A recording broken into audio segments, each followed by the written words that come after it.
Ooh, I'm #1, baby.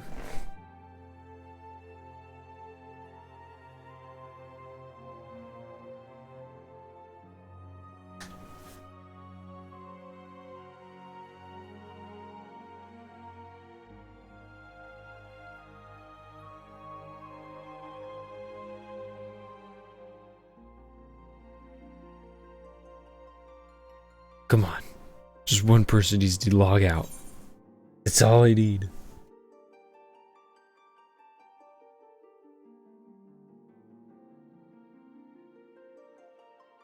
I just need one person to get lost.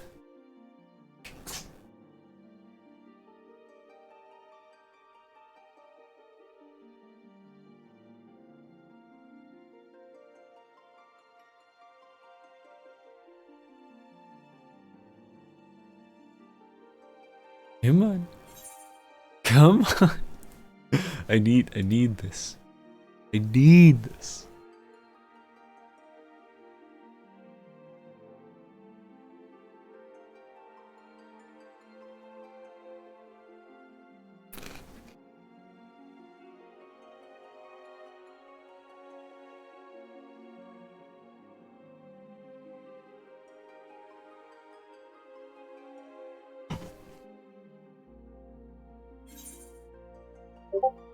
Literally just one person needs to log out from the game or get disconnected. That'd be cool.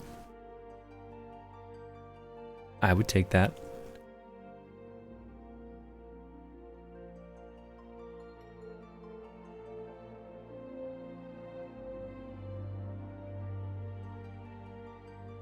Oh, on Discord notification, put Discord on streamer mode. Oh.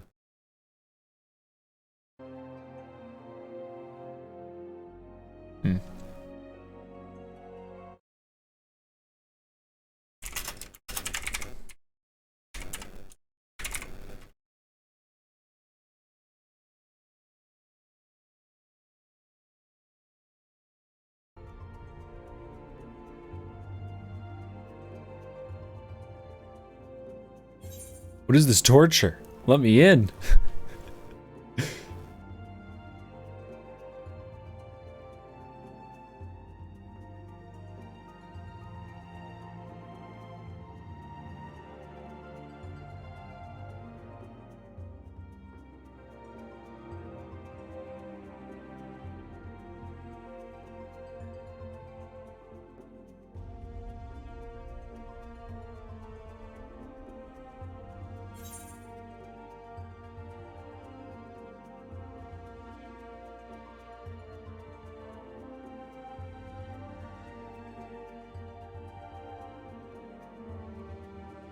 Let me in.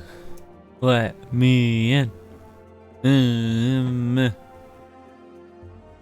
Come on.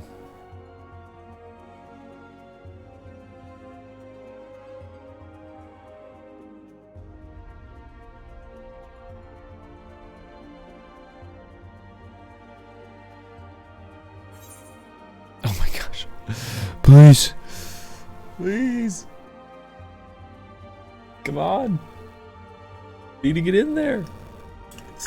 Oh, that didn't sound too nice.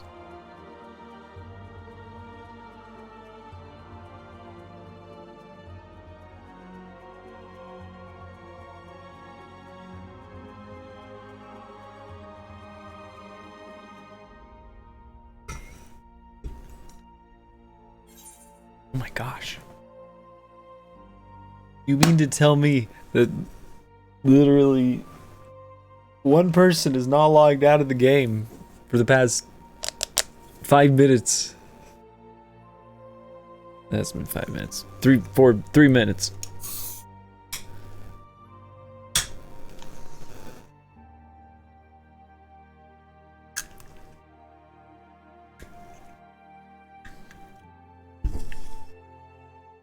There we go. Ooh, that's the Garlemald screen. Oh crap, I'll have to stop at some point tonight to finish this up.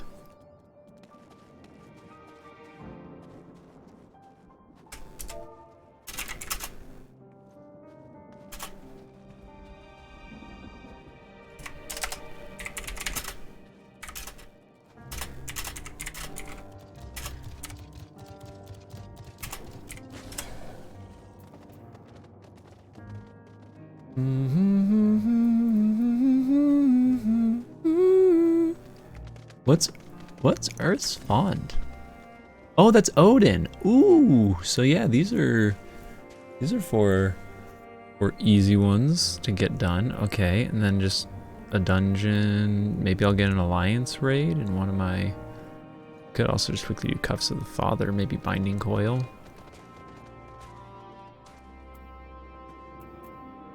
Okay, because I gotta get this done because journal. Well, I mean, I guess I could still technically get one next week, but yeah, you know.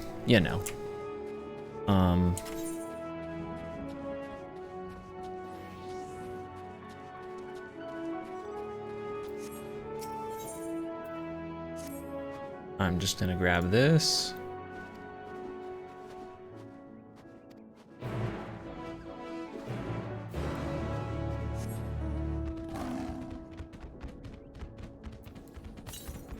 So now that I'm back here, I just need to quickly whip around, even though I think... Wait, where did we leave off? Were we about to leave? Or were we gonna push back into Garlemald? I think we were about to push back into Garlemald. Or yes, you are pretty.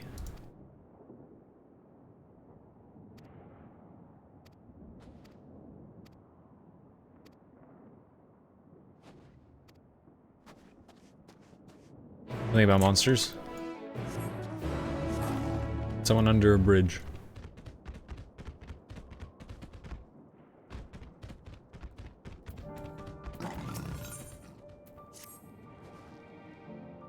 Ah, just who I was looking for. Allow me to introduce myself. I am Roman Ishgard. Chappers, come to say so. We're Platform G up and running, and Platform Energy Pipeline. What's more, he's a Garland and the territories. Make the call.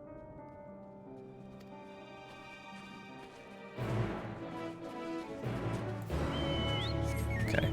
I need to round back over here and all these quests going very soon. To see Zeno standing there, so uncaring and unrepentant. Gods, I don't know what came over me. I just blurted out the first thing that came to mind, but looking back on it, I stand by those words. I would say I hope they won't incite him to further villainy, but to be honest, I doubt he even remembers what I said. Anyway, enough about all that.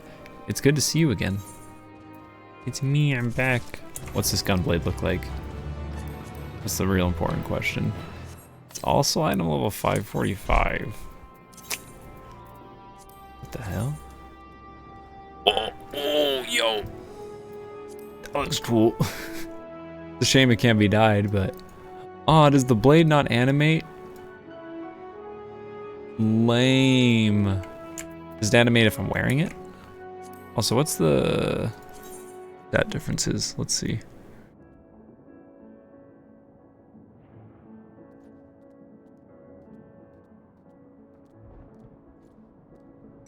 Ugh.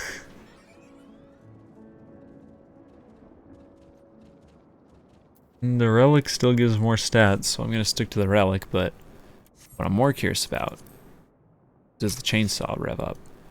Aw, what? That's so lame, dude. What? How does the chainsaw not rev up? Man. How could they do that? The Reaper one revs up like a chainsaw.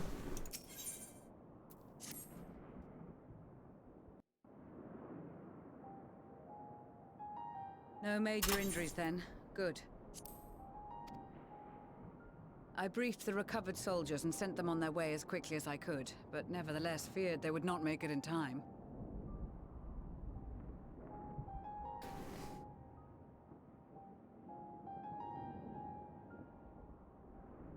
Huh. The additional support was invaluable. Your men saved more than a few lives.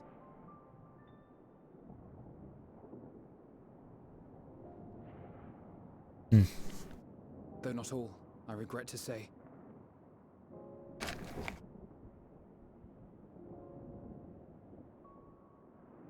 I take it that I'm addressing Lucia Junius. I'm the Forum's envoy, Forchano Leveilleur. And you are owed an explanation for these most dire developments.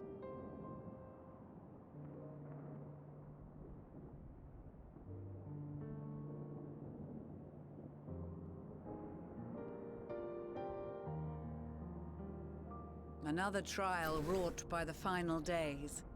I was beginning to suspect as much. You doubtless feel some consternation having been forced to abandon your original plan. But trust me when I say you were right to send the refugees elsewhere. Beasts have been sighted within the capital. Perhaps it was a stroke of grim fortune that the population was decimated beforehand, as they've yet to appear in any great number, but in time. In any case, Maxima leads the remainder of the contingent in an effort to cull the creatures and evacuate the populace as we speak. Once the airships have taken to the skies, I pray your men can be persuaded to join him. You'll permit us to retain our weapons? I wouldn't have sent you after the Scions were I expecting you to stab them in the back. And I, for one, would not consider past transgressions more relevant than future contributions. Regardless of the circumstances that saw us at odds before, we need men of courage now, more than ever.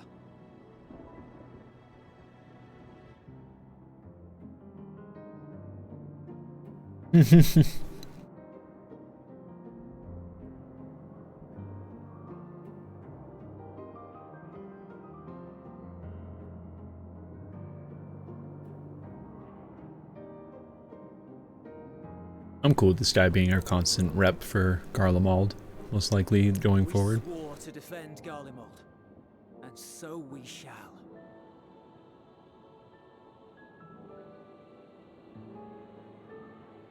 It seems you have everything under control. You will excuse me then, for mine own duties wait. A moment, Master Fortuno. You did desire to express your appreciation for services rendered, did you not?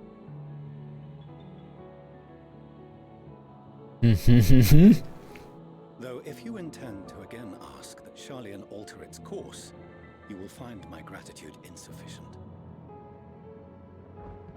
'Tis nothing so onerous. I wish to hear the details of this grand endeavor of yours.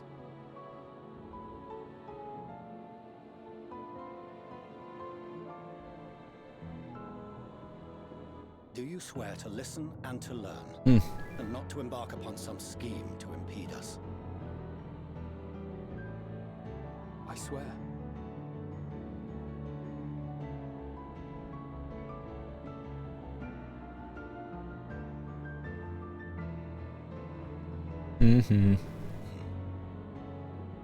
Any other I would doubt, but you I trust to keep your word.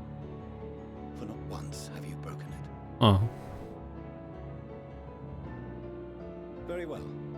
I will request that the Forum make you privy to our plans. You may await our summons at the Baldessian Annex, assuming the decision is in your favor. Does that suffice? It does. You have my thanks. Excellent. You can regale us with tales of your most recent sojourn to the First while we wait.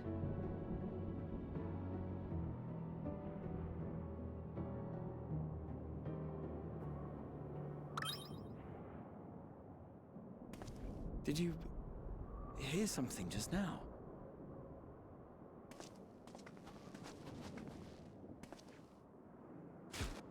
Oh, what the? What the heck? Why are one of these down here? And why does it look like that? I'm assuming it's just a joke. Oh, it's pudding. It's pudding away. They want pudding.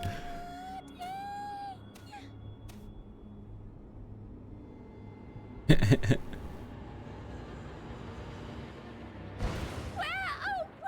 is this star's blasted pudding?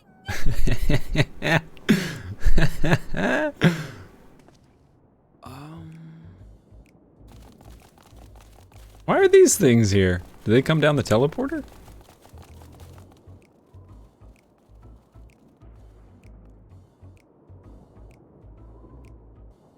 Dawn may darkest night. And to this bitter clime bring warmth and comfort. Probably freezing cold in that drip. 'Tis heartening to see such an assembly upon my return. I thought often of you whilst I looked down upon our star's brilliance from the moon above.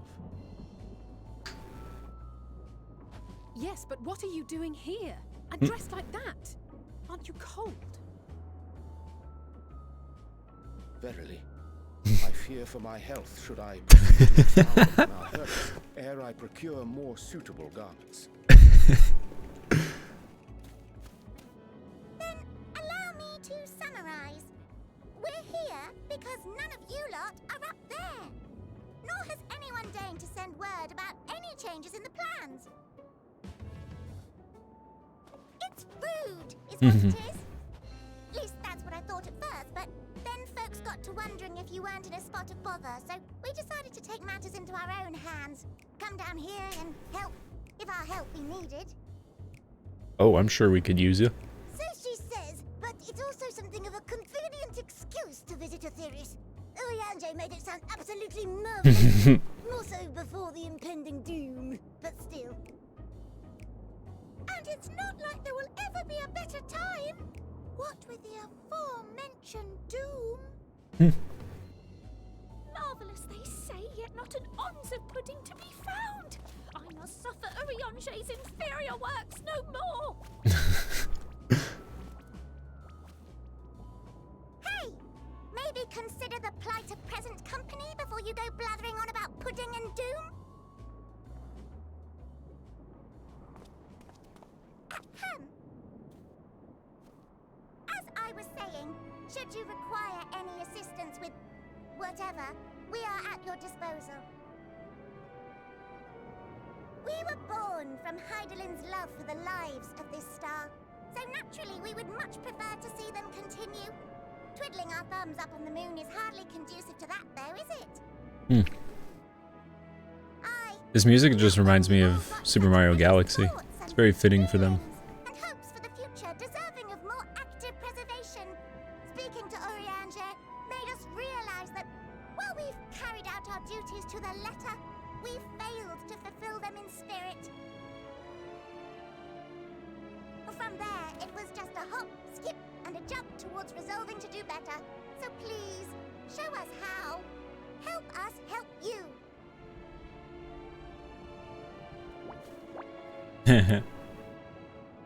He didn't know these were his friends on the moon. But are they? Thy distant collaborators, indeed. Hail, fellow, well met. You'd be a member of the Forum, would you? It's an honor and a pleasure to meet you at last. I'm Livingway, Heidelin's right paw. That last bit is very important. As am I, if I may humbly say so myself.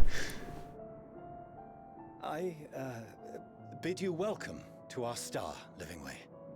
On behalf of the Forum, I thank you for traveling such a distance to meet us. As you have surmised, preparations for the Exodus have not proceeded as smoothly as we had hoped. I should be happy to personally escort you to our headquarters in Charlian, where you may advise us as you deem fit.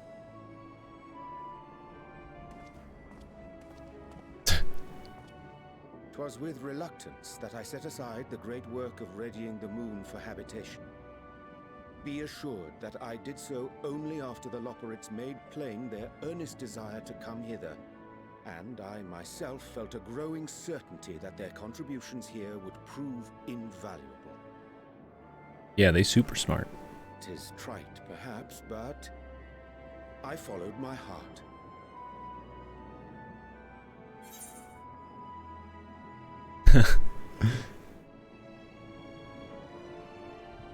May thy disciples banish this darkest of nights. I am no esteemed philosopher of Eld. Nevertheless, 'tis my hope that what little knowledge I shared shall serve them well, and perchance help save us all. Wilt thou attend us at the Forum and lend thine own wisdom?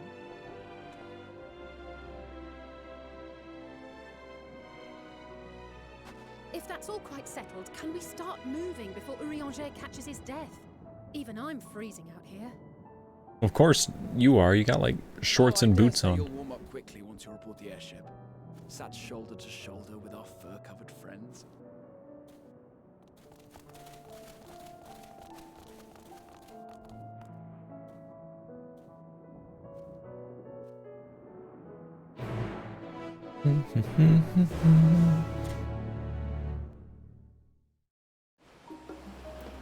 Oh, whoa, we're back here. I dare say Master Fortnell was nonplussed as we learn the identity of Heidelin's lunar custodians. As he will soon discover, they have much and more to offer the Forum. Might I suggest we return to the Annex forthwith? We may yet have time to discuss thy recent adventures, ere we are summoned to the rostra. Oh duh, I can't mount up here.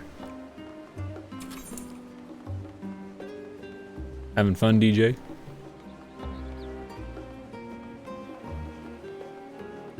Look. Eat-aters.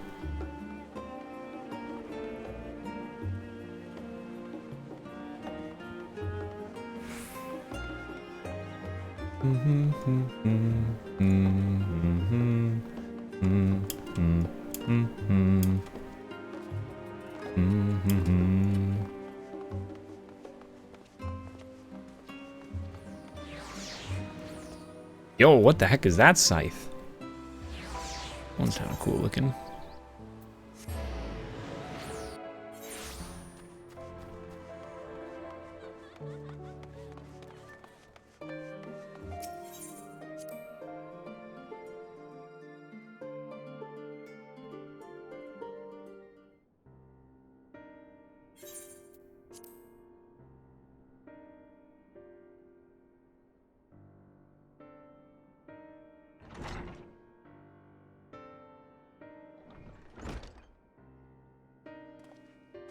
What's up, y'all? Not that I'm complaining, Urianger, but I was expecting to see you quite so soon. Or wasn't expecting. Hehe. Nor I thee. In extolling the virtues of Aetherius, I did inadvertently awaken the Loperites a desire to avert our beloved star's demise. Oh, so now they're just totally here to help. Ryle tells us that you have observed new knowledge that may aid us in our ongoing efforts. I have news to share regarding our study of the ethereal sea, but your findings are certain to be of greater interest, so I would rather hear them first. So what revelations to Heidelin's Elpis flower lead? Whoa man, you guys, I saw some shit last night, bruh.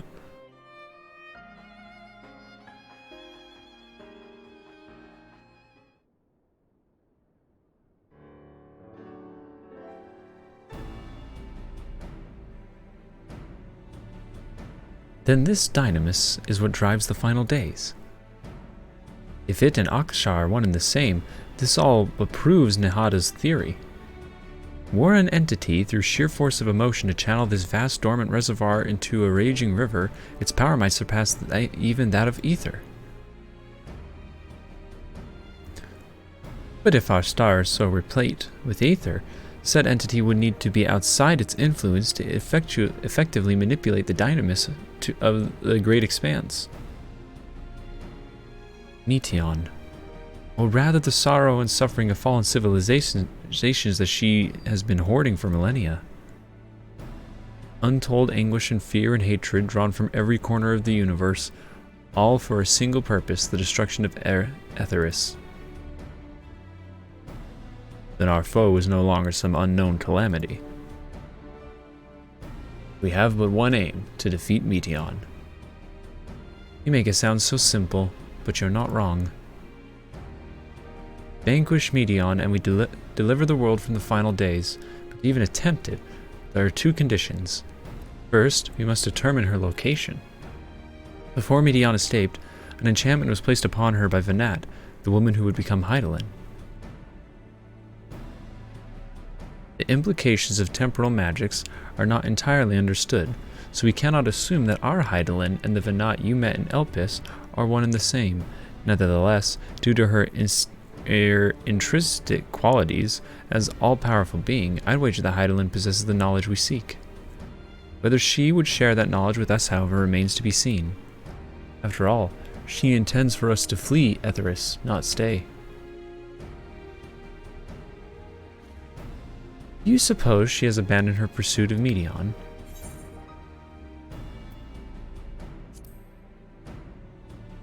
Venat, I know, would never give up. That's my impression too, otherwise she wouldn't... Oh, what if the moon's not meant to find other worlds but to chase down Medion? She would have used me as a conduit for her will, to provide clues such as the Elpis flower. I believe she has been waiting for mankind's answer to Hermes' question.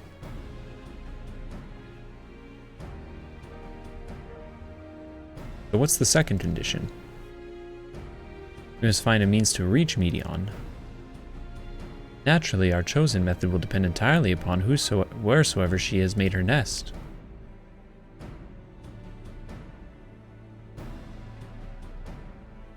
In communing with Hydaelyn must be necessity come first.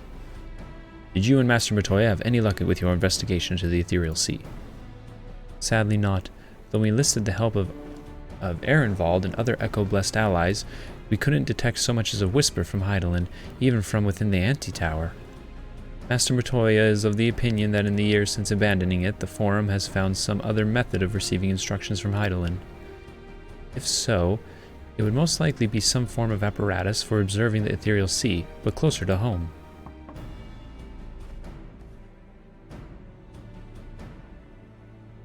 Sorry to interrupt, but just received word from the Forum. Your presence is required in the Rostra, where they intend to discuss the Great Exodus. Here's our chance to ask them, and Father was able to persuade them. They're finally taking us seriously. Let's hear what they have to say.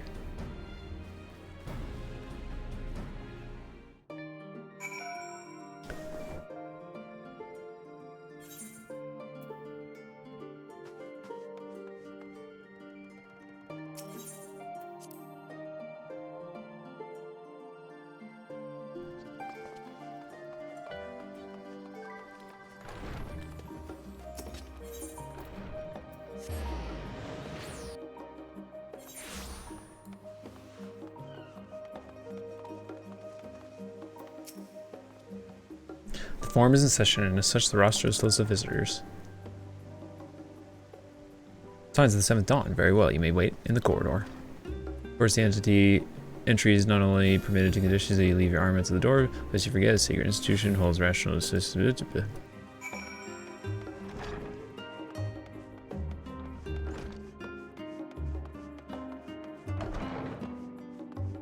Oh wow, you can actually come into this place. I thought it was that, like, I didn't think that this would be a room that we can actually explore and stand in. I was always under the impression it was just like an instanced area.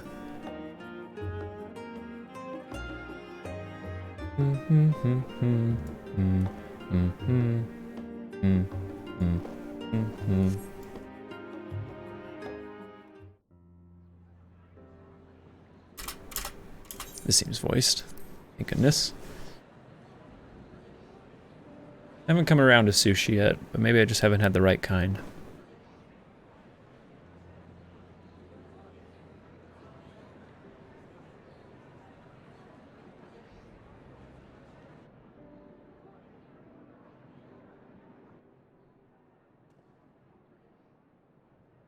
There is a matter I wish to raise with you before we enter. We are here to listen and to learn. But if the Forum's plans are more or less what I expect, then I should like to make a proposal that will serve our ends. By your leave, of course.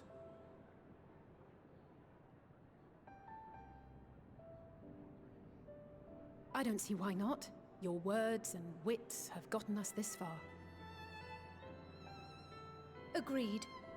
I will present our queries so that you may consider the most advantageous way to advance your proposal without distraction. Thank you, everyone. If I may have your attention, the ad hoc session will now commence. The purpose of today's assembly is to brief the Scions of the Seventh Dawn at their request on the Great Exodus. You may enter.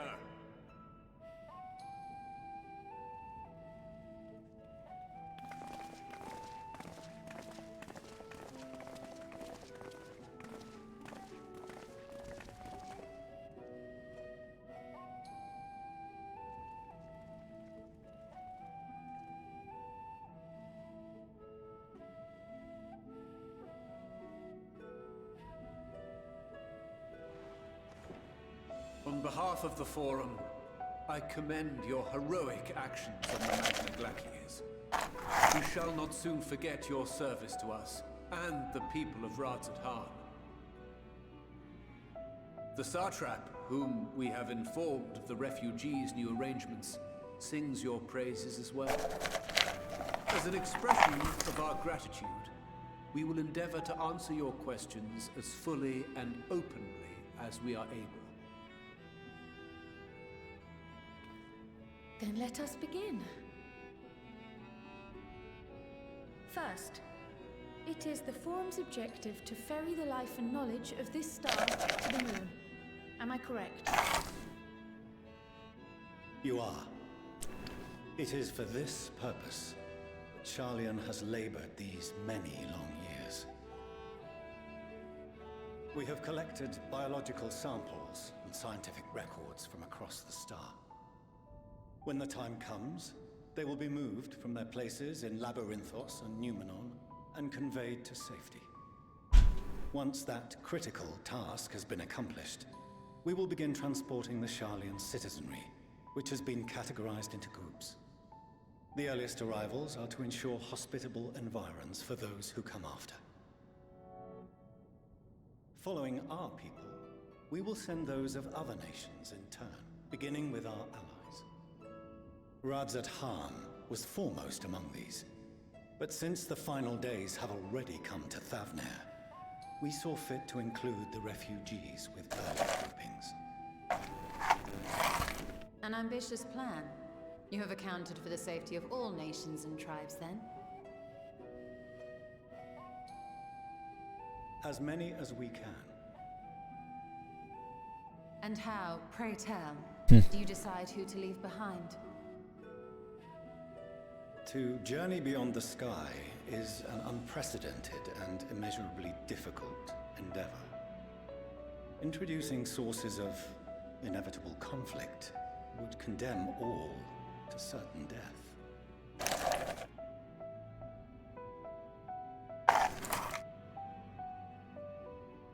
Questions as to the validity of that approach aside,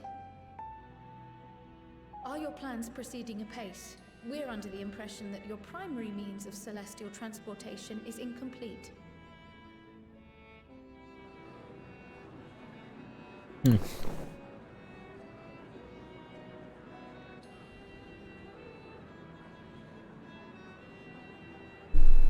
If only in that it does not meet our optimal parameters, that is correct. This arc, as some have taken to calling it, is fully operational and could be launched even today. However, the final days have progressed more quickly than we anticipated. At present, the ship is incapable of attaining speeds sufficient to meet our evacuation targets. Should we put the vessel into service, as it is now, we will be unable to travel to the moon and back quickly enough to complete the necessary number of trips. Precious lives and knowledge will be lost. Seven hells. Is there anything to be done? The ether burner, the primary means of propulsion once the craft is in the space between stars, is undergoing testing to determine whether it can be made more efficient. Though cargo is being loaded for the initial phase of the Exodus, we are prepared to continue our experimentation up to the day before launch, should it prove necessary.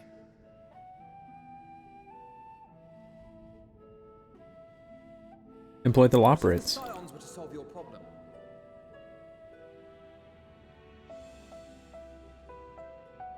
We shall help devise a means to improve the ether burner's efficiency, on 2 conditions. If we succeed, you must allow us to meet with Hydaelyn.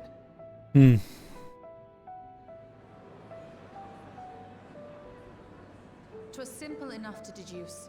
You have a Concord, and so you would never have abandoned the anti-tower had you no other means of communication. One far more convenient, I suspect.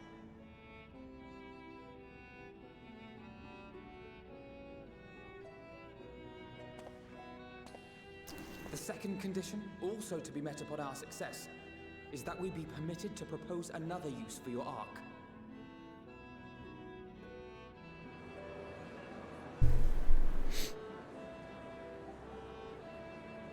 We would be at liberty to refuse this proposal. Of course. If we cannot prove its merit to the 99 here, who are we to stake on it the lives of all peoples of this star? Ooh. Delightful as always, Master Alfino. He's like, just shut up. Oh, we couldn't have asked for a finer plan. Allow us to solve this complex engineering problem of which we were entirely unaware until moments ago. What could possibly go wrong? The satire writes itself.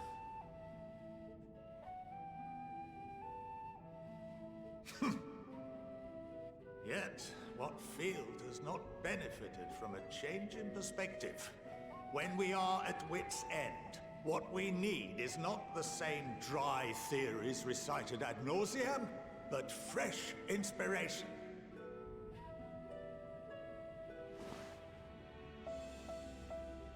I, for one, have faith in my erstwhile students to provide it, and I find their terms to be perfectly acceptable.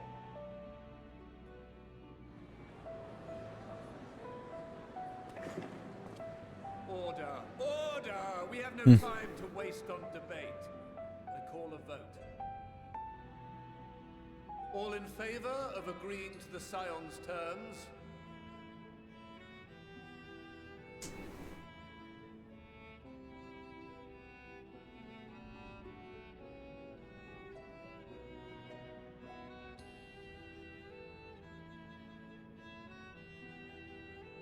Looks like a lot of hands to me.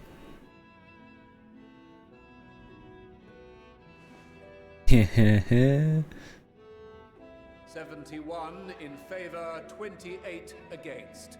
The ayes have it. Fortuneau, as the architect of this project, you are the best candidate to show them its current state. And bear in mind that regardless of your personal misgivings, this is the will of the Forum.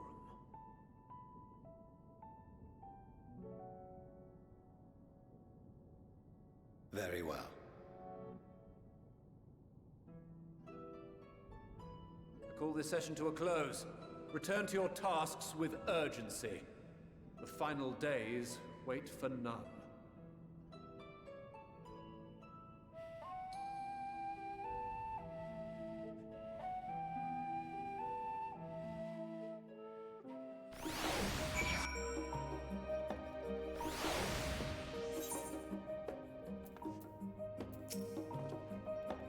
Sorry about not letting the rest of you on my plan. I was admittedly thinking on my feet for the most part. Since we require both the means of communicating with Hydaelyn and reaching Medion, in the spur of the moment I saw involving ourselves with the completion of the Ark as a way to work towards both objectives simultaneously. Pretty smart. However, we must first keep our end of the bargain by solving the problem of the Aether Burner. I'd like to think it is not a challenge beyond our combined expertise, or at least expertise of our extended circle of associates. Yeah, let's get Sid and the bunnies on it. It might behoove us to learn how an aether burner actually works before we attempt to improve it, though. Dude, we get Sid and the bunnies on this? Easy, we don't have to lift a finger. Okay, this gear might actually start replacing my current gear. The weapon, not quite, but the armor, this armor is probably going to take its place. As instructed, I shall take you to see the aether burner. Meet me outside the Archeon. I trust you can make your own way there. So the Arg is being built in Labyrinthios. Hardly surprising. Where else could they conceal such a massive undertaking?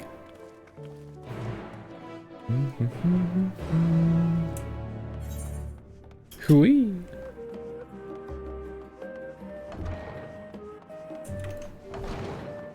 Wait, what am I doing? I can just teleport there now.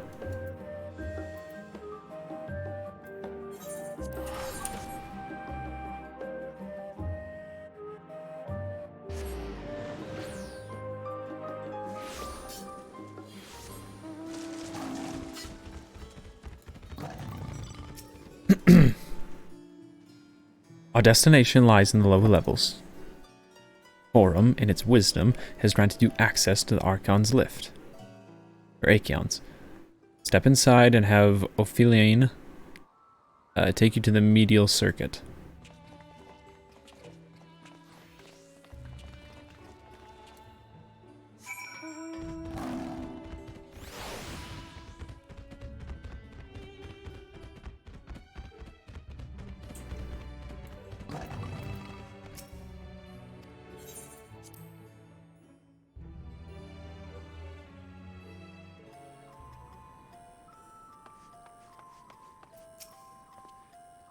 I've sent your associates ahead to the longest scale on Alpha, on the other side of Marial Agronomics. Actually, there's something I've been meaning to... No, never mind. It can wait. Let us attend to the matter at hand.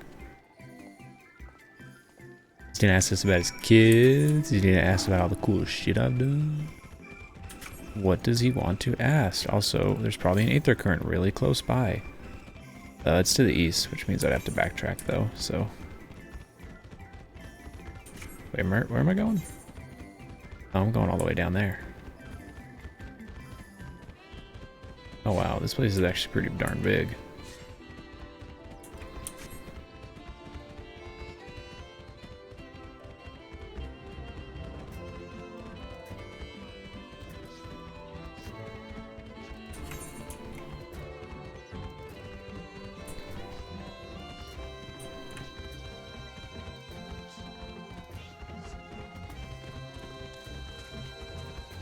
I'm gonna grab this on my way.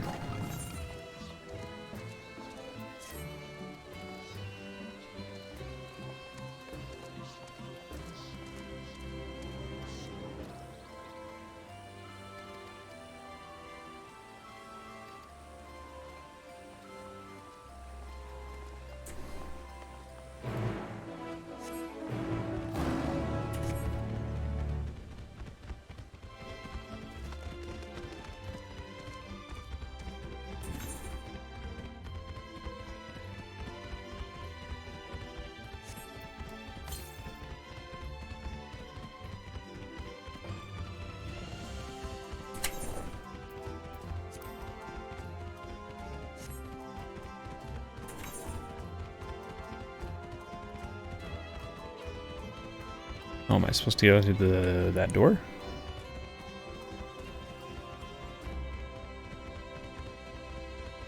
Looks to be so.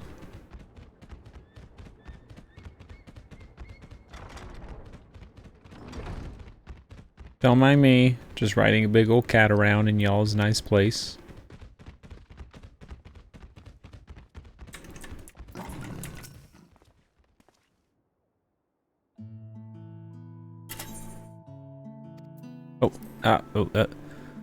Says then we were to wait.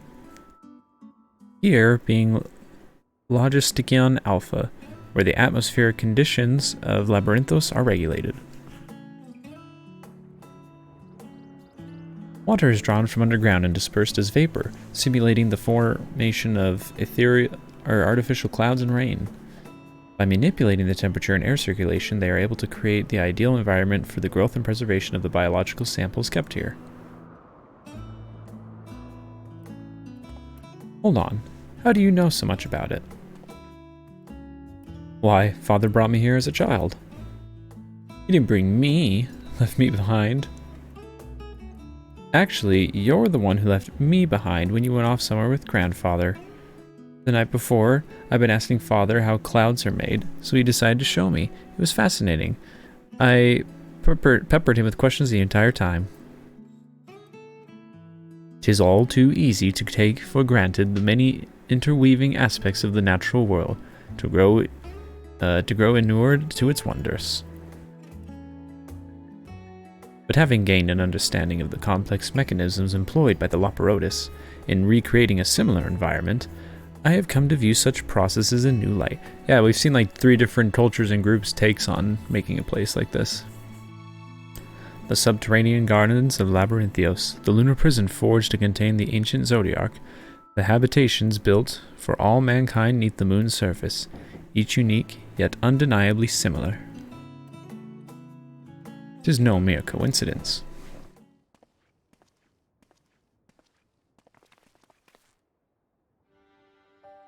Ever since Hydaelyn unfolded to us the grim fate that awaits Etheris, every essential resource we could spare has been delivered to Labyrinthos in preparation for the great exodus, but that is not all. It is also a testing ground for the technologies that will allow us to settle on distant stars. Though the Loperotis have endeavored to make the moon inhabitable, I think they mean habitable. Or no, yeah, inhabit, okay. That is not our final destination. Mankind must learn to propagate life where there is none, to thrive where all is barren. Alas, time is not on our side. I've arranged for you all to enter the central circuit. It is there that most of our preparations for the great exodus are carried out, the construction of the Ark among them. Though our plans have been made public, access remains highly restricted. You, however, will not be subject to said restrictions, and will have free reign to come and go as you please. Such is the will of the Forum, after all. We will prove ourselves worthy of their trust, your trust.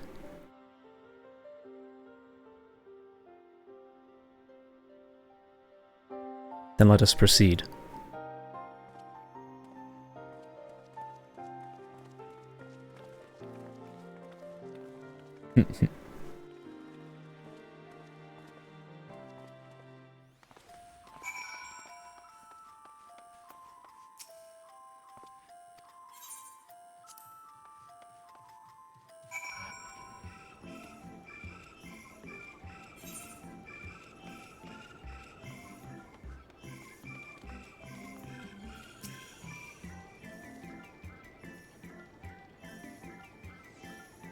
Itherburn is being constructed not far from here.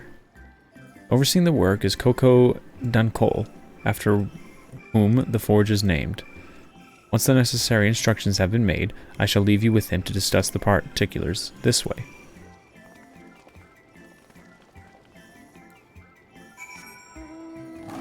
Is there an Aether Current like right around here somewhere?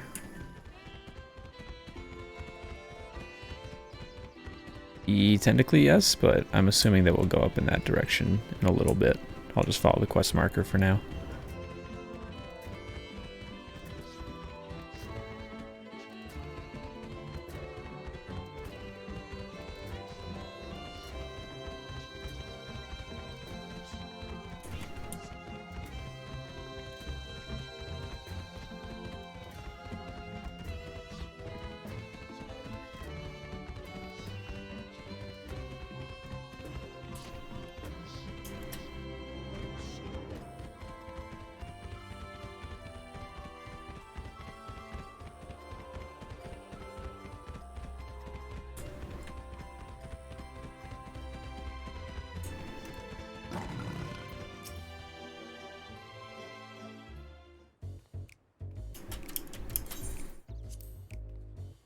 Could swap around. No, been there, done that. Down there, lost my eyebrows. Think, Coco, think.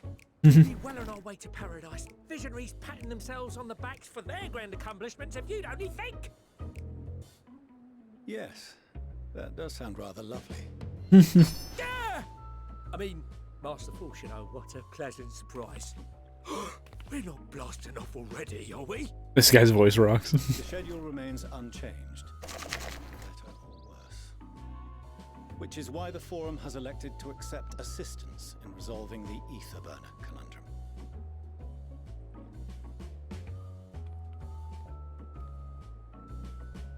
Huh. Not seen you lot down here before. There are Archons among their number, but engineering is not their expertise. Nevertheless, the Forum concedes the slim possibility that they may have insights to offer. You are at liberty to return them to the surface, by whatever means you see fit. I assure you that won't be necessary. Now, about your troubles with the ether burner. Aye, aye, I'll walk you through it. Suppose I could do with a change of pace. As the name ought to tell you, the ether burner burns ether, ambient or otherwise, and transforms it into motive force. Think of it like a giant bomb that never stops exploding. That sounds like a rocket. I know what that is. Even out in that black void where the ether's right sparse, it's strong enough to move our arc. And it probably won't kill you like an actual bomb.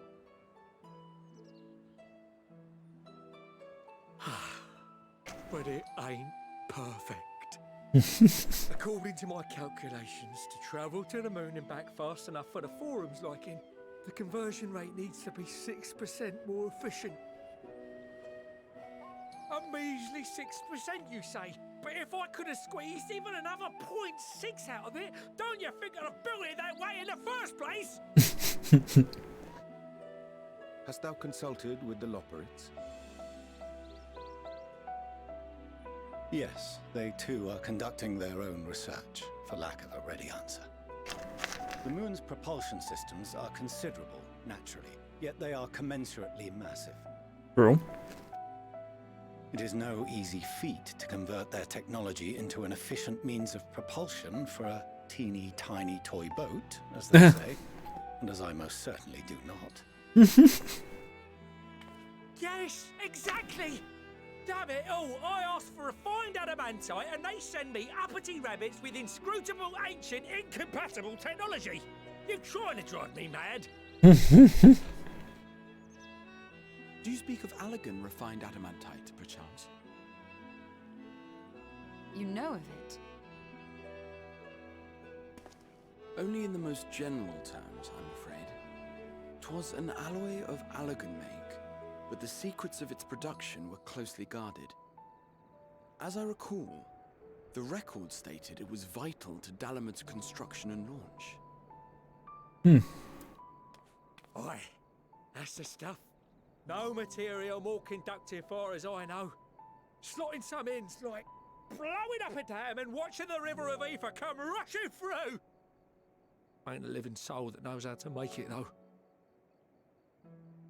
We were fortunate enough to salvage some for the ether burner, just a wee bit, mind, from a chunk of Dalamud that came hurtling into the Northern Empty during the calamity. With more, well, that extra 6% efficiency would be child's play. It's a crying shame that we've no other sources.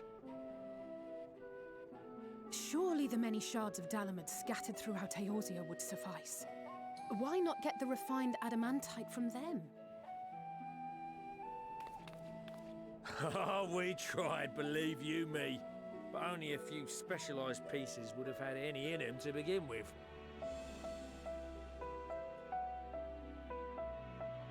Drive calls from Ragnarok class internment hulks. Those are the prize bits we really need. According to the Gleaners, getting to them means delving deep into the shards. And the defences are still very operational and very eager to blow them up. I went there. With Ali's in. Going in there, even for the cream. Not sure they'd make it out alive. Weren't we near that part of the Ragnarok when we went to destroy Bahamut? Yeah.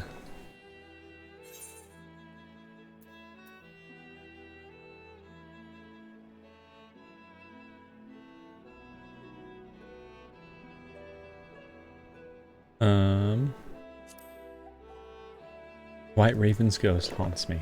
Heavens, are you all right? Hey, well, let's put that battle from your mind for now. Deep breaths. That's it.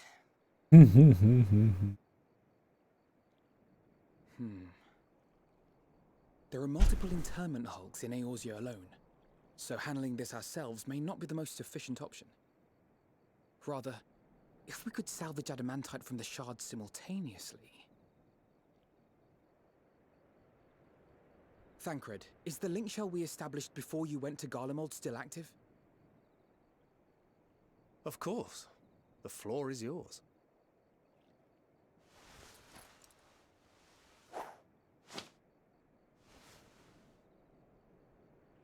What's all this? Gathering firewood, so to speak. We alone can accomplish little, but joined by others, we may yet build a bonfire to carry us heavensward. Heavensward. This is Alphino. The Scions have need of you.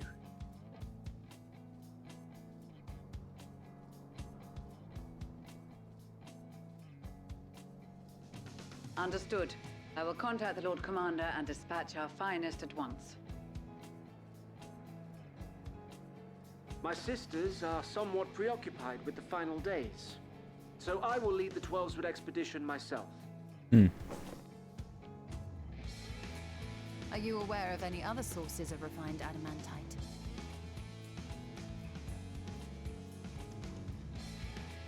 Logically, such an invaluable alloy would have been utilized solely where absolutely necessary, in components intended to conduct or collect surpassing amounts of ether. Any extant instrumentation or devices would have likely found their way into the hands of etherologists or enthusiasts.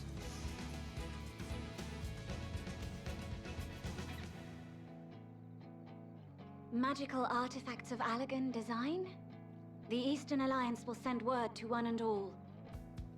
Are there other ways we may offer aid? No shards of the Lesser Moon scar our soil, but our stake in this cause is no less for it. Is there anything in Othard that might be of use to you? What did you say? Oh, you got friends in far places, lad. Anyway, if you're offering, I wouldn't say no to one of those Far Eastern sacred relics. Some of them can hold enough ether to summon a whole damn primal. Find a source like that with the ether burner, and 3, 2, 1, kaboom! I gather you heard his explosive enthusiasm. Might you secure us a suitable relic? It shall be done. I know little of machines, but I promise we will do our utmost to gather the materials you need to finish your starship. I am glad for the work, in truth. Better to busy oneself than wait and fret over disasters foretold. Then why are we all still standing about yakking this plunder for the taking? And I'm a born plunderer. I'll be an old Charlian before you know it. Start mixing the grog. I'm certain that can be arranged. Thank you all, and do be careful. Just like that. Aye, just like that. Our refined adamantite is on its way. Now let us consider our next steps, shall we? There's yet much to be done.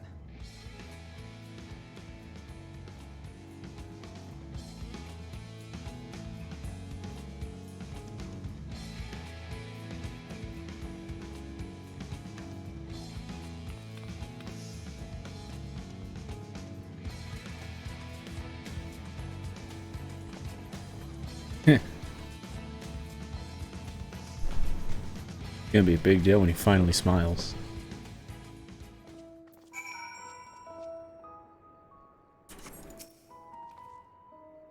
Times like these were reminded how famous or infamous Alphino has become. Who'd have thought he could achieve so much with a single link pearl conversation? As we're expecting a rather lot of visitors in the near future, I best return to the surface and inform the relevant parties. I also have a contact of my own that might be worth a try. Oh, and who might that be? That's for me to know and for you to find out.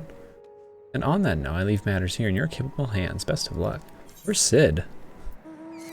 Why haven't we called on Sid yet?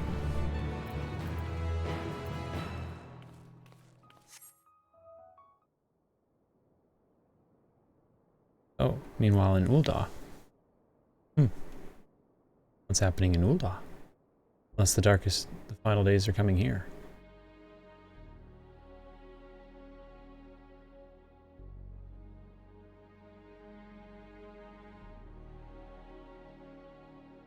Our course of action is clear. We must harvest refined adamantite from the shards of Dalamud and procure arcane relics of Allagan make. Summon the best and brightest of our immortal flames, and form an expeditionary party at once. Call upon the Sultan Sworn and Brass Blades for support as you must. Papashan, send word to the guilds. We will require the expertise of master artisans if we are to have any hope of identifying and recovering these elusive materials. Thiergeist, we have need of your stone torches. They are to assist the immortal flames in scouring the ruins and to help secure the surrounding areas. I trust I can count on your support. As commander of the Stone Torches, my son Zimberk will personally see it done.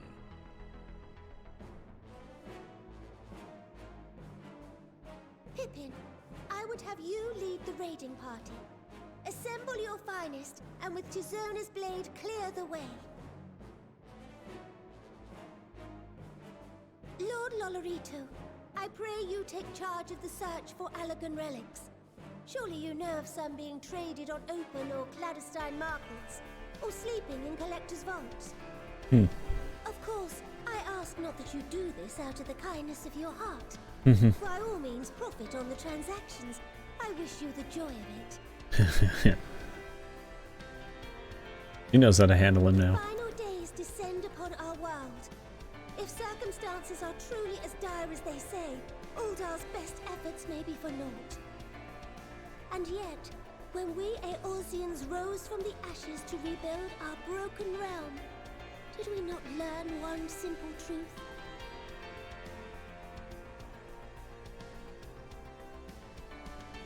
That which seems all but impossible to overcome alone may yet be possible if we stand together. Yeah. It was the Scions who united us then, and it is the Scions who call upon us now. Ul'dah will answer that call. We will summon our courage and join the fight for our world's future. You know your duties. I, Nanamo Ul'Namo, 17th in the line of Ul, bid you good luck and Godspeed.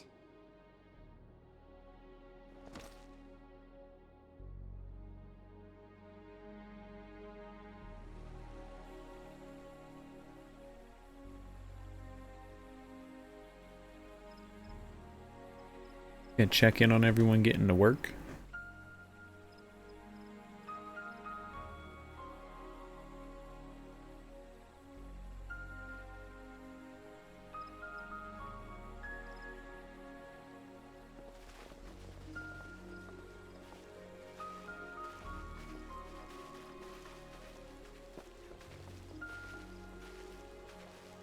Oh, there's the Lance Guild leader.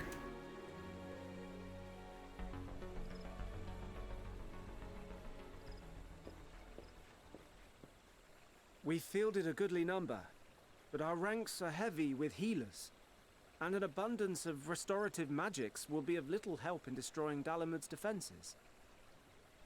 Still, it has ever been thus with Gridania. We must steel ourselves for a protracted engagement. Ooh. In that case, might I suggest taking us along?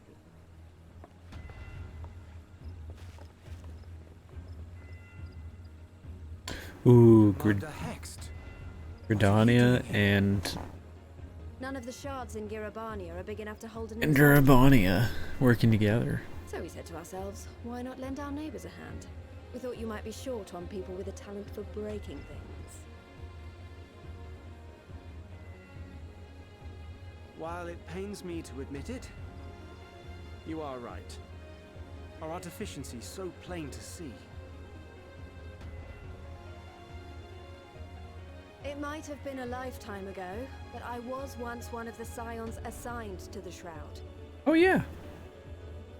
I know this forest well. I know your people. And I know we will be stronger if we fight this fight together.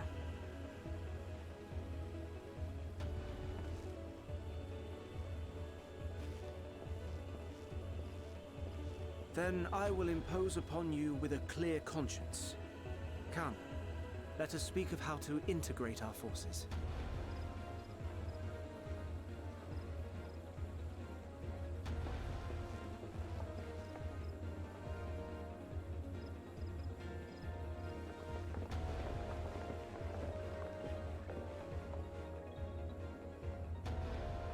I won't let it all be for nothing.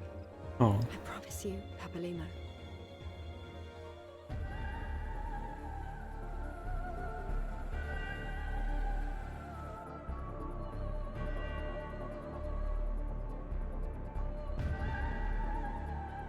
I'll probably get Limsa after this. Or maybe Doma.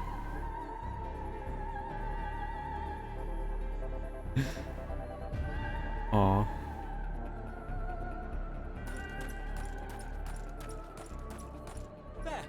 There you are. We've no time to waste, brother. Everyone has already...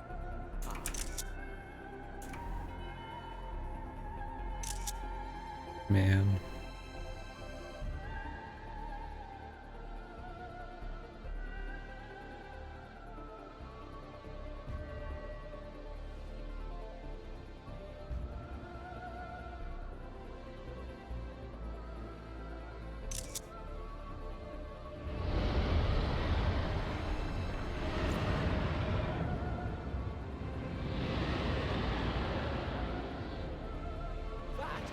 That was a roar.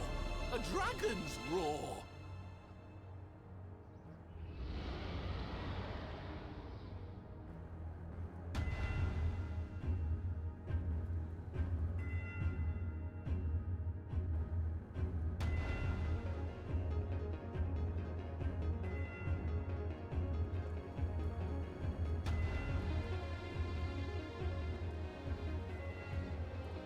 And so, in summation, the Eastern Alliance, as well as the Honorable Lord Lolorito himself, reached out to me for assistance in procuring these treasures of the divine, and I, in turn, do beseech the Confederacy for aid.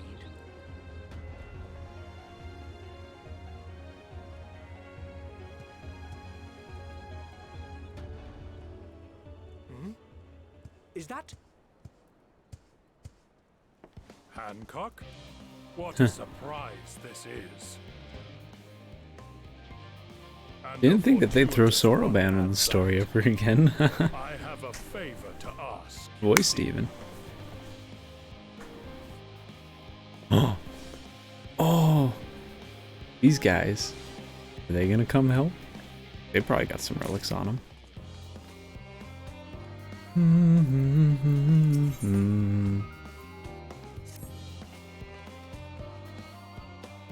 Though our friends are searching for refined adamantite and sacred relics, we will only know if they meet our requirements once they have arrived. In the meantime, is there else we might do to be of service? Ah, you've already done more than enough. If I had to say though, I could use someone who knows a thing or two about elegant technology. You there, the lad with the red eyes and immaculate hair.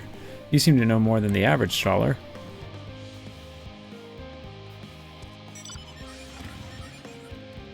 Huh, if only Master Turtle knew how right he was. While he and Graha establish a rapport, why don't we help with preparations of the Great Exodus? Indeed, that would mean going above and beyond in terms of our arrangement. But I propose this is not to curry favor. As confident as I am that we will succeed, we must be ready for every eventuality. This would also be an opportunity to familiarize ourselves with the logistics of traversing the Great Expanse, and if nothing else, it beats twiddling our thumbs while we wait for the adamantite.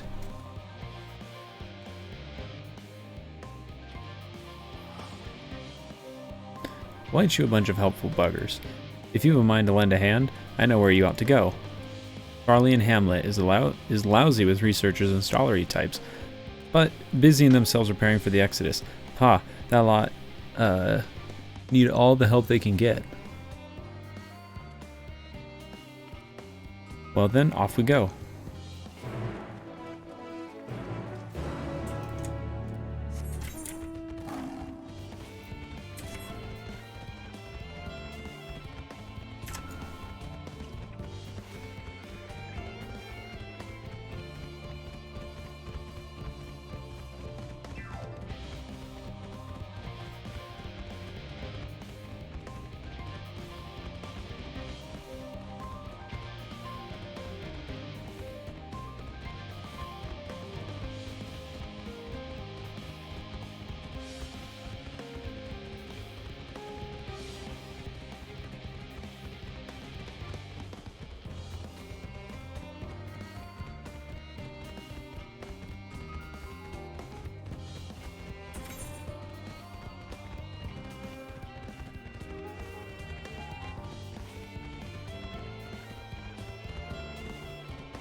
Oh, there it is. I was like, I have a feeling it's right here.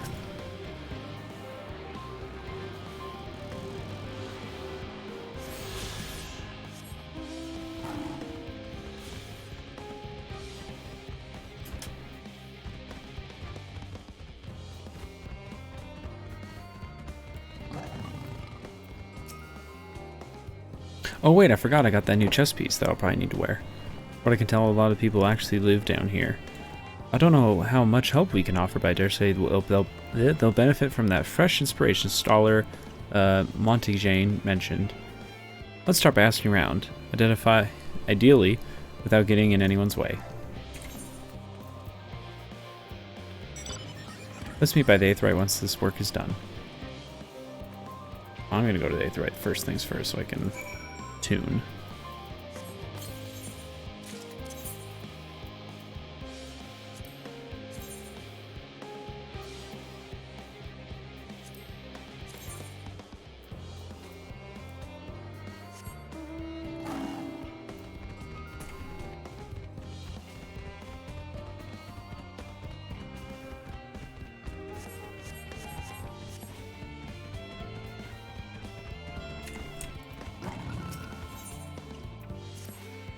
Just take that from you.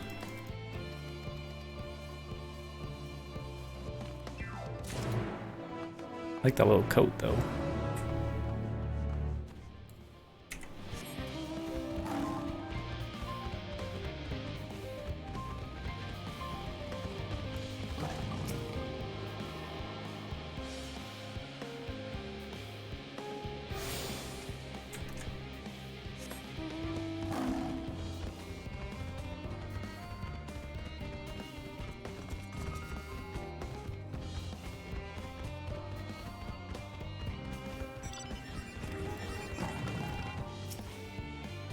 Offering to help, that's very kind, but I should be able to organize the rest of the documents myself.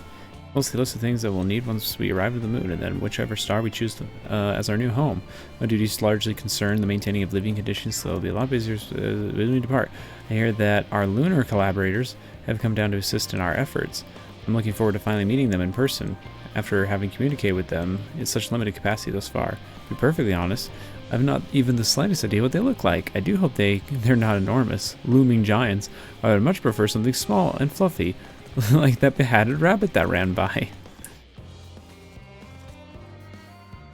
Is one of them running around here, or did they just come through here earlier? Is running way around here, and he's...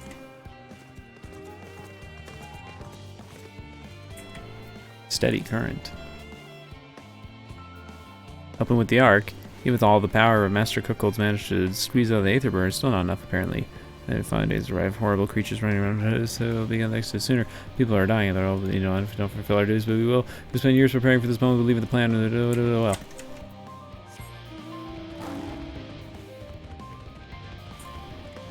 Silken Grin.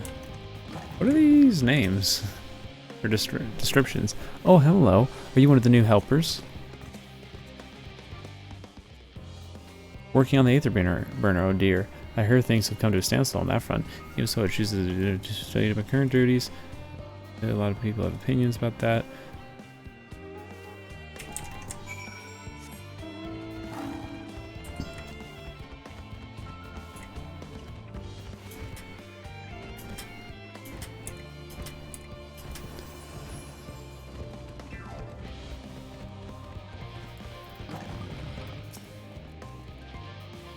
Fancy meeting you here, Byleth. Our friends in the forum brought us here to see their teeny tiny toy boat, which was quite impressive considering they didn't use any creation magics. What we're really interested in is Aetheris itself, though we now find ourselves in a sort of funny, undergoing miniaturized version of it.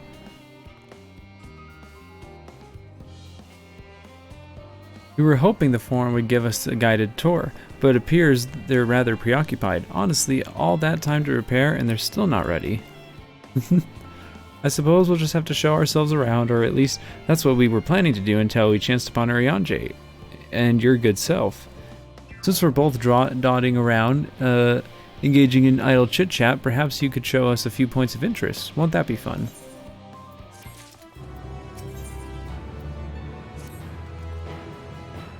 Tour of Labyrinthos. An unexpected yet prudent suggestion. Given the similarities betwixt the artificial environment at Bestway's burrows, 'twould be in our best interests to have the Loporits acquaint themselves with those conditions deemed optimal by their Charlian collaborators. I fear, however, that continued reliance upon my limited knowledge would risk narrowing, rather than broadening their perspectives. Mayhap thou art best suited to lead this venture. What a marvelous idea. Might we begin with the great big what's it over yonder? Ah yes, the what's it. I shall leave its explanation to Byleth.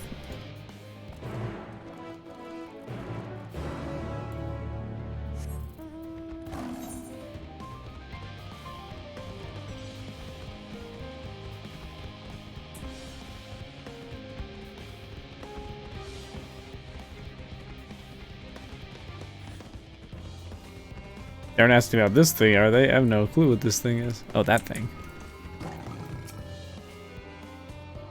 Goodness me, to build something so large without creation magic, it's positively stupendous. Perhaps you could direct our attention to its most important features.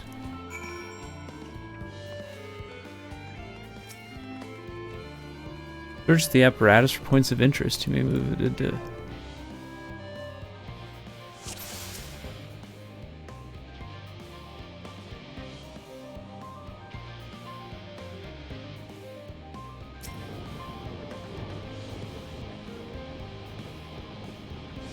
Is that water I hear from inside the great big tube? Must be because the big causes gigantic wheel at the top. Oh, I see. That's how they draw up the water. There's probably some sort of spiral-shaped mechanism inside it, too.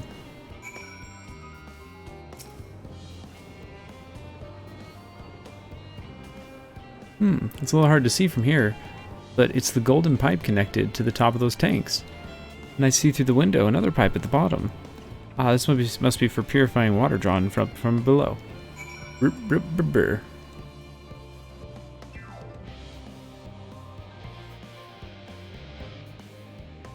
Yeah, I don't know what the mushroom-like thing is, but I guess it's the only other thing left.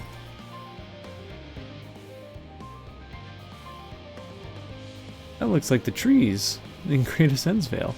Hold on, that's a bit of a strange shape. It's thin at the bottom but big at the top. Quite tall for something so unbalanced too. Now it makes sense. That's where they store the water.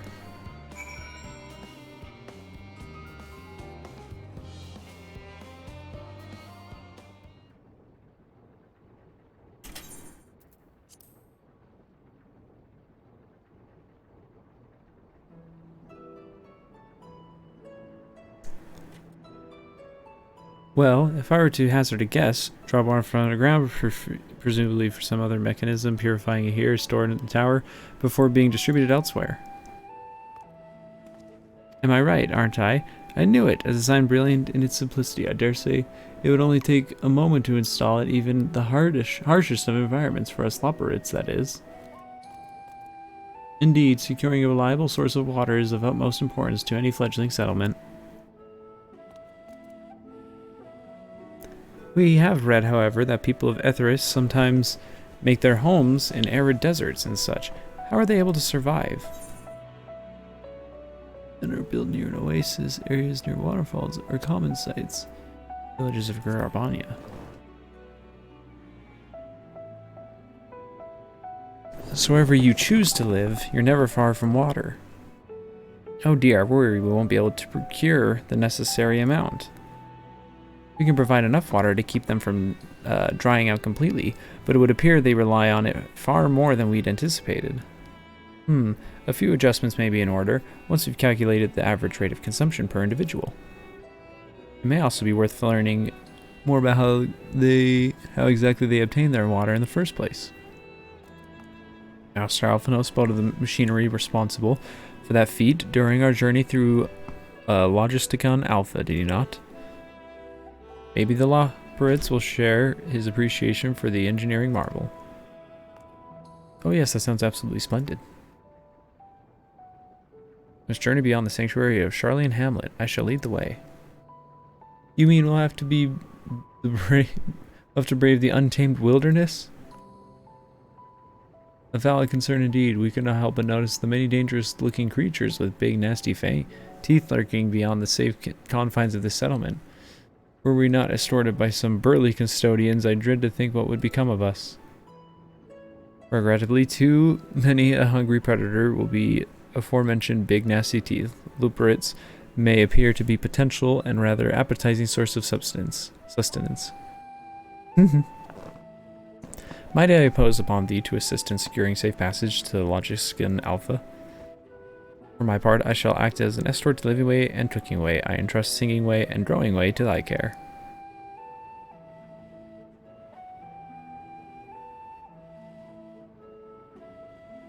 More valiant protector they could not wish for. Godspeed.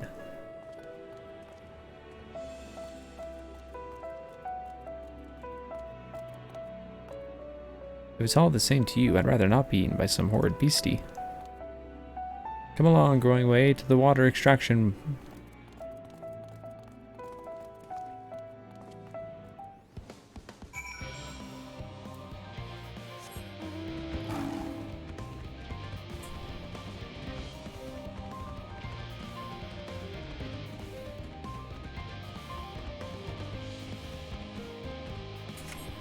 Actually, gonna let my dog out real quick. Be right back.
Alright. Just need a quick sip of soda.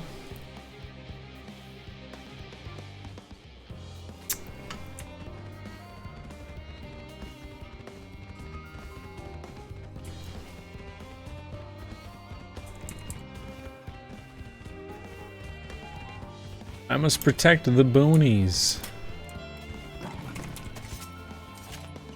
Oh.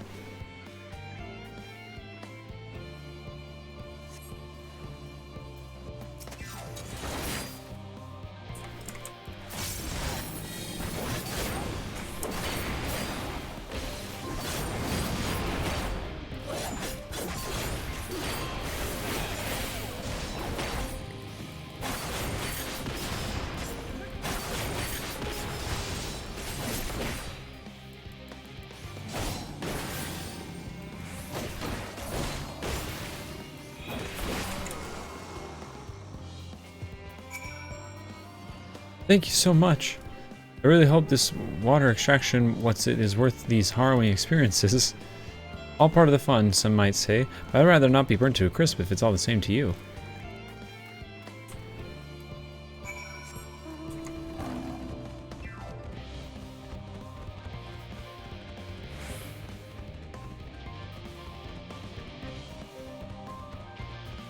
Well, this for that other quest. Well, while I'm here.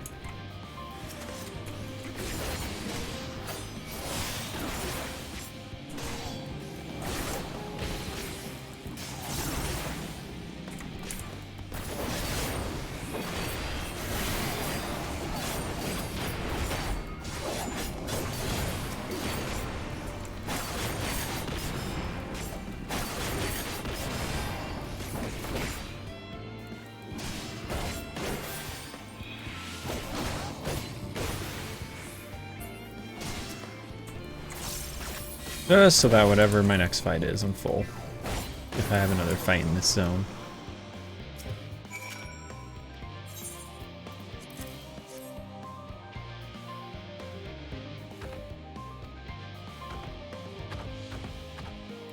Cool. I can still turn that one in later.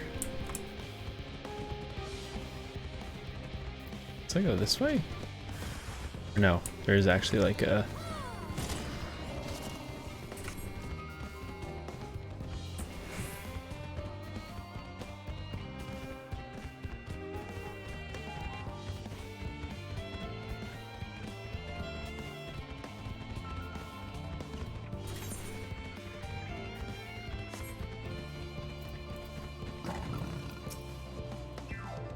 My friends, I bid you welcome to Logiston Alpha.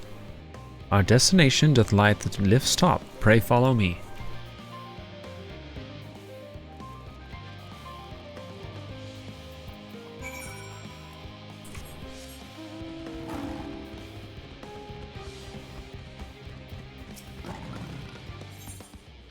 Well, let's play in this super cinematic and music for getting stuff done when we're just giving the bunnies a tour. Marvelous, simply marvelous. So this is where the magic, or science rather, takes place. The perfect environment to sustain life artificially created. The knowledge we'll gain here will be essential when we start looking for new stars of your kind to inhabit. Apparently, most of them don't even have air for you to breathe. You're all very lucky that Etheris is just so happens to provide everything you need to thrive. Or did mankind turn out the way they are just because of available resources, I wonder? Either way, it's nothing short of miraculous, and I cannot wait to see more of it.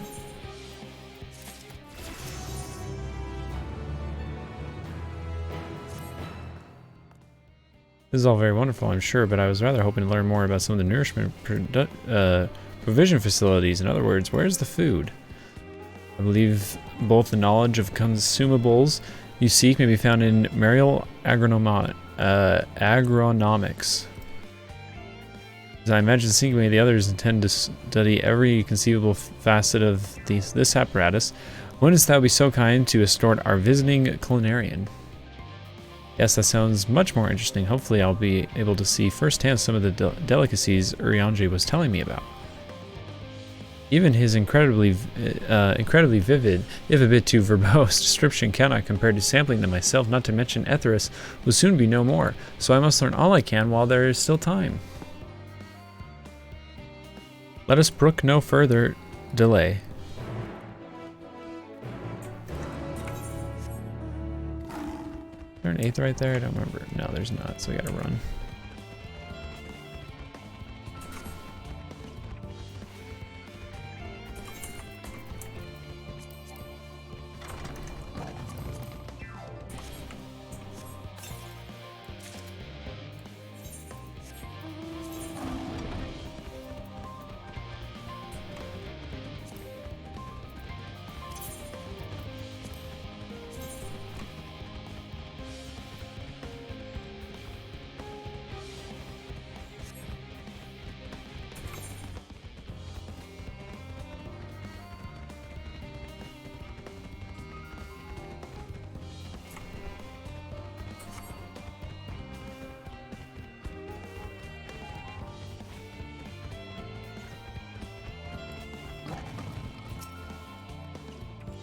This is the place, yes. The heady aroma was enough to guide me here, and I've spotted several of the fruit and vegetables featured in our compendium.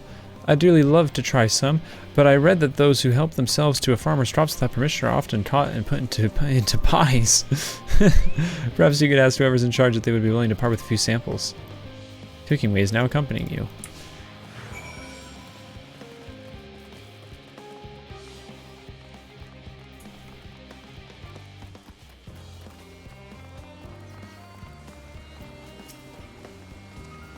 Ah, what a fine mess this is. Ah, it's you, the one who climbed down the mine shaft. I'd show you around if I could, but I'm rushed off my feet preparing for the exodus. And I'm not the only one. We've all got to find ways to do what we do down here, up there, first on the moon, then on whichever star the Forum decides will become our new home. It's all so sudden and so unreal. Don't you want to go to the moon? Well, it's better than waiting for the final days to claim us. But no matter how carefully it's all planned, we'll never be able to take every variety of flora and fauna with us. Even the ones we can take may not survive in the new environment. So many species doomed to extinction. Sorry, that's not what you came to talk about, is it?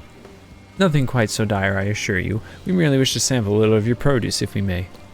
By all means, help yourselves. Much appreciated, my good fellow. Where to begin?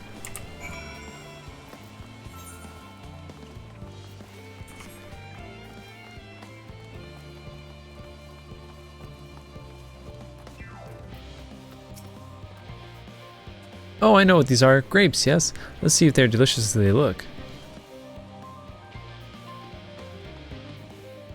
So sweet, so sour. The taste is much like a ripe philosopher's carrot, and yet the texture is entirely different. The contrast between the outer skin and the fruit within is most peculiar. Though far from unpleasant, yes, I think I'll try another.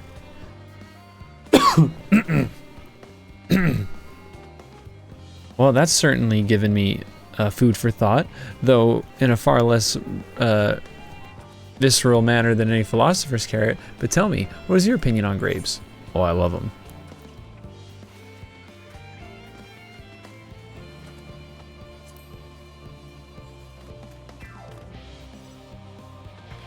Yes, they're rather moorish, aren't they? And from what I've read, quite versatile too. Something about people stepping on them to make intoxicating beverages, as I recall. Anyway, that's enough about grapes. On to the next treat. Are these apples or oranges? Orange by name, orange by nature. What came first, the fruit or the color? Who cares? Let's eat. Yes, that's equal parts sweet and sour, as with the grapes, yet nothing alike.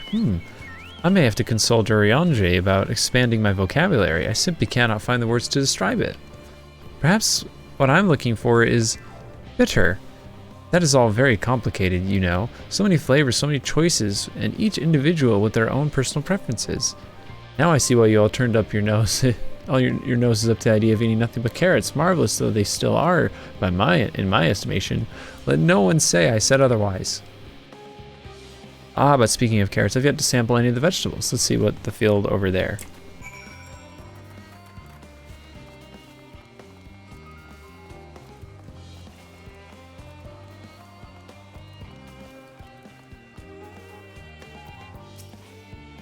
The color, the texture, are these some sort of enormous round carrot? No, in case proper nomenclature is less of a concern than the taste. Bleh, it's so hearty and flavorless. I may as well be chewing a piece of wood. That all but confirms it. These are nothing more than misbegotten failures, masquerading as goofy carrot, as goodly, oh goodly. Stop, stop, stop. Can't you see these are pumpkins? And no, the sense would try eating them raw. You're supposed to cook them first. Do you not find it an awful bother? Far from it. Cooking is a joy unto itself. And what's more, it broadens the range of ingredients that we may safely eat. But above all else, cooking allows us to draw out the full potential of our produce. Pumpkin stew has been one of my favorite dishes for as long as I can remember. Then perhaps even these hard rocks of plant matter can become as delicious as the orange I sampled. I don't like pumpkins, so I love this. I wonder though, there is anything even more delicious. How about that yellow fruit over yonder? What is it, lemon?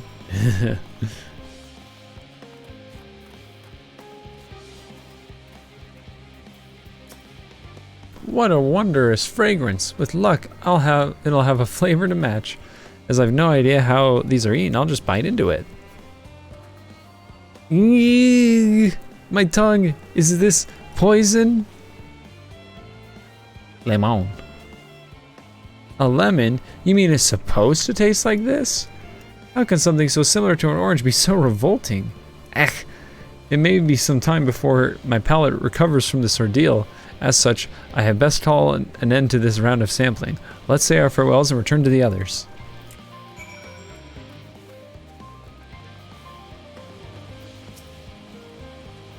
There, Chevy, I trust you found something to your liking.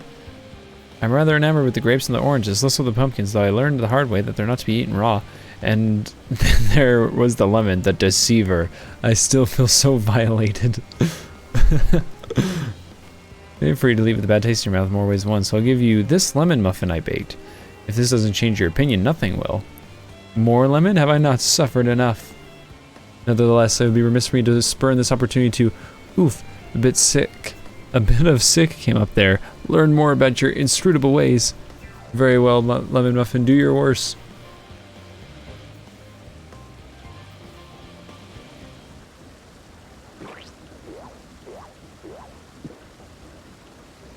This is delicious. Although I still detect hints of lemon, it complements the sweetness of the dough to create the perfect harmony. I never would have guessed its vile bitterness to be utilized so elegantly. My good chap, this is simply breathtaking. See, we rarely use lemon in its natural state, but it has a starring role in all sorts of recipes, and the same is true for many other ingredients. It comes down to making the most of the resources at our disposal, and sometimes that can even be the difference between life and death. I know we won't be able to take every species with us. No doubt the Forum agonized over what was worth preserving, and what will be consigned to history. Hard choices, but make them we must if we're to survive. Such strength of will. Now I know what Heidelin sees in your kind.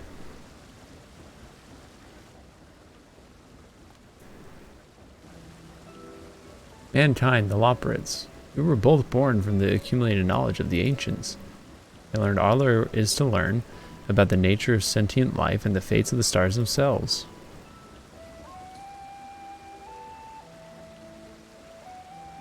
Once a civilization has fulfilled its basic requirements for survival, it will inevitably seek to eliminate all forms of negativity and achieve perfection. And therein lies its folly and its downfall. For perfection is an unattainable ideal. 'Tis the paradox of the immaculate carrot. Yet civilizations since time immemorial have deemed the pursuit of perfection as progress. They pay no heed to the costs incurred in their futile quest, and all too often become the architects of their own demise, their dreams forever unfulfilled.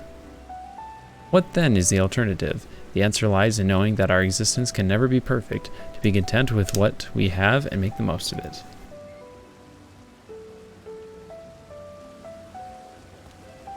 When life gives you lemons, make lemon muffins.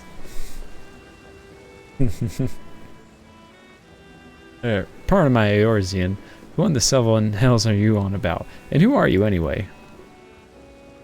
Cooking way at your service. I'm here to help prepare for the trip to the moon. And once you get there, you'll be able to try my carrots. I've been growing all different kinds. But don't worry, there'll be room for your crops too. We'll work together to preserve as many of Erithis' species as possible if you're up to the challenge. Yes, of course. I look forward to it. Well, this has been highly productive. Probably. Let's go see if Urianger and the others have run out of machinery to inspect, shall we?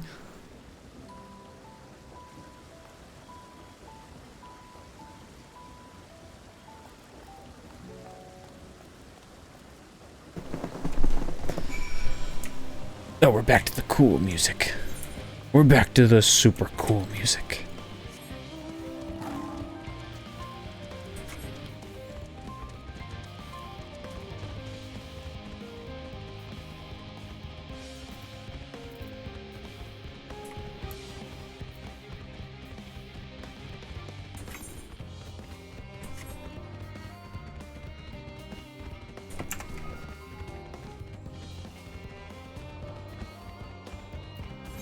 Oh, don't want to do that.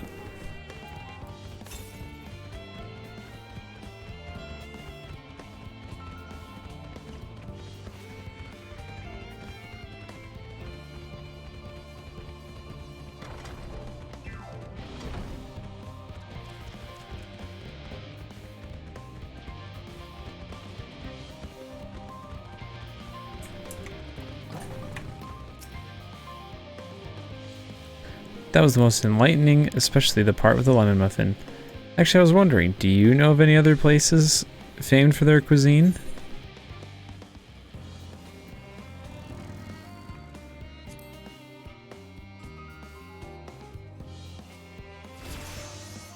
Would that I had time to visit. Sigh. The more I learn of Erithis, the more I wish we could spare it from the final days. Alas, Highland's orders are to flee, not to resist. If only there was some other way.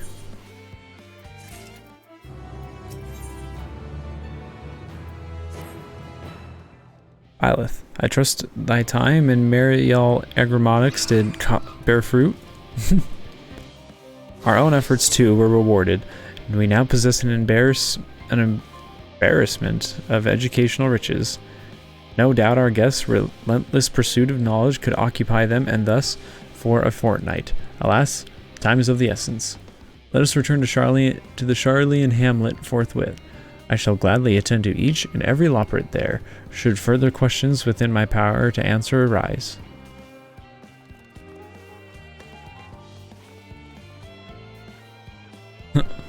Aw.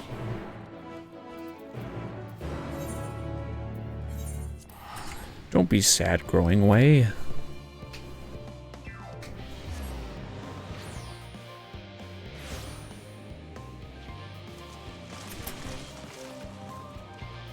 Oh yeah, I'll turn this quest in right quick.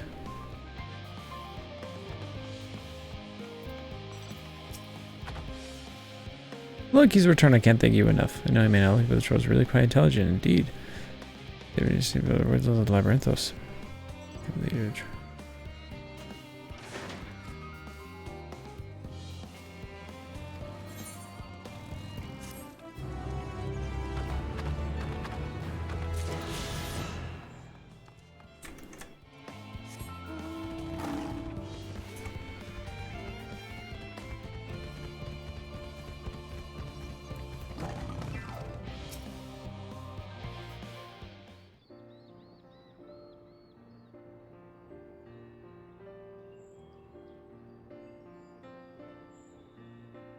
Sigh.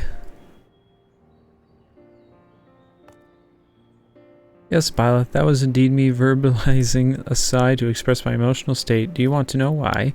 Because I saw the reconstructed environmental data for Aetheris at Logistagon Alpha, that's why. A forest so lovely and so leafy. Are all your forests like that? Actually, it's quite leafy. They're verdant, at least. The trees of Dravania stand particularly proud. You see the forest of the first. One was purple.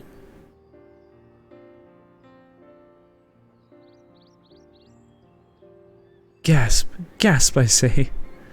With a star so wonderful, it comes to no surprise that you're reluctant to leave it behind. I was a fool to think otherwise, to assume the moon was something worth being proud of. How ridiculous we must seem to you, trying so hard yet achieving so little. Not at all. Thy works are no less worthy of their uniqueness. Thought I heard tiny voices. Ah. Thancred.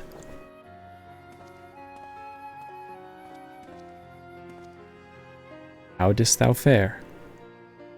Oh, I was able to glean a fair bit from the researchers by helping to move their cargo.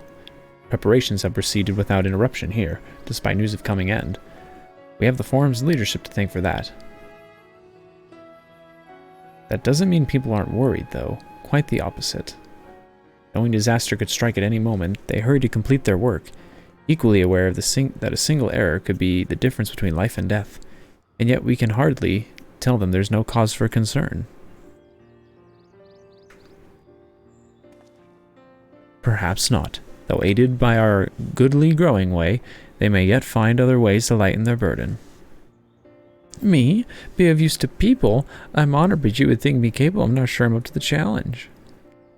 Nevertheless, I believe in thee. If you say so, I suppose I can't hurts to try. I passed someone mopping in the Western Plaza that looked to be in need of a helping paw. Perhaps you might start with him.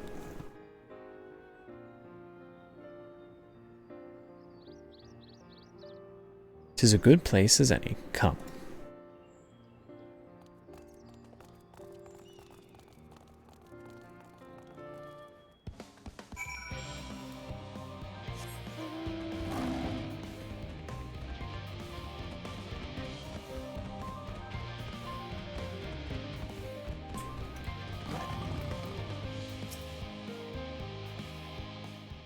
Oh, moping, not mopping. Hehe.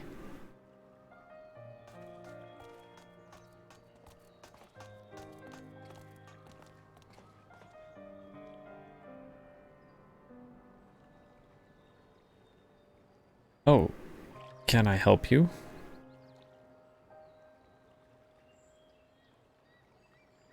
Is it you? It is you who would help me? Is my anxiety truly so obvious? A burden shared is a burden eased. Pray tell us of thy troubles. Those little fellows do look like good listeners.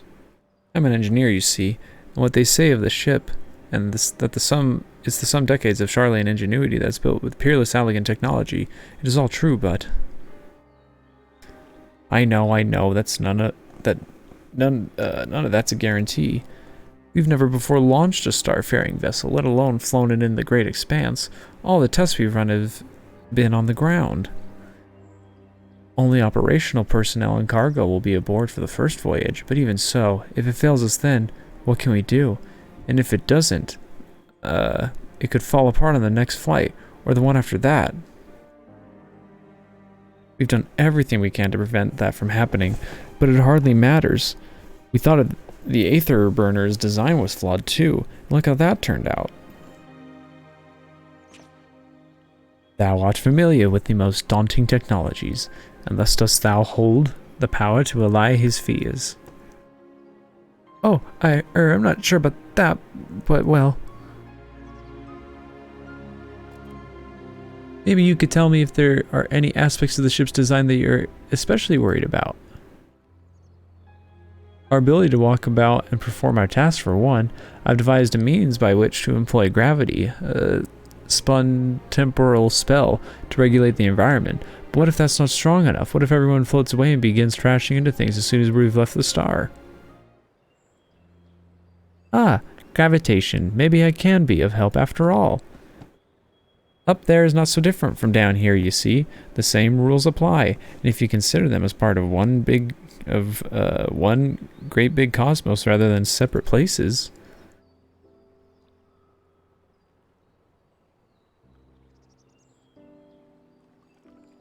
I suspect both parties shall find comfort in this conversation. Yet, if Thancred's tale be true, still others would benefit from insights born of experience. Might I prevail upon the Loporrits to attempt them? An excellent idea if I do say so myself. There is naught we like more than to ease the hearts of the fine people of Etheris, and learn more about them while we're at it.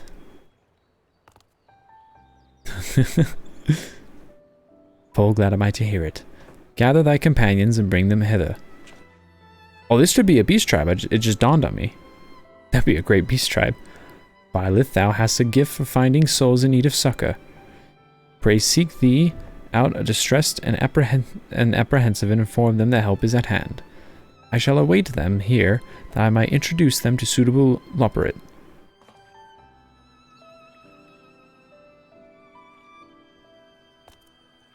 Oh, I do so look forward to that. A place for every Loporrit, and every Loporrit in their place.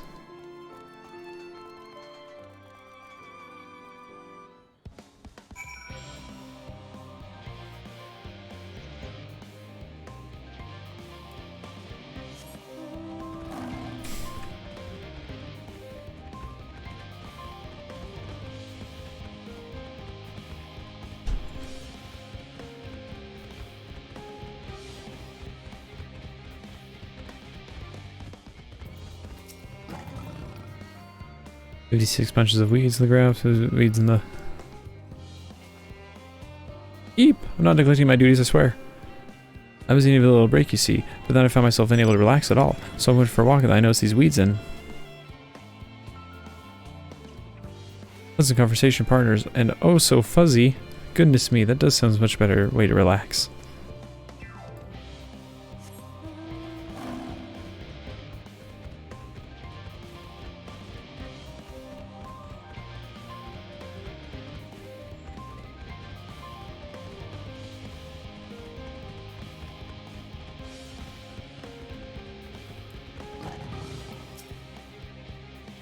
Blasted since where have they gone off to at a time like this? Beg pardon, but I have not the time for idle chit-chat. I need to reconfirm that aether levels are consistent throughout the vessel's machinery, and it seems I still have to do so single-handedly. I swear when I find those assistants of mine. The Loporrits are willing to help. Why didn't you say so? At least they won't moan about how they checked 24 times already and haven't slept in weeks, lazy sods.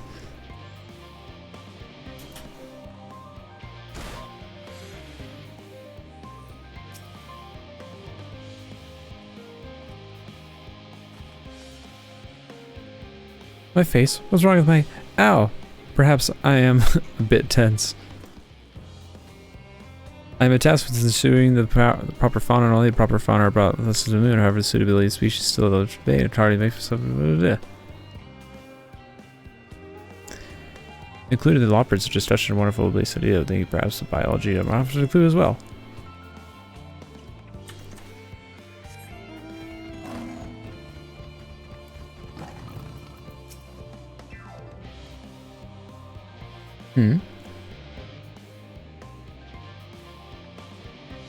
Consult our collaborators. Just supposed to be more efficient to around brooding. I'm attempting to calculate how much cargo we could consider for fewer trips. Should the Aether Burner make original estimates unfeasible? There are simply too many variables. Perhaps the associates will be more of the weight. Too much weight to possibles.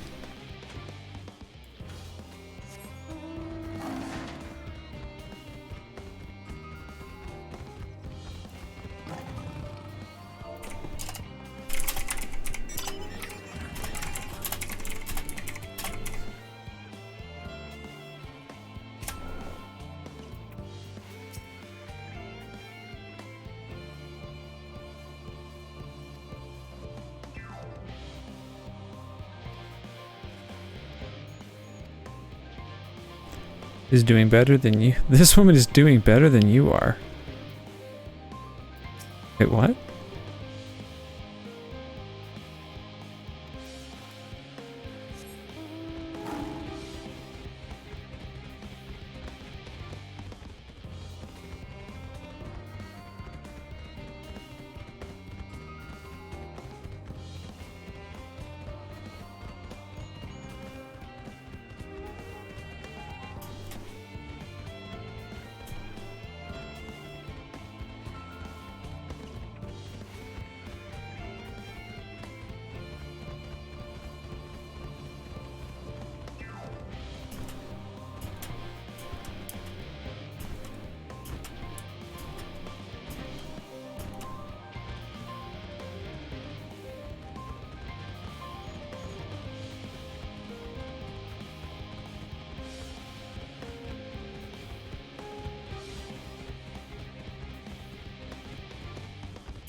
Holy cow. People are, this is probably for that minstrel's ballad.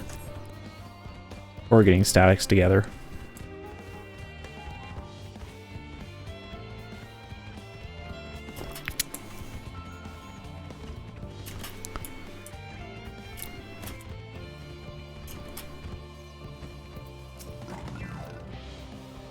Worries, nobody even recommended anniversary. Sure, Aries has the support she needs.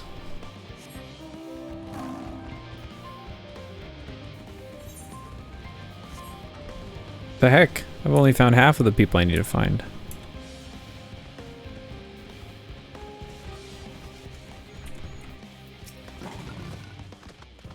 We're gonna do anything else on the moon? I know that social plans.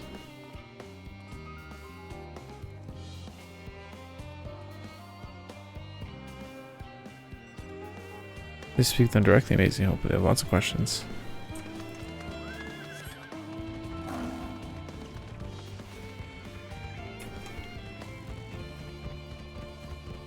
Oh, there's another one over there.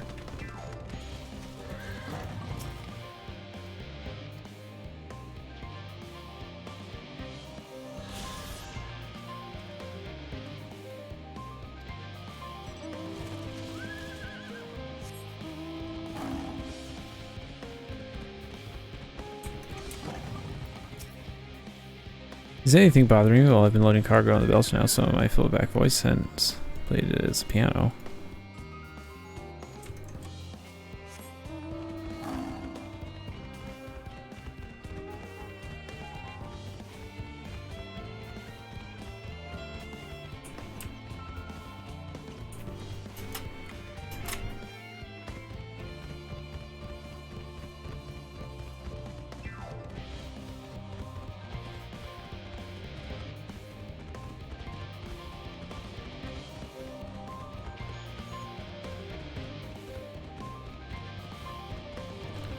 Where's the two other people? Oh, they didn't see this person here, but this says they're level-headed, so I'm assuming that they're probably good. I need to find two depressed people. Oh, I think these are them. There's one, and then there's a second one behind me.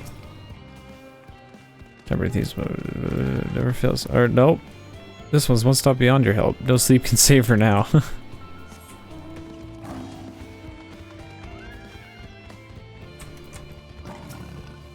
This guy probably. Yes you idiot. Have you seen an envelope lying around? It's a parchment.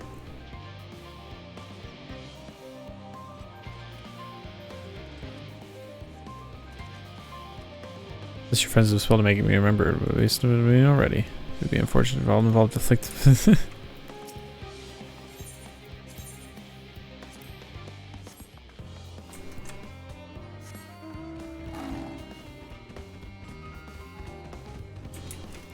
Anxious. This one's definitely.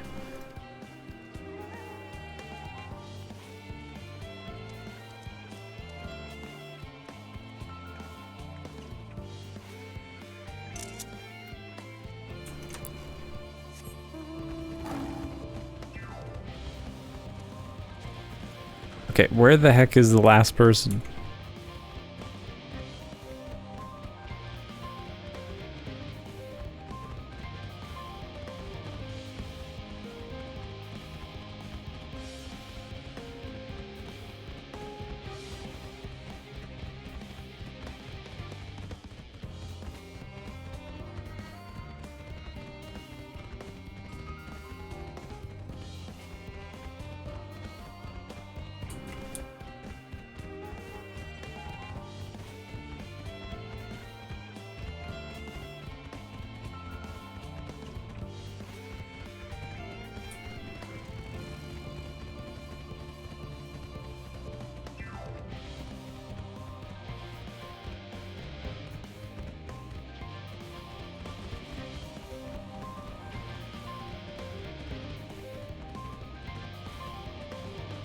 Aha!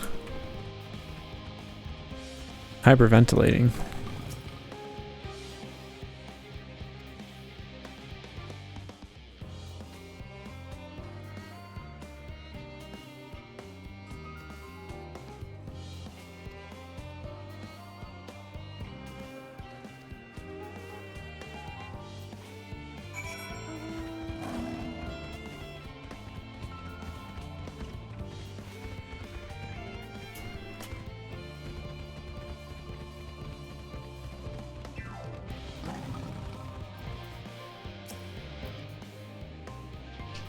Behold, Byleth, through thine efforts,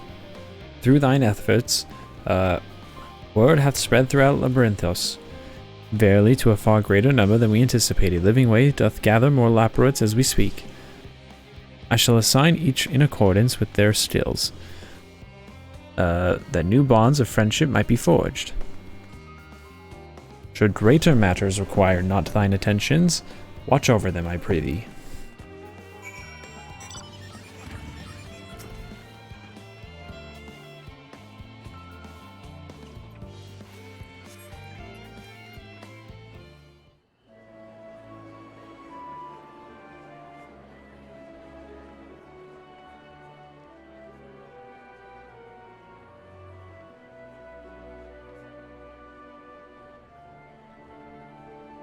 This one might be voiced. Yeah. Phew! Oh, finally some rest. Why, I haven't spoken so much in, well, in forever. Lively, isn't it? The town is abuzz. Everyone eager to meet with our friends from the moon.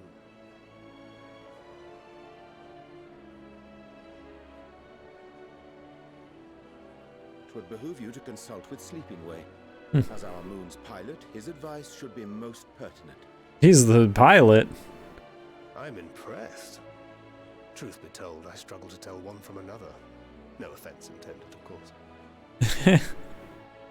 None taken. After you and your friends left Mare Elementorum, we spent no small amount of time with your Urianger. Oh, the conversations we had. He told us all about Atheris, answered our every question, no matter how trifling or trivial. Look! Every page filled to the margins with knowledge. When I first arrived, I was struck by how little I knew. It was daunting. But then I realized that, were it not for Urianger and his teachings, we'd still be stuck on the moon, gazing at your world and wondering what we've been missing.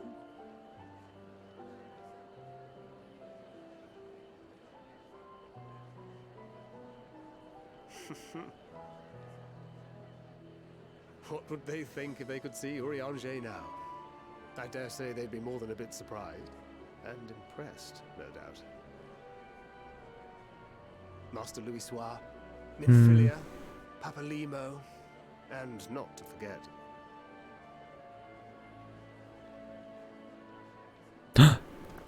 Those are her parents. Oh my gosh.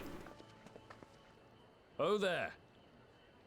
Heard there was a visiting expert who we might bother with a few questions. I take it you'd be the one.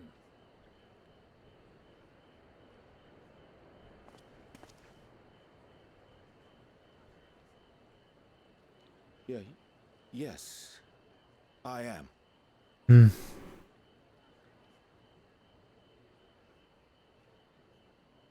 Wilson and Blovida, Sharlayan's foremost researchers in the field of teleportation magic, and Moonbreeder's parents.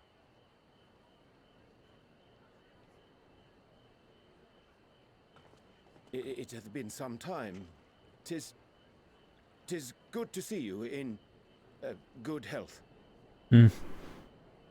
Likewise, old friend. Blovida and I were most honored to answer the call. Never expected this reunion, though, did we, dear?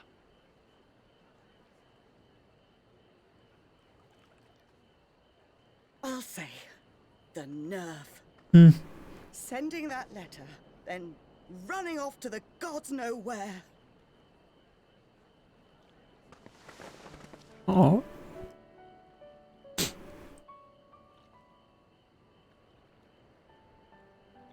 Do you have any idea how worried we were? I'm sorry.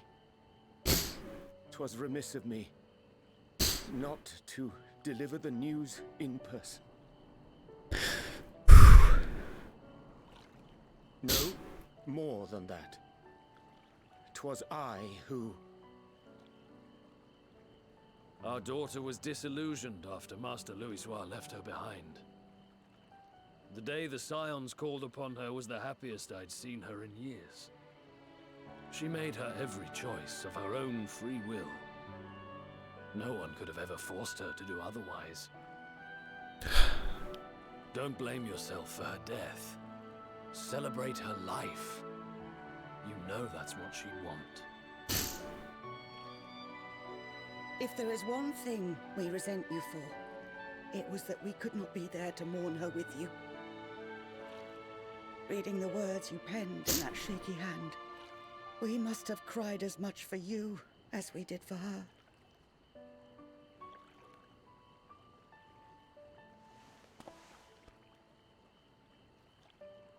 I'm sorry. I truly, truly am. I knew not what to say. Knew not how to express my feelings. The poems and platitudes of wiser men, musings on sadness and loss, studied and memorized, and meaningless in the moment. Silly boy. We are all powerless before such grief. Even now, try as I might, the words escape me. But in our hearts, we know, we always know.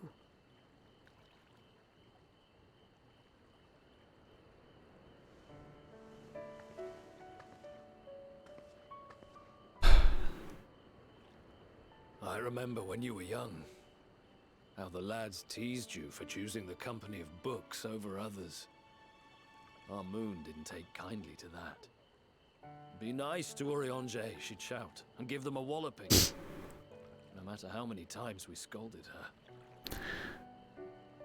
So we offered a suggestion. Rather than starting fights, why don't you be the bridge between Urianger and the others?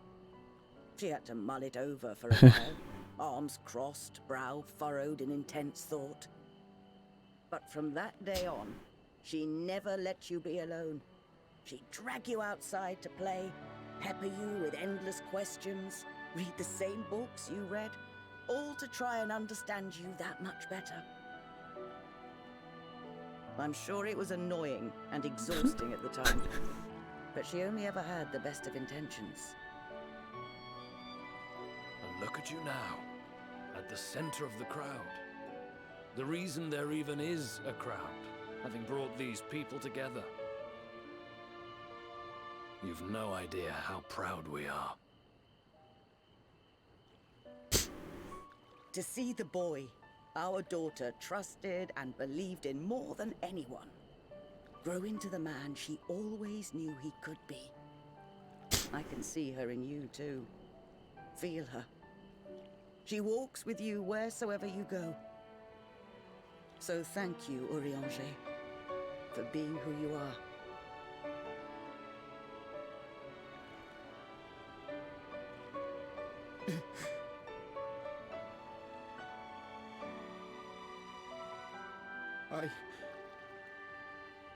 I think I can feel her too.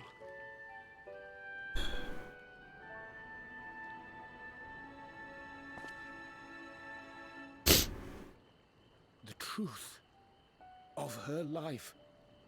Not sorrow, but hope and love.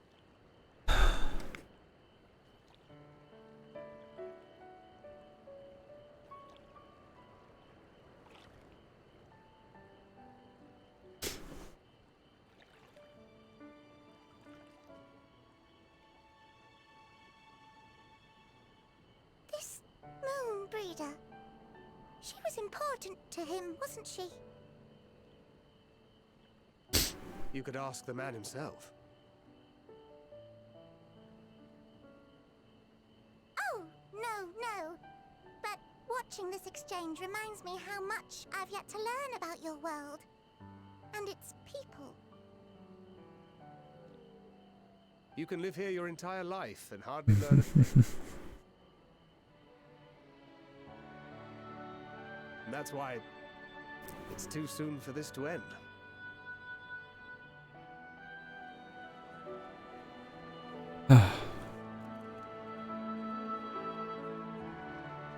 That came completely out of nowhere, but was so good. Oof. Wake up, mouse. Oh, you must be one of the scions, correct? Thank you for caring for my daughter. The time she spent with you was all too short, but I know she was proud to have you as comrades. Urianger too, I'm sure, and certainly feel better for knowing he has good friends to look after him. See that he comes home from time to time, will you? The classic Roegadyn language isn't so different from Eorzean. Did you ever wonder why we named our daughter Moon's Bride? When I first held her, the moon was shining silver and full. The whole world seemed to glow. I knew it had chosen her, that she would be a beacon of that self-same light. Of course, we'd later hear our fair share of jokes about how we ought to have gone for sun instead, with how bright and stubborn she was. But fiery was my moon breeder. As fiery as my moon breeder was, she was always kind and gentle.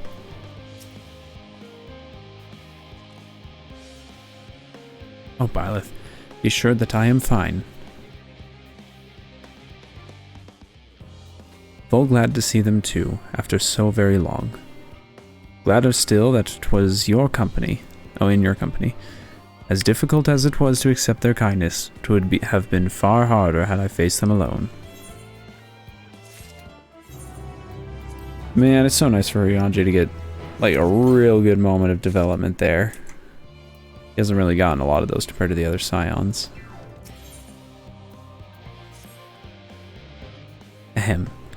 Thou hast my gratitude for lending courage to the Loporrits. Not disposed to rest on their laurels, several of our guests have elected to accompany my countrymen to their stations. Some few may still come hither, seeking counsel, and so I shall remain to aid them as needs be. If thou art needed elsewhere, do not let me detain thee. As a matter of fact, I was hoping you might check on Alize. Last I saw her, she was struggling to carry an enormous pile of boxes out to the west gate. I can go myself. We both know whose help she less like to scorn. Not to mention that, but to my misfortune, I think I can think of several other things I ought to be doing. Until later.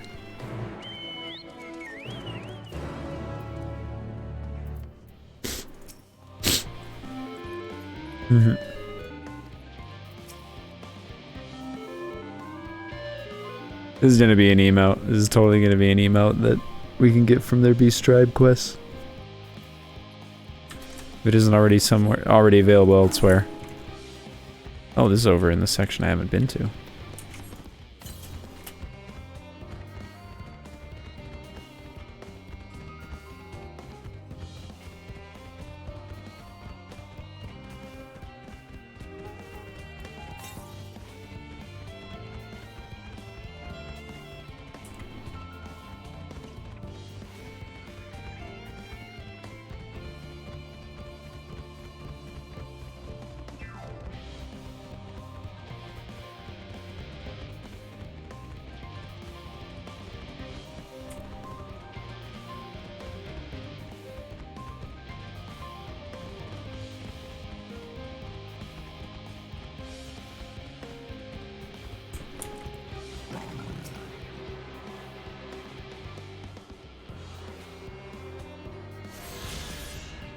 Oh, my nose is going to be dripping for a while.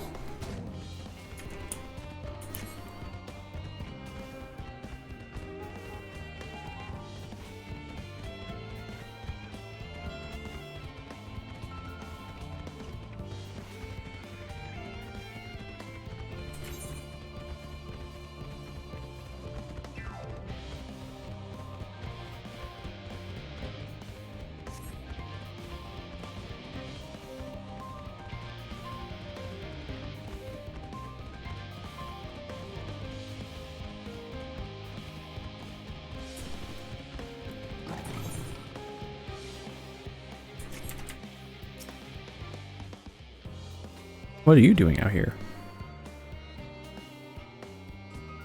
No, you don't mind. No, I don't mind if you help with the boxes, but it's far from more exciting of a task, aren't you sure?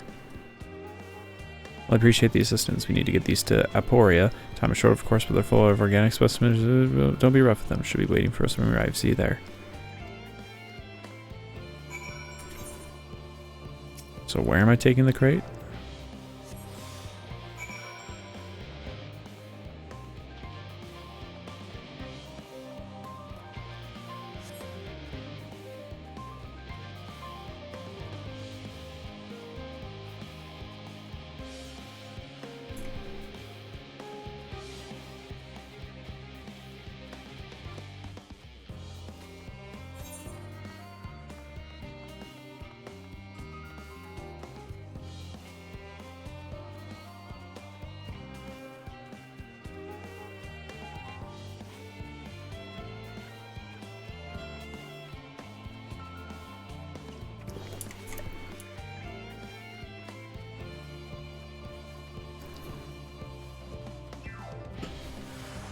Oh, what the heck? A duty just started, or a fate just started. Freaked me out.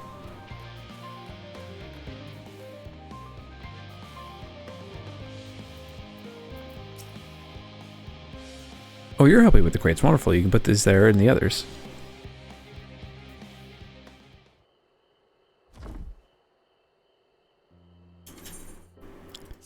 You have my gratitude. But how did you come to be involved in this?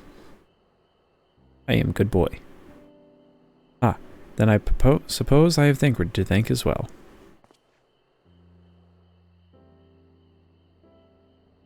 You're wondering why we were tasked with bringing these boxes to Aporia.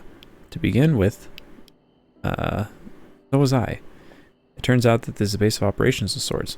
Those with the final say as to what is included in the ship's manifest can be found here.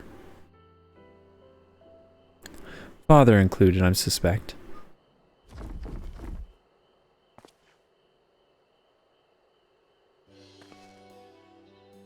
That should be everything.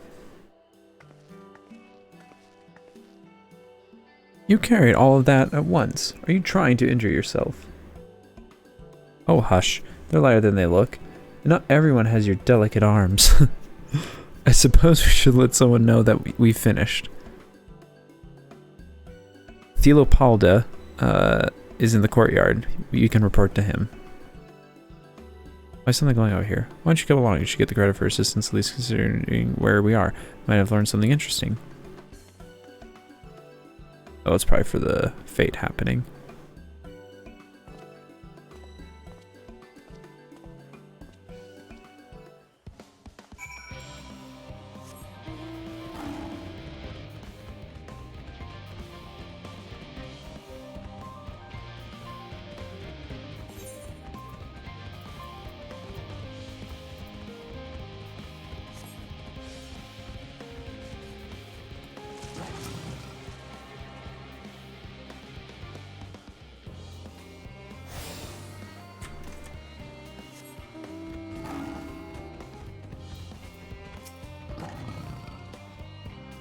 Gods, it never ends, does it? What can I do for you? We brought the samples from the Charlie and Hammett Series 110. The crates are in the entrance. Ah, thank you. I was explaining to some of my colleagues, but we were dreadfully short-handed. Just a moment. Are you Fortuno's children? Are you not? Elphanal is age your service. We're well acquainted with father. You're well acquainted with father, I take it? Quite. I've been friends with your parents since our days in the studium. I remember when you were yay high, waddling hither and thither. Clearly, it's been quite some time since we met. 'Tis good to see you again, wielding your father's noliths, no less. Speak our parents when they were young, but what were they like? Pray spare no detail. I should like nothing more to be last time I meant to be charged here. That's paperwork submission. No exchange for sort of stories. Our parents would never willing to divulge, of course. Very well then. There happens to be 3 sets of documents that need a delivery. So how about you each take one?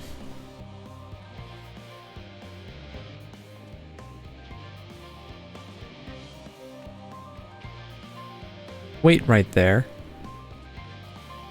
Oh, it's wait right there.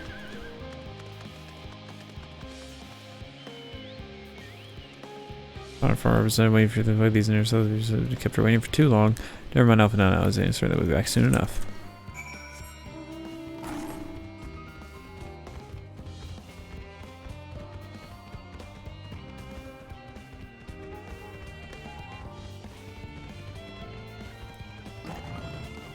Hello.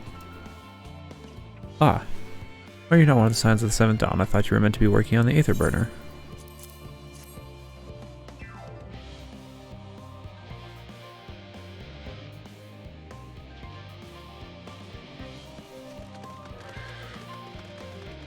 You know, worry we might have misplaced the quill. I appreciate your help in seeing the documents to my hand at least, or at last. As for your other tasks, pretty key to this opportunity, but sincerely hope your science succeed. The Exodus is without a doubt the most monumental undertaking in the history of the Forum, and so we must be circumspect in all respects. Risk is a privilege we cannot afford ourselves. At its heart, however, Charlian has ever been a nation of the curious. 'Twould be tragic indeed if we were the ones to stymie our pursuit of truth.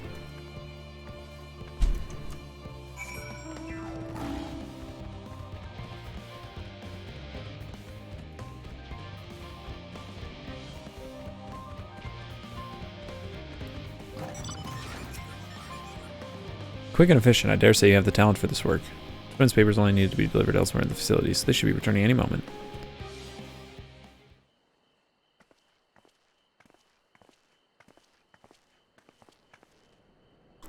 We return, with not a scrap of paperwork remaining on our persons. You will note. You both have my thanks, and my apologies for sending you on an errand far below your ambitions. Why, even as a babe, you struggled out of your swaddling clothes and... That is quite enough of that, thank you. It was compromising stories of our parents that we'd asked to hear, to reiterate.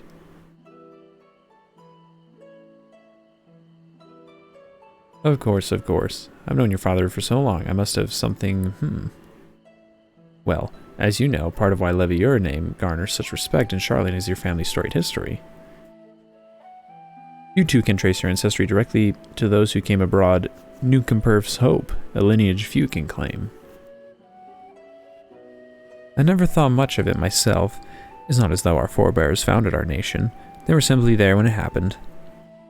Nevertheless, it has traditionally been a point of pride. It is why Nucumperf's pronouncement, renounce the ways of war and pursue enlightenment through knowledge and reason, has ever been our family's creed. He's not Allegan boots. Until your grandfather's time, aye. Archon Louis looked not to Nucumperf's words, but his deeds. He asserted in defiance of his peers that choosing to save the great and the small from the rising tides was the true mark of our founder's true virtue. Perhaps it was his expertise, his knowledge of ancient prophecy, and the fall of civilizations that led him to conclude that to eschew conflict at every turn was to consign mankind to its doom. There will ever be conflict and calamity will follow. Thus, to ignore the plight of those who one might conceivably save is not wisdom, it is indolence. You remember his words well indeed. Archon Louis lived by that personal creed, and used every means at his disposal to bring succor to those in need, Charlian or no. No one loved and admired your grandfather more than his son.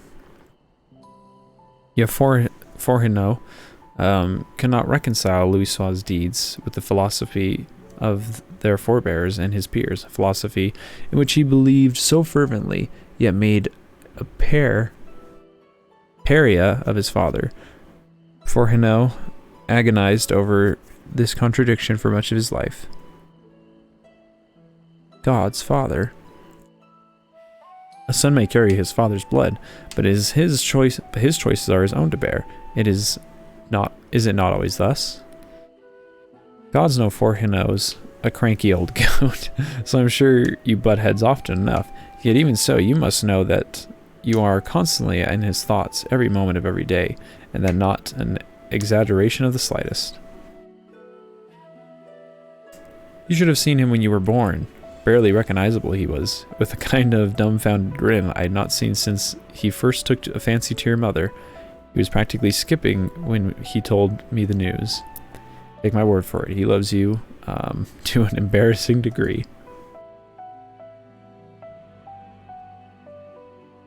But he is also frustratingly single-minded. Once he's decided that a given action is for the best, he will stay the course no matter who or what opposes him. A profoundly annoying habit when you're on the other end of it, as I'm sure you will agree.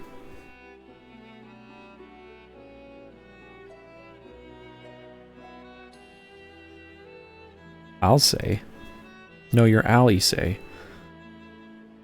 Thank you for your insight. When next we meet our parents, I shall mention that we spoke.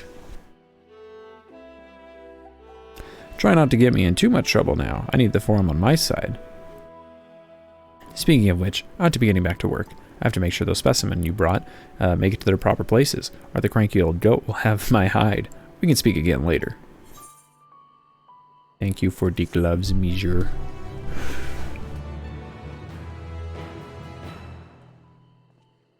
Hail, you three. Raha. Surely Kakal hasn't driven you out of the forge already. For better or for worse, no. However, he has sent me at a task that requires more than my single pair of hands. And here you are. I could use at least one of you, but I won't object to more. Fortunately, Alize and I have prior commitments we are delayed to as long as it is. What about you, Baleth? Can you spare the time? Always to hang out with the best boy. Perfect. That shouldn't take long.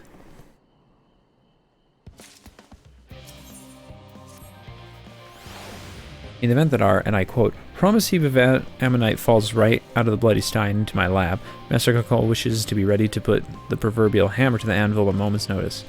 To fabricate these parts, however, we need the flames in Kakal's forge to burn hotter. He sent me to increase the amount of aether being fueled into his furnaces. The flow of fire-aspected aether in Labyrinthos is regulated by elemental reactors south of here, to which I have borrowed the key. The adjustment will require 2 people to carry it out safely, but I can explain the process when we arrive. This is where we part then. We'll see you in Charlie and Hammett once the Amorite arrives, if not before.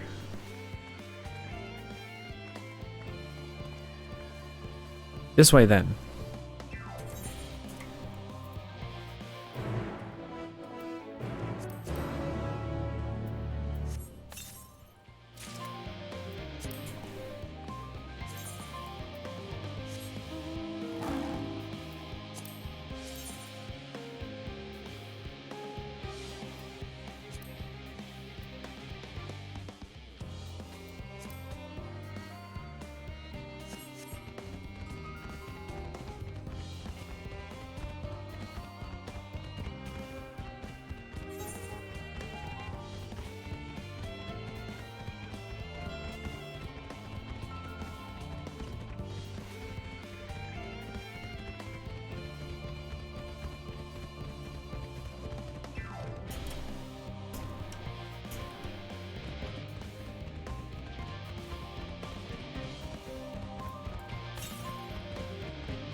Wait, real quick.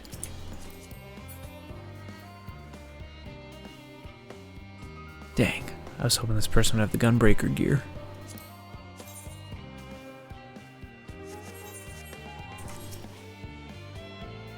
The reactor is housed within this facility. I'll be the one to go inside and adjust the fire put outfit. When I do, a rather large amount of water-aspected aether will issue from the vent at the top. I expect this to attract at least a few elementals, which we would both rather not be drawn to the reactor itself, trust me. Can I ask you to put down at least the draw near? Yep, I got you, boy. Wait here, if you would. Oh, there's that aether current.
Everything goes smoothly out here.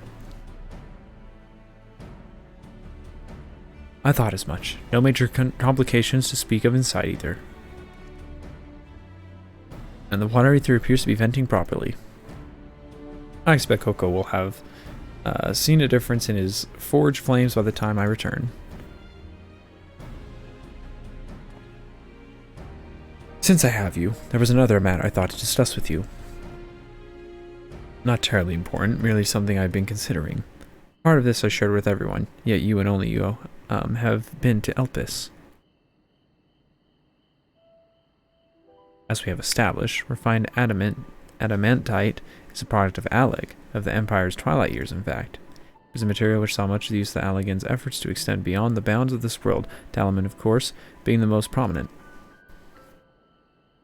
Of those who would push further, expand Alleg's empire and encompass the heavens and the stars above, perhaps the greatest was its infamous technologist Ammon.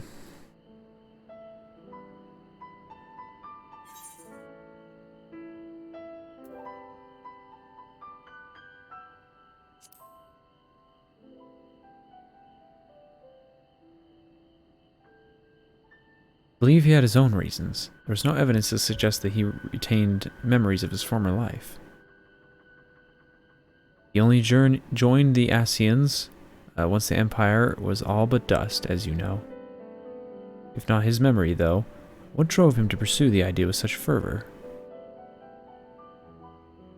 It may seem far-fetched, but what if souls, like minds, have a personality, so to speak, a natural disposition towards which they are inclined?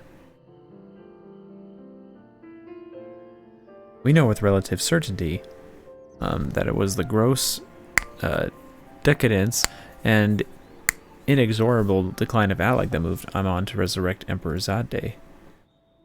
The Empire's people spoke lightly of death and destruction, experiments on those they deemed beneath them to fill the emptiness in their hearts. To facilitate Zande's return, Ammon provided these languid souls with the means to free themselves from the mire of their own indolence.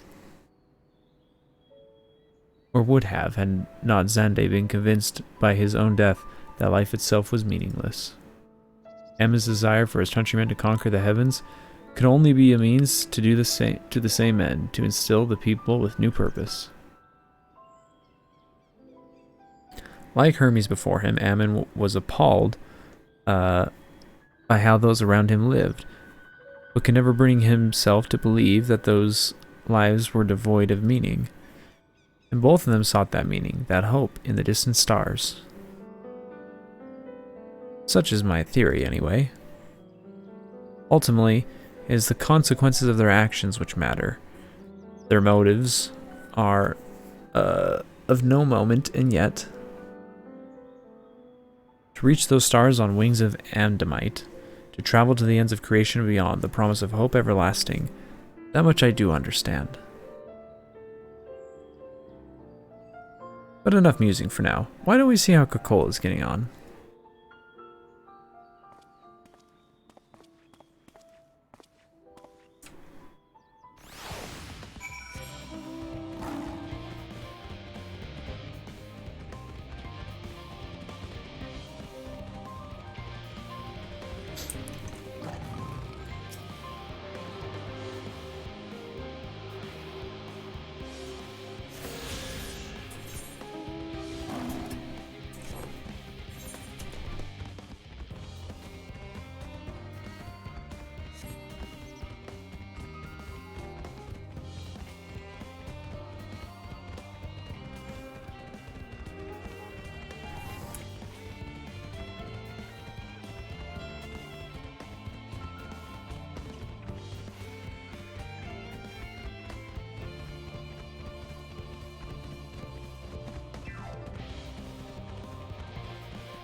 But yeah, shoot.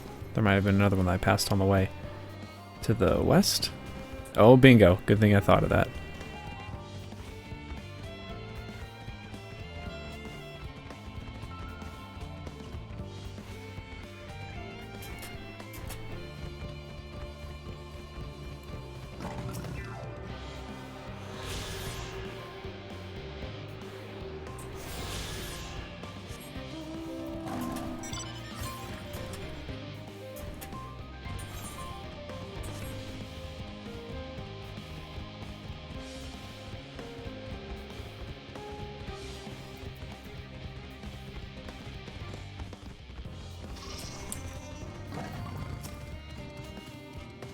Ooh, I can feel those flames ablazing from here. Glad you found someone capable, Graha, but there's not much left for you lot to do. Unless you can conjure up that refined adamantite any faster.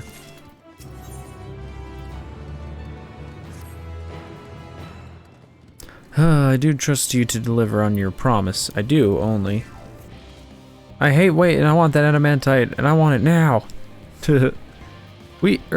Share your impatience, I assure you. Is there truly nothing else we can assist you with in the meantime? I wish.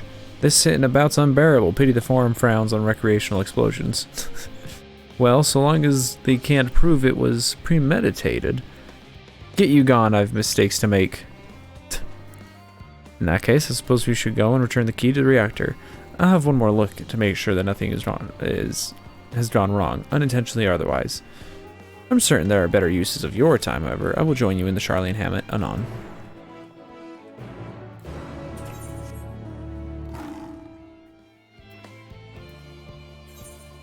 But yeah, I'm gonna quickly grab those other Aether Current quests.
ADJ.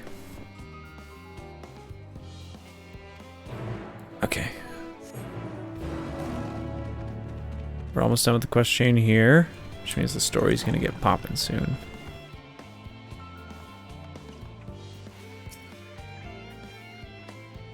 Had a big fight with Mel. She said some shit I shouldn't have.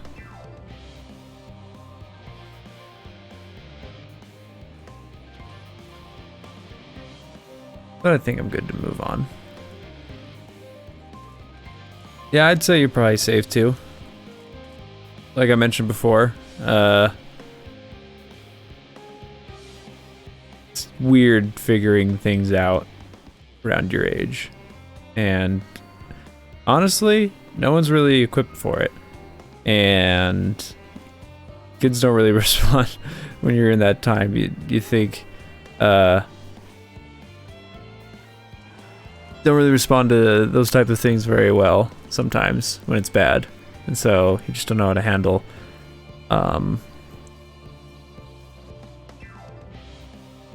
negative outcomes sometimes very well, and that's everybody around that age. So I honestly, like, if I could go back, honestly, I would like tell myself, like, don't sweat relationships and stuff like that at this age. Literally doesn't matter.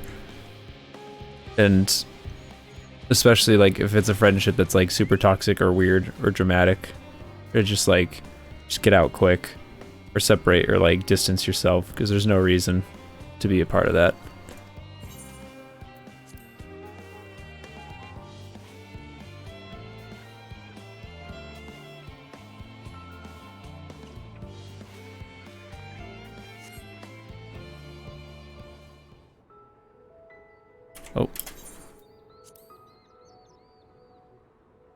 All set, I take it?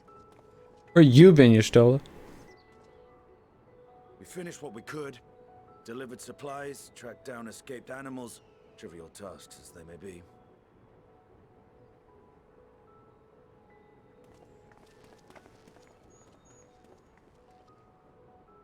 That's enough, don't you think? If there was anything more important still undone, that would be a problem in itself. The vessel is essentially ready for departure. All that remains is to load the final batch of supplies and see everyone on board. Once we've readied the ether burner, that is. Ah, had a feeling we might find you all here. Our consultations with the Loperites, too, have run their course. Pleased I am to say that our researchers' concerns have, for the most part, been allayed, though some insist on making adjustments to the very end. Of course. For their part, Livingway and her peers have graciously offered to stay and keep the people company, lest any lingering queries go unanswered. All that remains is to wait for the refined adamantite. Right on time. Are you there? It's me, Cryle. Your special delivery has arrived. Round up everyone and come to the harbor at once.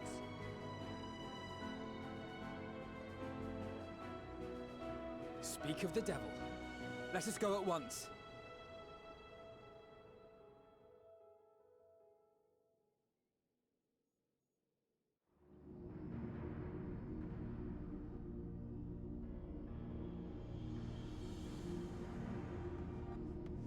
Forgive the intrusion, Master Fortuner. I bring urgent news. A great commotion has broken out in Scholar's Harbor. Your presence is requested, with all speed.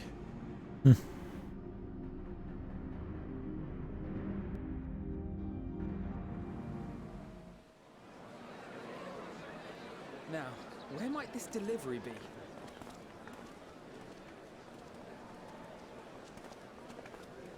Oh.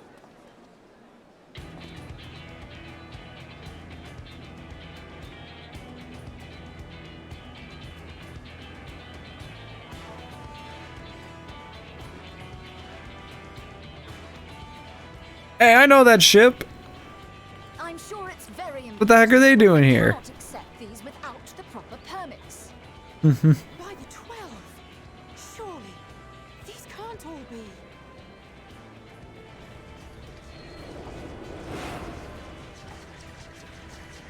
Hey, what the heck? Them too? Bleeding hellfire! They're bringing them by sea and by air. All these folks in these crates.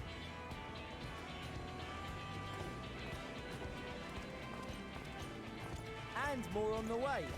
Got your adamantite right here. A bigger haul than any of these sorry bastards brought, and that's no lie. Yes, because you were charged with seeing the shipments from Gridania and Uldar here, along with your own. Give credit where credit is due.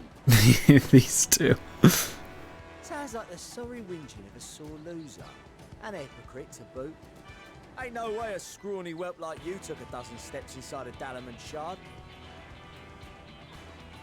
I'll have you know, I went all the way to the entrance. Furthermore, 'twas my contacts that enabled us to enlist the cooperation of the Sky Pirates.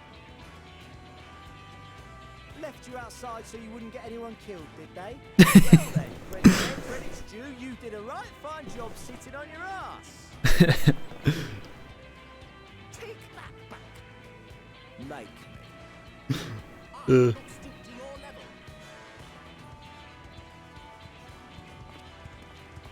Oh, hey. Hi, what a grand welcome party. Hancock and Saraban. We come bearing relics both sacred and elegant, as well as a few other gifts that may be of help. To be Hey, yo, can I borrow that best katana? wishes from the Eastern Alliance.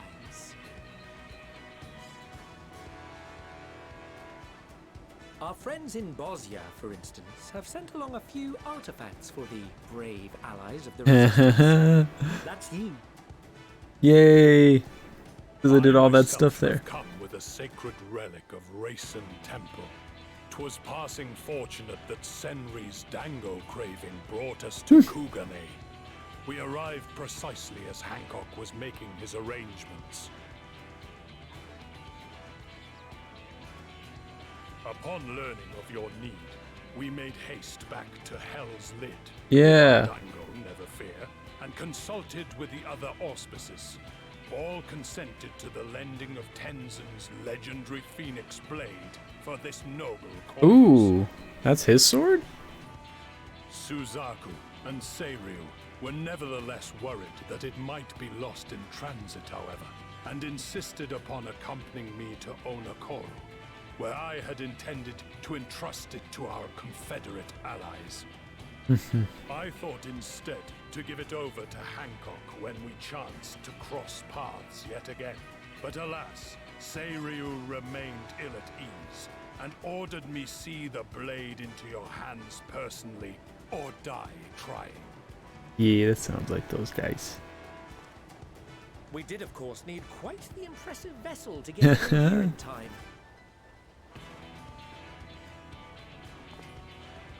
Fortunately, our majestic associates have been more than helpful. It is an honor to join the Warrior of Light on another adventure, they tell me. Holy crap, they're bringing so much stuff into, like, all these optional quest chains and things tied together. It is all wonderful to hear, but what of the extraordinary cost? I shudder to think of the ransom we must pay for such a bounty. Fret not for your coin purse, young Alphino. Lord Lolorito looks ever towards the profits of the future, and thus the East Aldenard Trading Company went to some lengths to reduce the financial liability. And since the Scions funded the entire venture, not a gill need be rendered up in compensation. Everything is already yours. We funded the venture? When? Don't Oh. let the name fool you. This coin keeper knows a thing or two about spending. Oh wow, the fact that she actually just fronted all that money. When it comes to capital investiture, a sprinkling of gil here and there will not do. You need enough savings to make waves when it really counts, which is why frugality is paramount.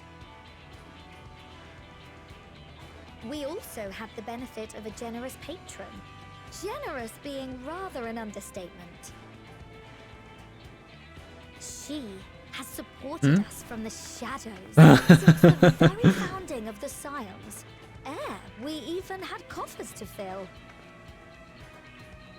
Mother!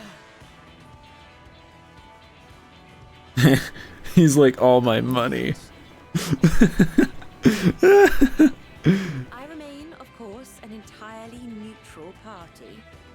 I simply thought our family's coffers were needlessly We can hardly take them with us on your teeny-tiny toy boat, now can we? And would be a shame to leave all that hard-earned wealth unspent.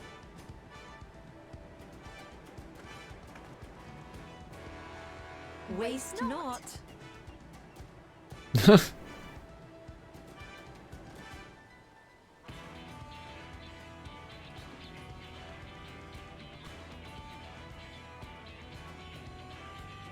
However did you manage so much in so short a time?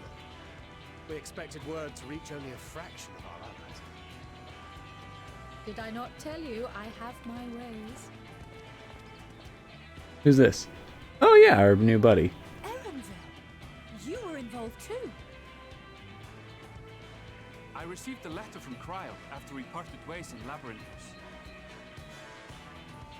She explained what the Scions were trying to accomplish, and why you might soon require the services of the Gleaners, spread across the world as we are. I pray you do not interpret this as a betrayal of Charlotte. I accept that the Forum's aim in pushing us to our limits was to preserve what knowledge we have, and I bear you no ill will for it.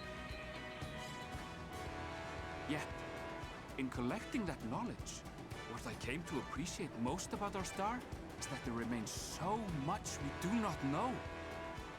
That is why I chose to help the Scions. To combat the obliteration of those countless undiscovered wonders. I held no illusions that they would be less demanding taskmasters. Though, rest assured, if I had, I would have been sorely disappointed.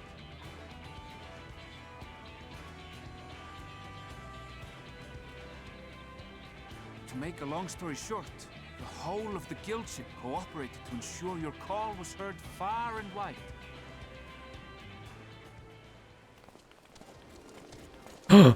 Yeah. What's this about a ship that can fly to the moon? It's about time you showed up, boy. Should have been all over this. And why didn't you mention it sooner? Look at that snarky fool in the back. Beg my aid. Your problem's a bloody ship that can fly to the moon. That's what I was saying. I was like, where's Sid? Of course. Garland Ironworks' finest. You need only point us towards my new favorite ship. And Alpha's here. Oh, I nearly forgot. We stopped by Whirlit before coming here and picked up a package from Gaius. He's still of the mind that actions make for better penance than words, contrite or otherwise, so we offer none of the latter.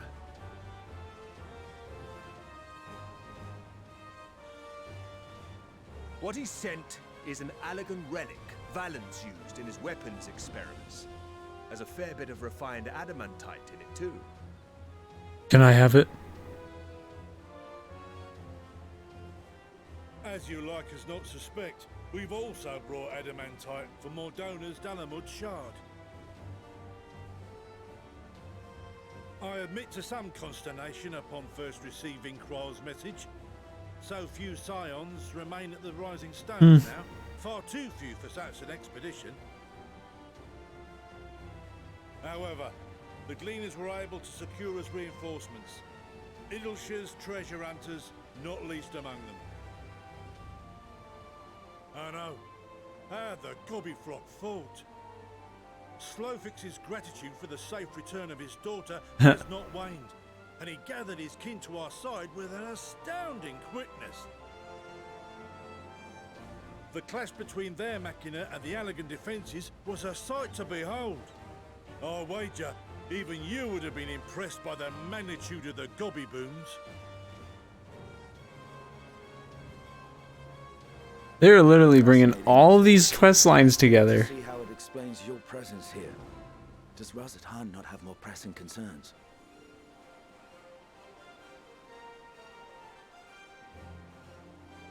We do. Yet averting the final days would be the most expedient solution. That, and I am indebted to you.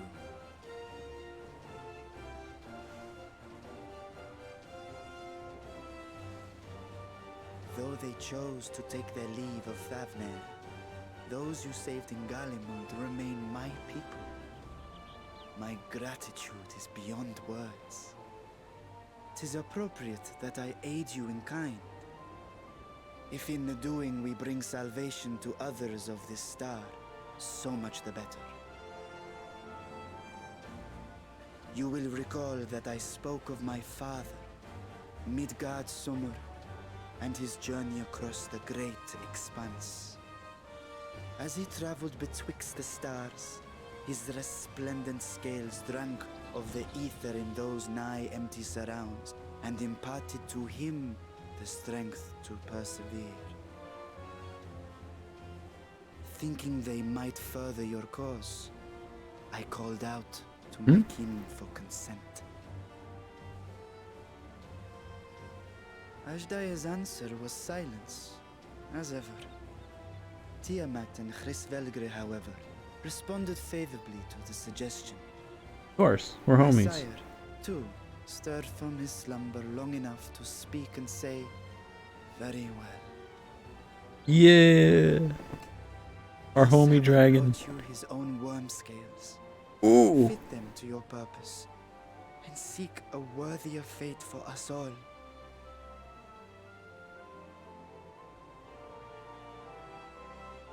You'd be hard-pressed to find someone else so familiar with the unique properties of dragon scales.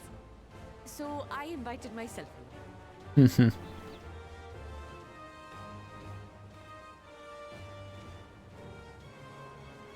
at me, this is so unbelievable. I've gone right back round to believing it again. Forget a 6% gain in efficiency. With all these goodies, we could get 7, no, 10, no, 14 bleeding percent. Think of how far we could go. What we could do with that much power. What we could blow up. If Kokol is duly convinced, then it must be true. In which case, the Scion's end of the bargain has been fulfilled. Would you not agree? Tee-hee.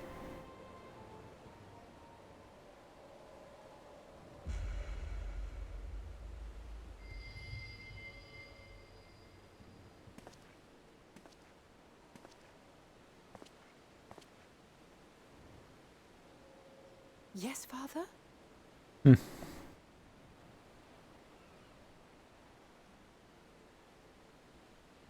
I know not what you seek of Hydaelyn, nor for what purpose you would take command of our ship. Yet this much is certain. To do so will be to dictate the fate of this star and the lives upon it. The lives of each and every creature, in their magnitude and their fragility. Do you understand? And are you prepared? Hell yeah. We have seen and we have felt how much each life shapes this world. And so we are determined to abandon none. We understand what is at stake, and we are prepared to bear this burden.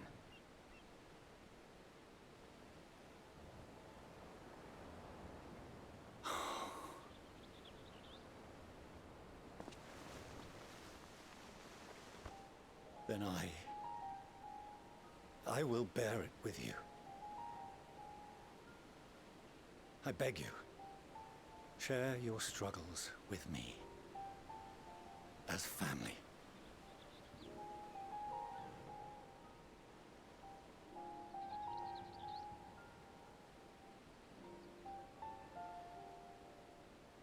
Just like when Louis Swa talked to him. You grasped my fingers with such tiny hands the day you were born. I thought my heart might burst. It was love and happiness beyond expression. Overwhelming. And a conviction so powerful that I trembled with something close to rage. I had heard the final days foretold. I swore to myself then and there that I would not let them steal your futures.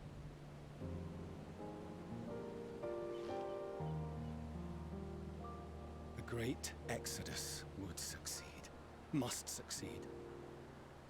No sacrifice or sin was worse than the alternative. If anything gave me pause, 'twas mine own father. The Archon Louis Swa openly decried Charlian's policies, a perspective which I regarded with increasing disdain as I grew older. Yet even as part of me thought him a fool, perhaps I also hoped that he, of all people, would devise a brilliant means to save my children. A naive hope, but stubborn enough that I could never bring myself to keep you apart.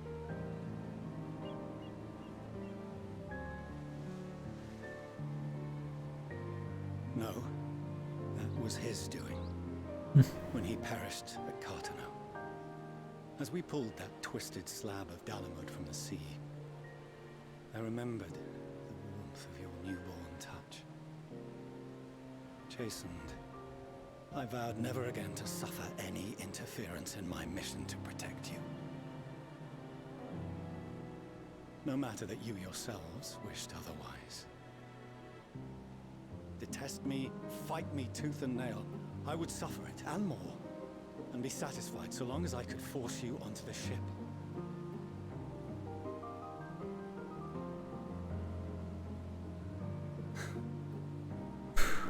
was wrong. You two have grown so much stronger and so much wiser than I dared dream. Finally smiled. You have earned the right to walk your own path, and already begun to do so. Good. Because there are things we care about, and people we love, and none of them is replaceable. Not a one. It cannot have been an easy journey for you to have come so far. Boy, you have no idea what these two have been through. We shall be glad to acquaint you with the finer details someday, once this danger has passed. All that we have seen and heard, that we have felt and learned in our travels.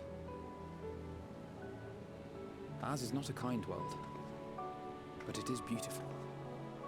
Always. Oh no. Are you quite sure that's wise?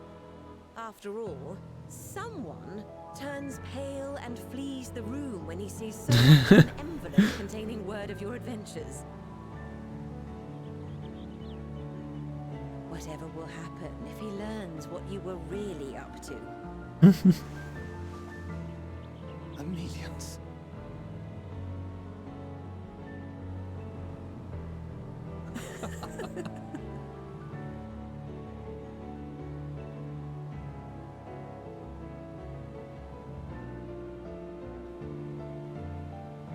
Though I have wronged my children most gravely, I owe you an apology as well. Nah, you're cool, man. I assumed that it was the Scion's influence that made them so keen to charge headlong into danger.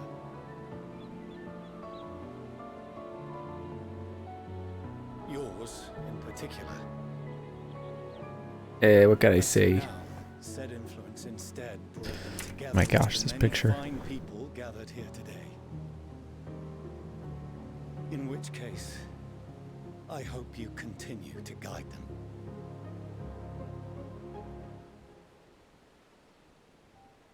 If we've finished loitering about the harbor, might I suggest we put our plans into motion? People are beginning to look confused. Perhaps you can spare a few words ere they resume the tedious work of cargo. You have no small number of friends and admirers here after all. All my homies are here. All I need are the people from the first, but they can't be here. Okay, what great generic lines are they gonna give me? Let's see it. Oh, it's playing the Realm Reborn theme.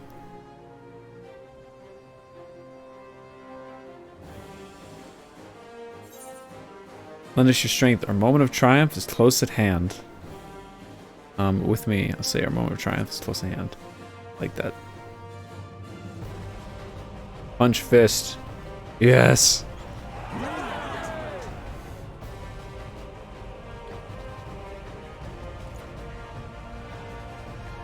Nero, don't you hide back there. I see you. Your assistance is appreciated. Now, in an orderly fashion, if you please.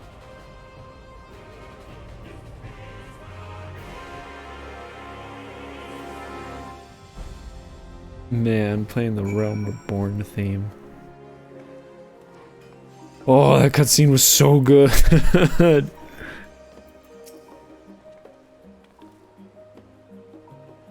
Whew. We finally managed to clear the harbor, which means the rest of the is in the engineer's capable hands. Meanwhile, Father has issued us an invitation. As was agreed, he will reveal the means by which Hydaelyn may be contacted. We are to meet him in Emporia when we're ready. Given the vital knowledge she holds, I suggest we leave without delay. It transpires, however, that the Forum's method of speaking with her is not without risk. I am curious to hear what those might entail, but regardless, be warned. Most of those who arrived with the Adamantite have offered to stay and see to any remaining tasks that need doing. Forum has already asked for my assistance in overseeing the process, so you needn't worry about a thing. Thank you, Totaro. We're off to Emporia then. Ooh, this is gonna be some big cutscenes coming up. Oh, we're getting so close to the end. Within reach. Wait, where the hell am I going? Not, no. Oh, I'm going back down there. Oh, okay. After tell Mel about it, exchange later. We just messaged you all that like during it, DJ? That's pretty crazy.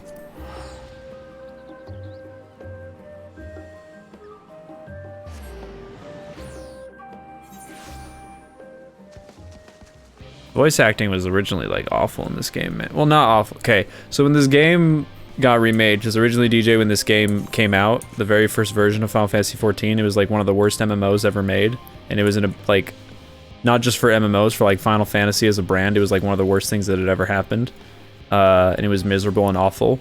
And then they put together like a superstar task force with the guy who's now the lead director and producer now. Yoshi P is his nickname, and everyone loves him so much. He quickly like scrambled together to remake the whole MMO and get the team to remake the MMO in like a year or so. And so the first quote-unquote expansion or patch of the game like being re-released in its fixed state, the voice acting was like, the voice cast was good, the direction was just really bad. But then ever since the first expansion, Heavensward, the voice acting has just slowly gotten better and better and better. So we're at the point now where like last expansion and this expansion, oh man, there were some stellar points last night. The voice acting was so good, and that last part was great too. I think they changed Sid's voice actor, that or he just changed his delivery. He sounded a little bit deeper. Oh crap, this guy just reminded me, I need to go spend poetics real quick. Violet, I've already shown the others inside. You will want to speak with Clara Lane. She is the key to the lift and can send you down after me. Crap. Okay. We need to do this important story stuff, but real quickly, one of my guild FC mates just reminded me I need to go blow my stack real quick because I'm capped out on tombstones. I need to go get rid of them.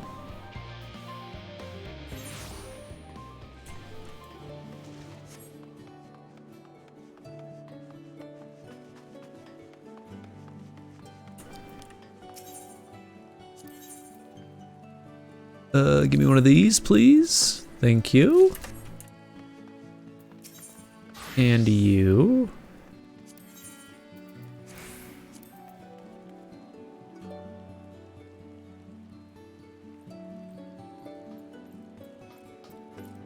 Oh, I already have some of these. Oh, duh, because I had them from Samurai and I don't need to buy... Oh, I guess... Oh, did I get rid of the necklace? I guess I did get rid of the necklace. Whoops. Oh well.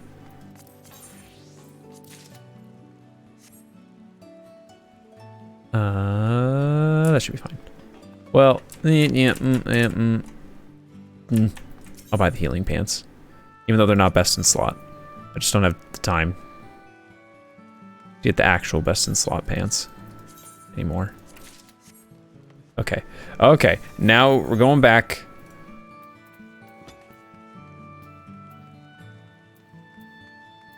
I believe I'm supposed to take... Oh, I clicked on the wrong quest. It's supposed to be this one.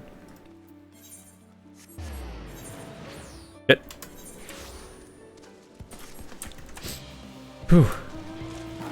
They threw some really emotional cutscenes here right at the end. That was the one thing about this expansion. It hasn't had like the real hard-hitting emotional bits.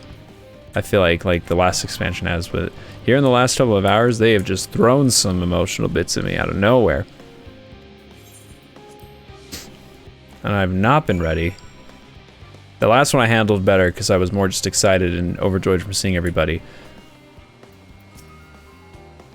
From here, we proceed to the heart of Labyrinthos. It is most closely guarded secret, Thamuzayan. It marks the beginning of the end of our efforts. Once we delve to seek audience with the star, and once we will embark on our journey to the heavens. This way, if you please.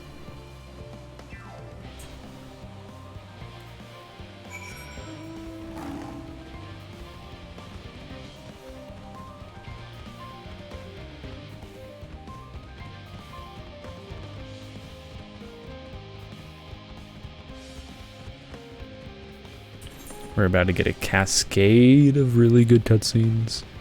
They're gonna tell us so much.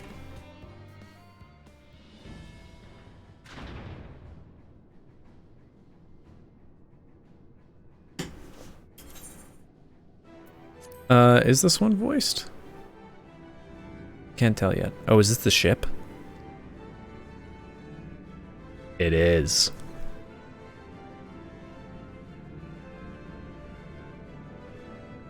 Oh yeah, that looks Allegan.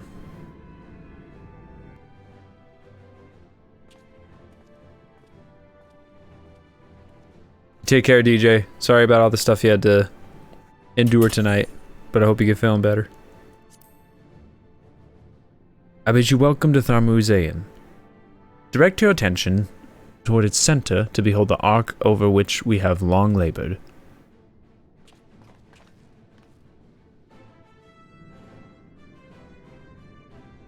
As you can see, 'twas designed as a medium-sized craft, the better to reduce fuel consumption. Miniaturizing magics have been applied to its interior to ensure that the thrust-to-weight ratio does not place too great a limitation on its freight capacity. The Aether Burner, as you know, has been removed for further modification, but we will reattach it soon enough.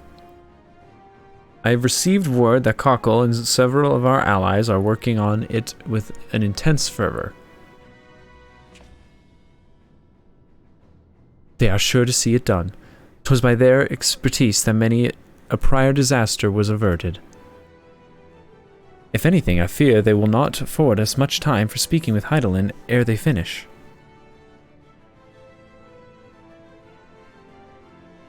Point taken. Let us move on. I must warn you again, however, that even with the benefit of our device, to treat with her is not a simple feat.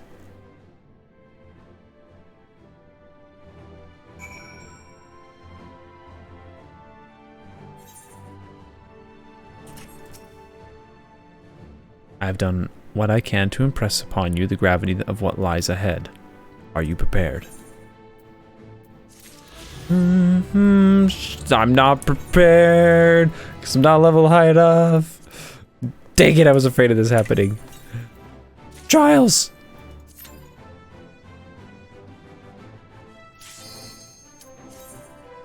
Give me a moment, I'll be ready in a little bit. Everyone just hang tight, just chill. Don't worry, I'll be ready in a wee bit. Just wait.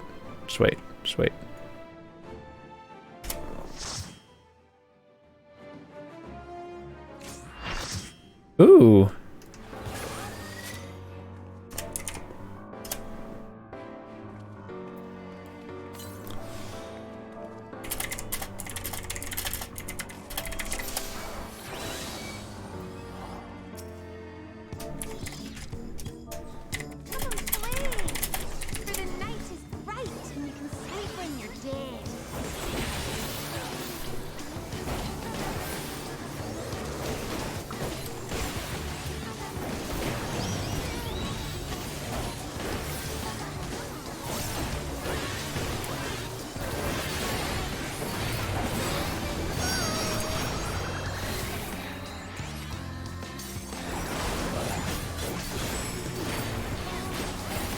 Oh, that's right, I don't have Bloodfest.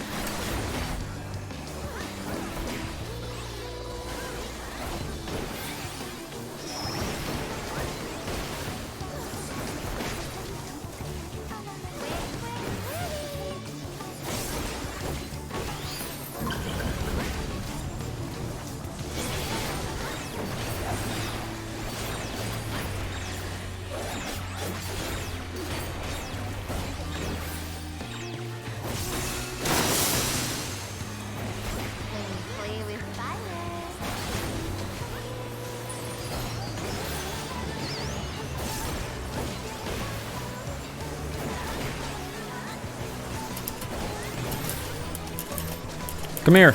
Come to us. Come to us. Why are you staying over there? Our deeps. That's why you come to us. Makes this part easier.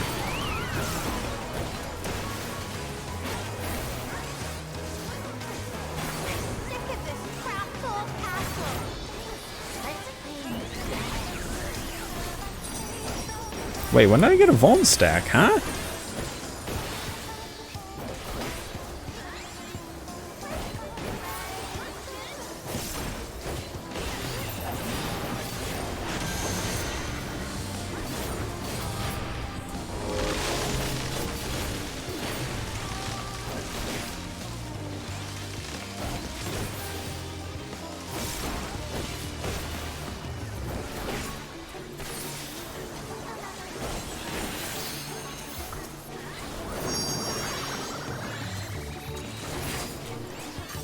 Keep forgetting that I can do that now. I don't have to worry about burning my melee combos.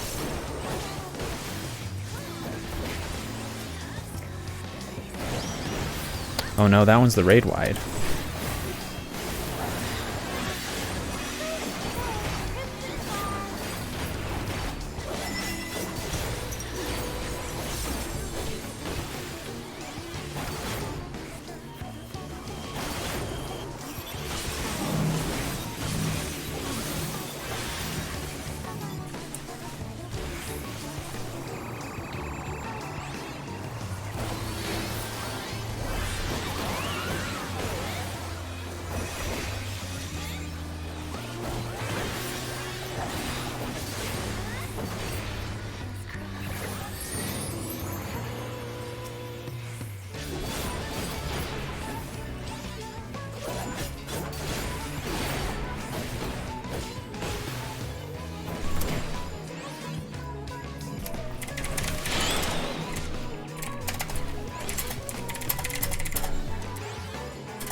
No.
Not the most buttery smooth, but it's not extreme, so we're fine.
No, I tried to get my blasting zone, and I forgot I don't have Bloodfest, so I'm not going to get my continuation window off in this No Mercy.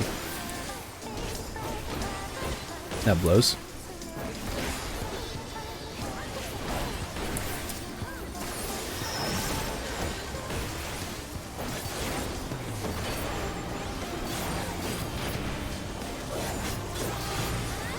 I'm just hoping I get enough XP from this. Oh!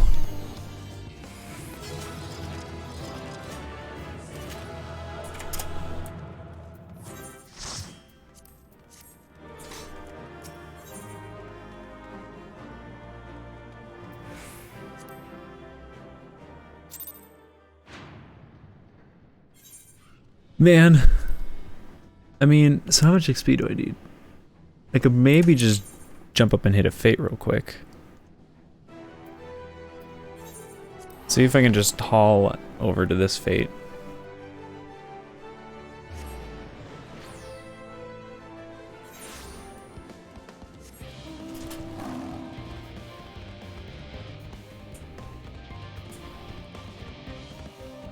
It's gonna be kind of close.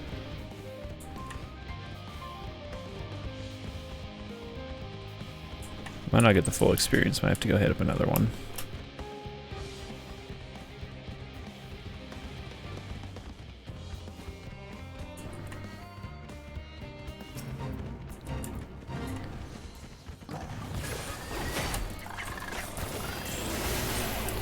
Aw, man.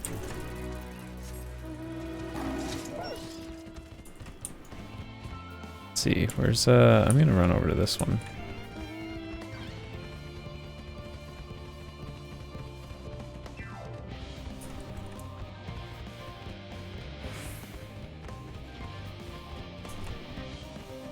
Ah, well, I guess I should have just gone right.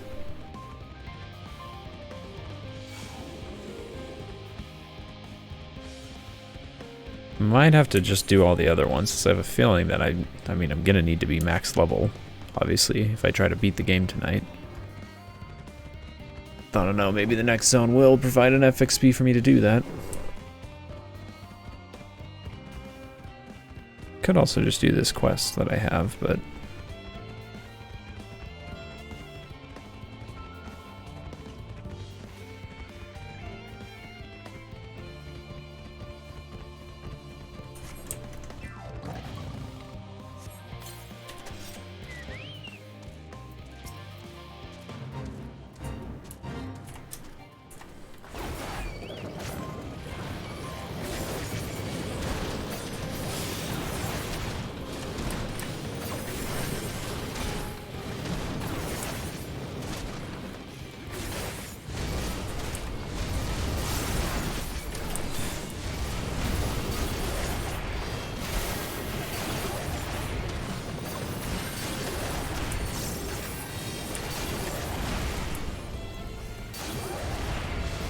Oh, someone else is here.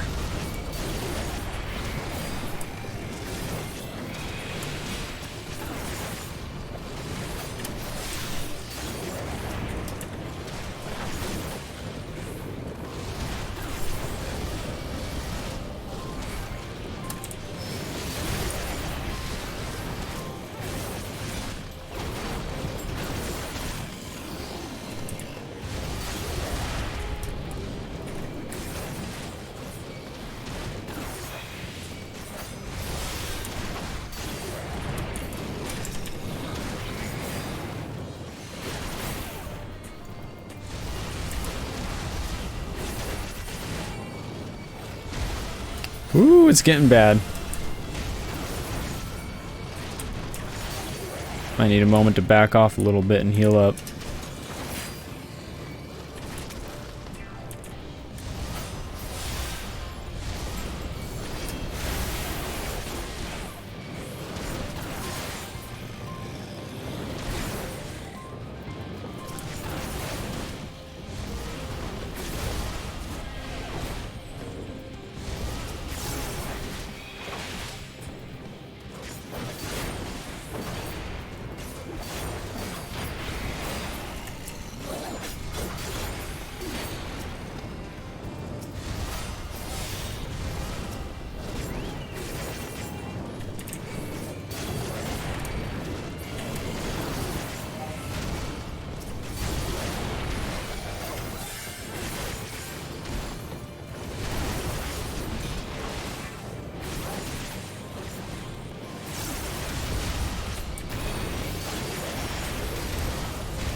Whew.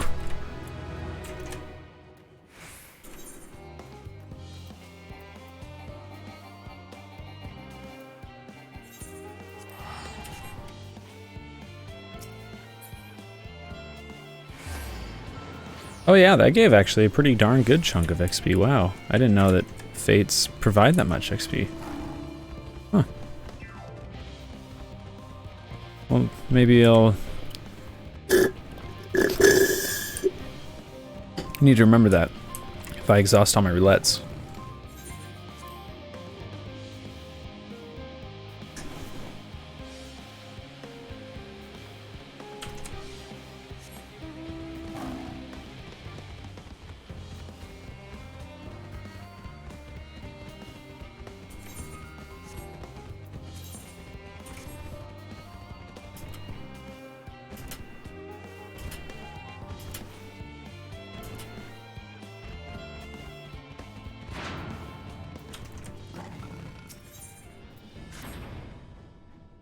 We make for the lift at the center of this chamber. Come.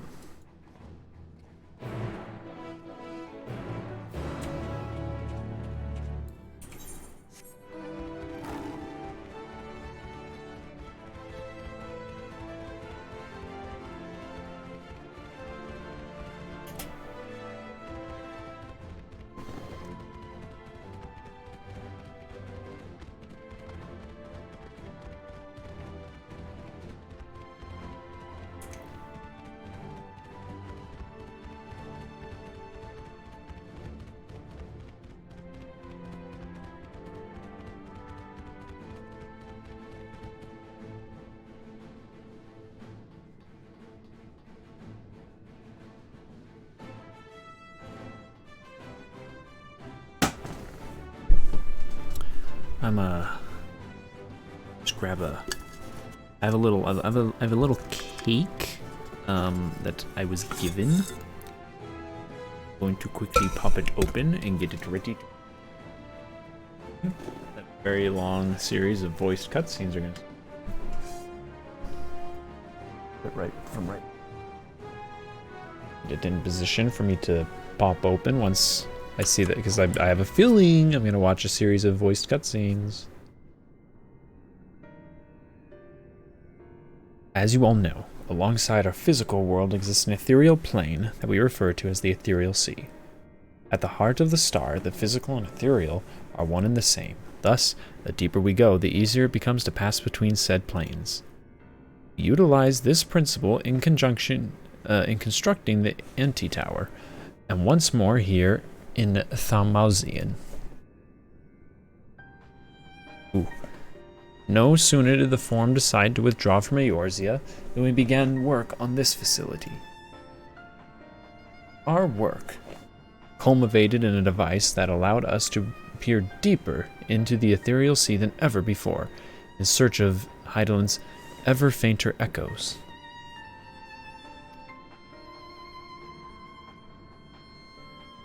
The anti-scope, or adioscope, and you communicate with her through this device.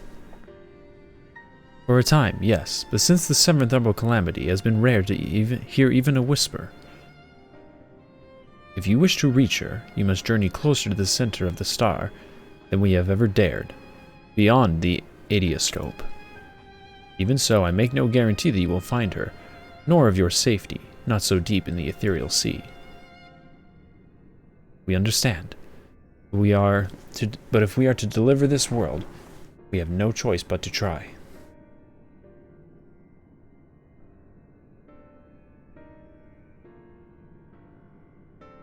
I know. I only wish we could do more than observe your progress from afar. The adioscope's ocular lens, by which we may peer into the ethereal sea without placing ourselves in hazard, lies above us. Through it, we can watch and guide you.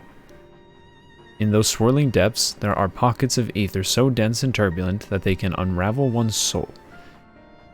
If we determine that you are at risk of coming into contact with such pockets, we will recall you with teleportation magics. To that end, it would be best if one familiar with the composition of your souls remained here to assist in assessing said risk. Otherwise, there is an increased probability that we will extract you too early or too late. That's gonna be Y'shtola, yeah? Or Graha? Oh, Kryle. Please allow me. I have thought upon this much, and in truth I do not believe that I am fit to join you in the trials ahead. The events of the Tower of Babel drained me, yes, but even more than that, your capabilities far outstripped my own. This is no time to have a weak link in your vanguard, no matter how much she may wish it were otherwise. If I assist in the matter that Master Forno has laid out, however, I may still be of use. Will you trust me to do so? I can think of none I trust more, compared to all the effort you put into keeping us alive while our souls were in the first. Preventing us from dissolving into Aether in a single expedition ought to pose no challenge at all. And even if we did, I expect you would hunt us down and restore us to health somehow. You flatter me, but rest assured that I will be keeping a close eye on all of you. There is one more thing. Those in ages past referred to the ethereal sea as the underworld, our final resting place. In its embrace is memory washed away, leaving only the purity of one's soul, so we believe. Yet what of these memories? Few think to ask what becomes of them, cast adrift on the ethereal tides. Some theorize that they linger for some time, those associated with strong sentiment in particular. In those depths, memories of the departed may even coalesce around you, for hatred or for love. Thus do I caution you to be wary, but also to have faith. Remember those who did gladly extend a hand to you, that they may lift you up once more. This is a dungeon?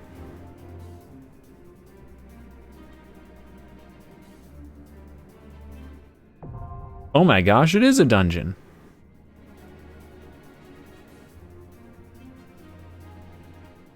Okay, dungeon time.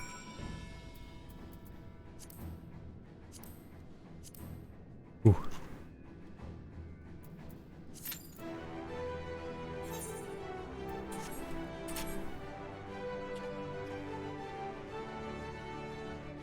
Man, I got out a cake and everything. I was ready to just sit back and eat some cake, but probably after this. I'll probably get a good chunk after this. I would hope. I'm assuming these people already completed it and they're doing the afterwards cutscenes.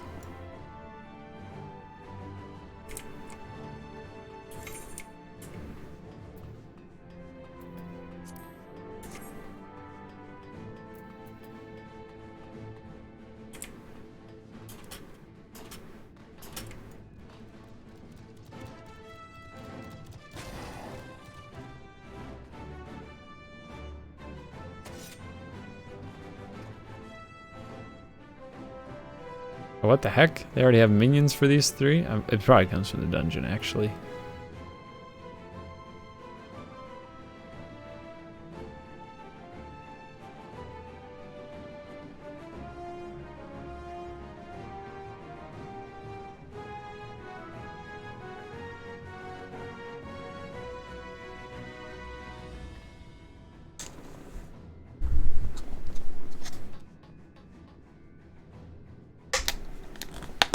Oh, I opened my cake and it popped.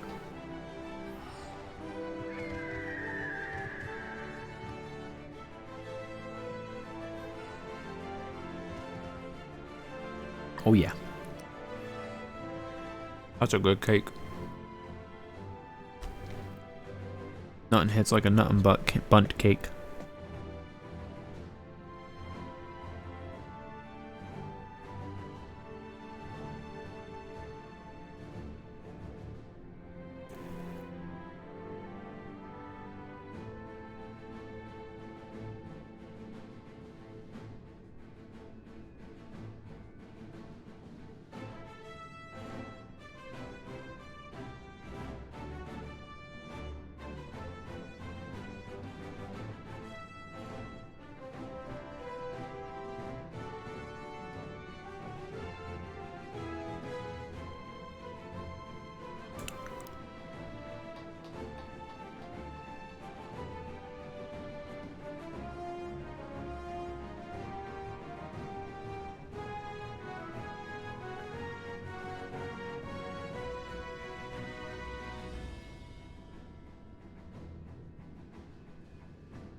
I thought the Dark Knight one, because I got this one, or like a variation of it, it rev up?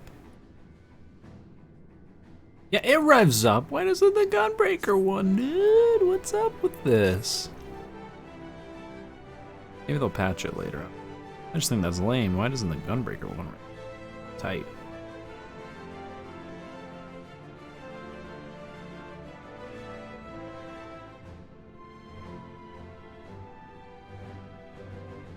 Weapons are perfect for the steampunk type.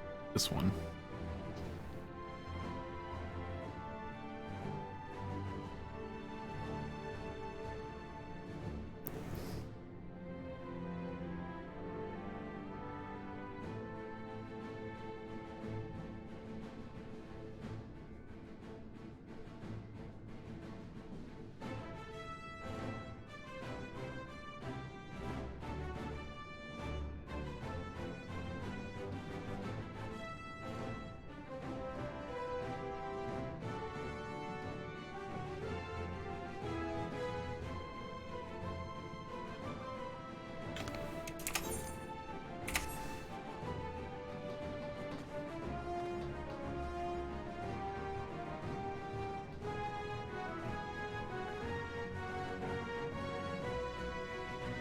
Uh-oh.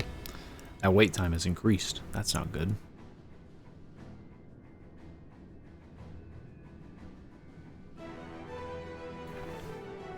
Put the rest of the cake on pause for now. Seal it back up.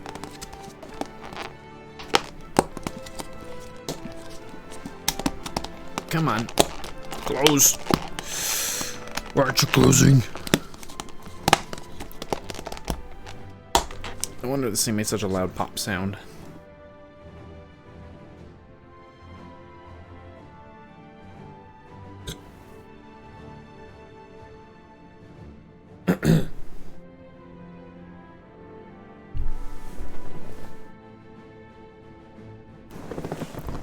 Come on, man, how am I expected to beat the game tonight if I can't get in there? I gotta get this dungeon done to beat the game. Gotta get ready for the games. Who's this person? DPS? Ninja?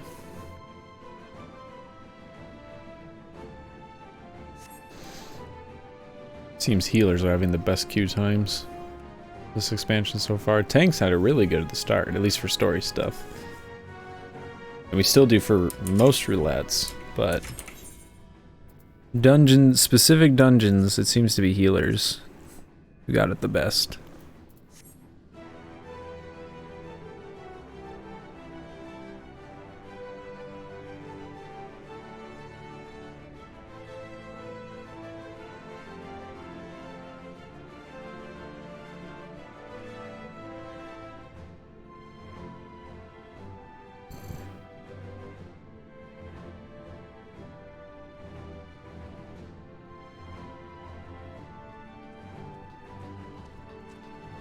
They a healer? They might be a summoner. Oh no, they're a scholar.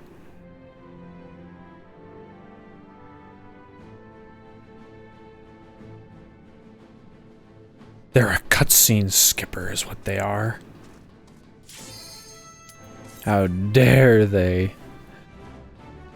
Look at these two basic cat girls wearing the same thing. 3 basic cat girls all wearing the same thing. Cutscene skippers a lot. Well, not this one. This one's good. But you... a cutscene skipper. Unacceptable.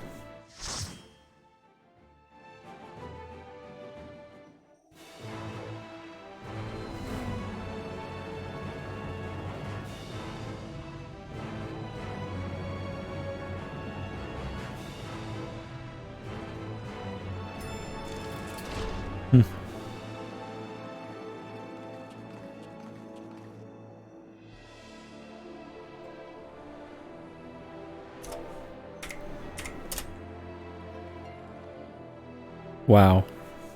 All the way to the ethereal sea. This expansion has taken us all over.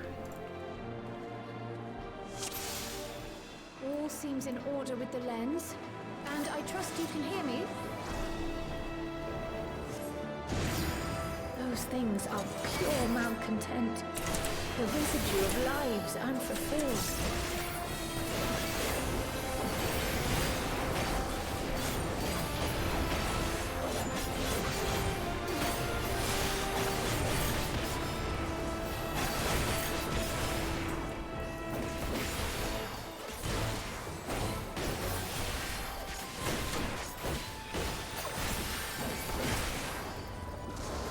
Oh man, this person capped level 90. I get to see some level 90 summoner in action. Cool.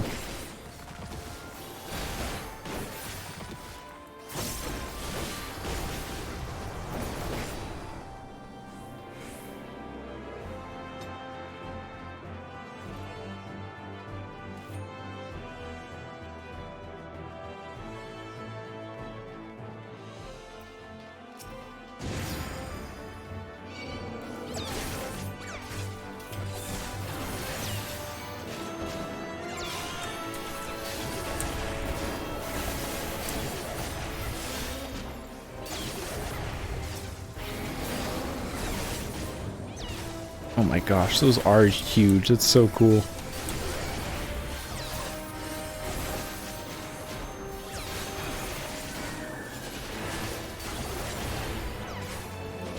Oh, did he slip Titan?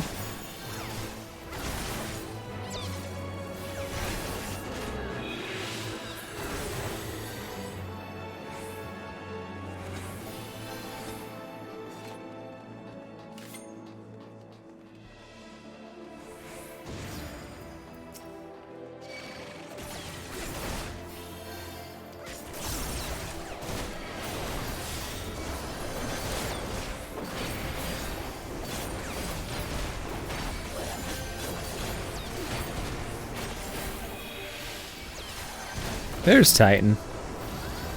They weren't in Garuda for very long. Really curious to try that out sometime.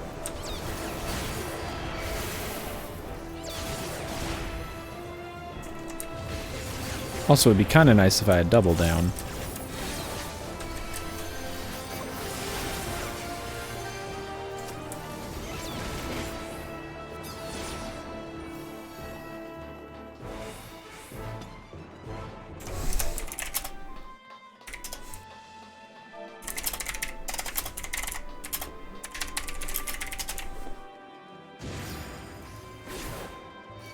Oh, what the heck?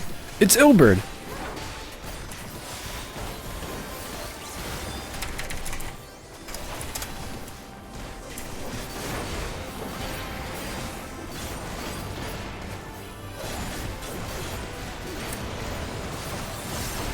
Oh, hello.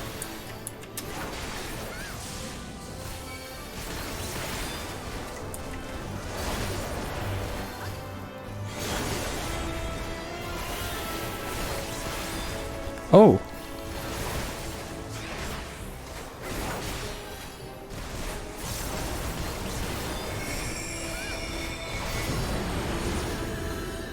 Cool. That was very cool. I'm assuming we'll get maybe a Horshathon-esque moment in here.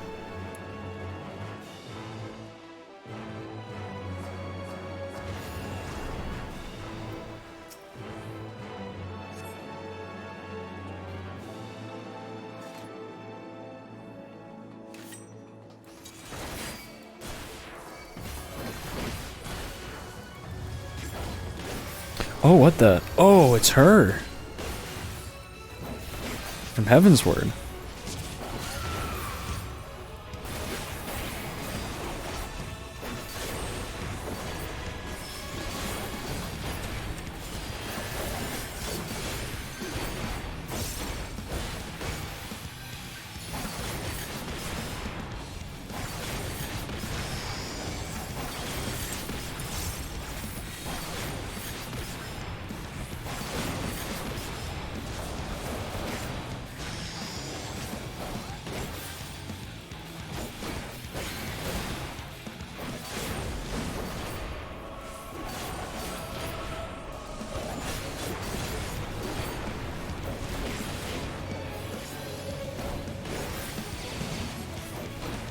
Oh, they stayed. Are they going to come back?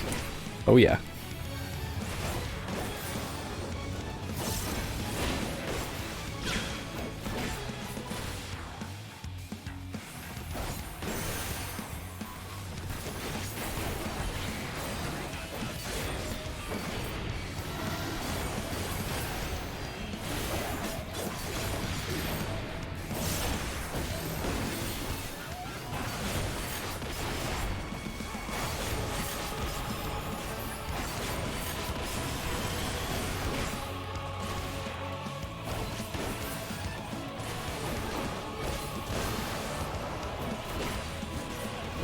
That sounds like a raid wide.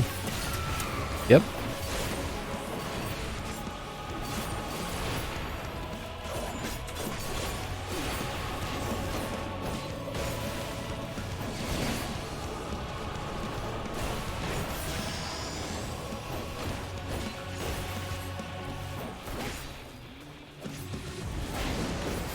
Oh. We got people dying.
It will guide you.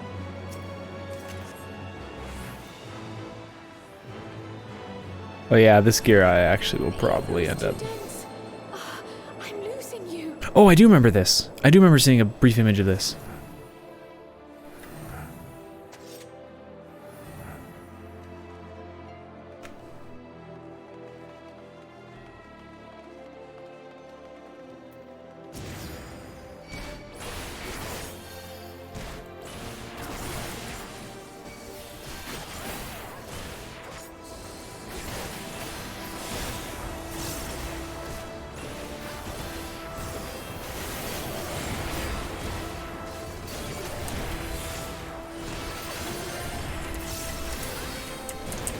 No, that's not what I wanted. Ah.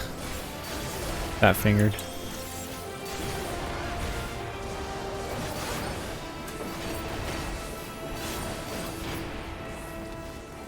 Get over here. Come on. There we go. It'd be really nice if I had this. Then I could really wail on these. Hey, wait, what's this? Oh.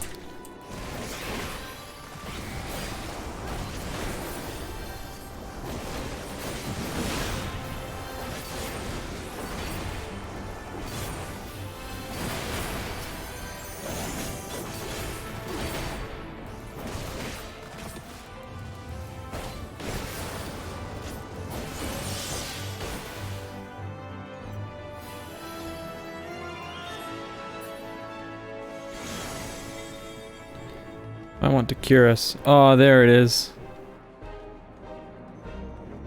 I knew there was gonna be something about our boy.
This is going to be another raid boss of some kind, we thought. A Stormblood one, maybe? The heck is this thing? Must be from... maybe it's from Eureka? I just never fought it.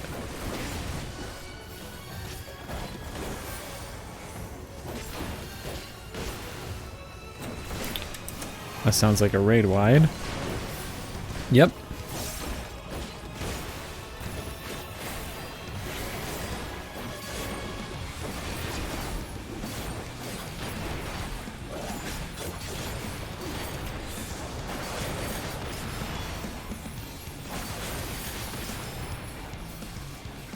Oh man.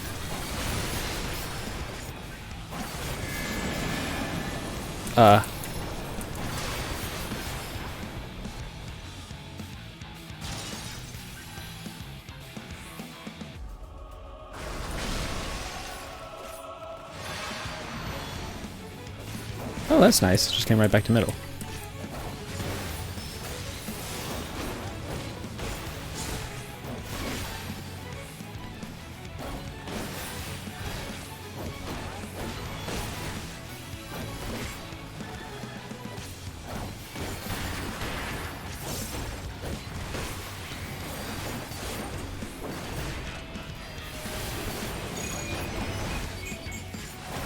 Oh my gosh. No mercy didn't pop what I told it to. Oh my gosh. I just burned all those shells without no mercy. That makes me so happy. But I guess it'll just line up now for Bloodfest.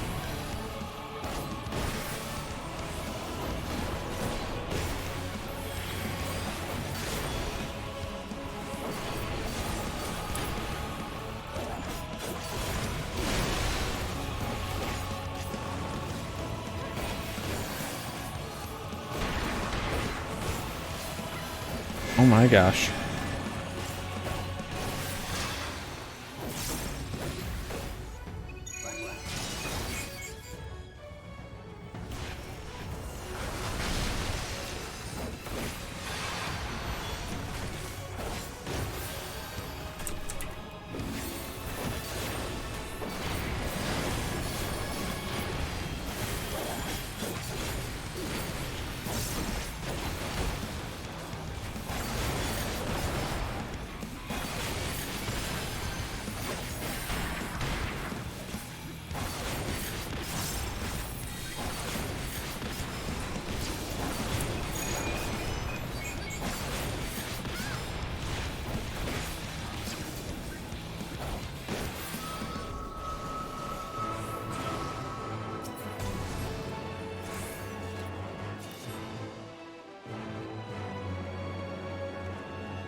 Ooh.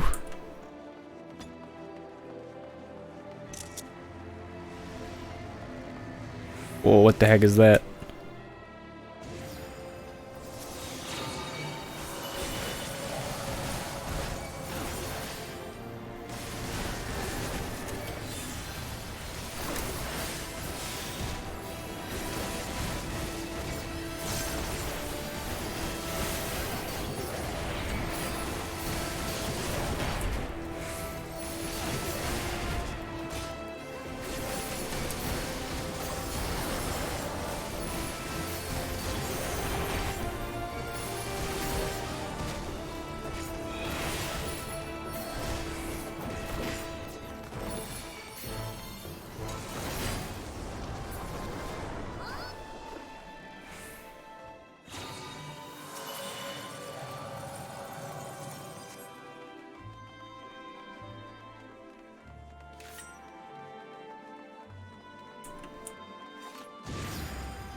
Oh. Aw. It's been Philia.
What the heck?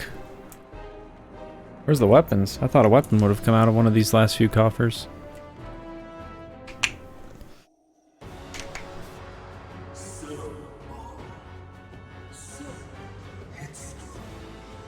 Hmm? Amos? Or Ammon? Is it Ammon or Amos? I don't remember how his name's pronounced. Yep. Is as far as you go. Oblivion beckons.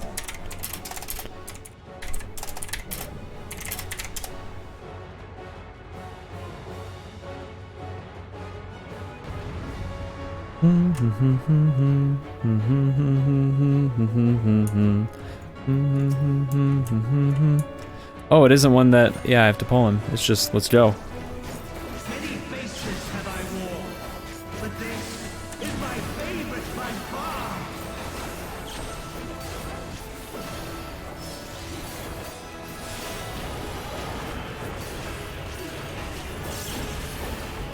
You will persist in this folly no longer.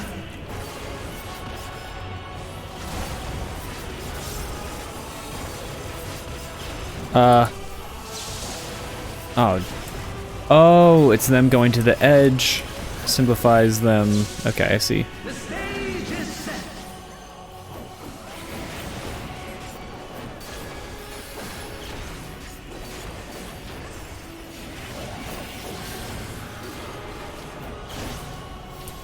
Watching that. Trying to figure out what the heck's happening with it. Oh, I see. Right? It's his right. Yep.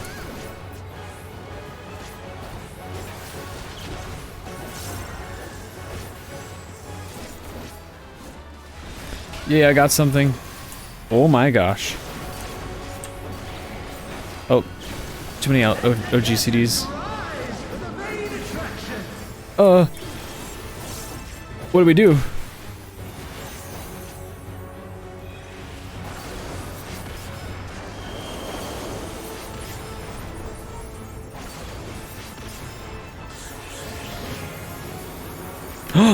No way! That is so cool. Yo, that's so cool. Oh my gosh.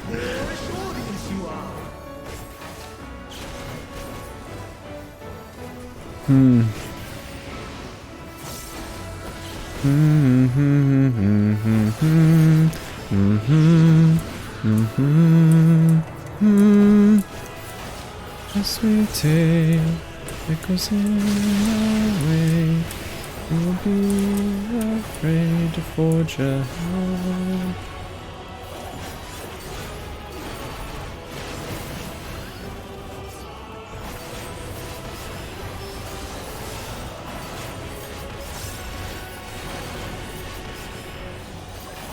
Okay, I couldn't remember if it was a single laser or party wide.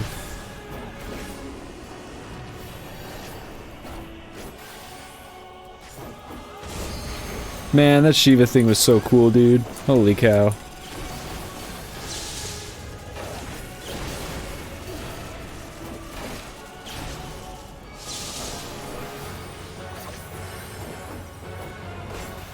Okay, good. We're already on the good side.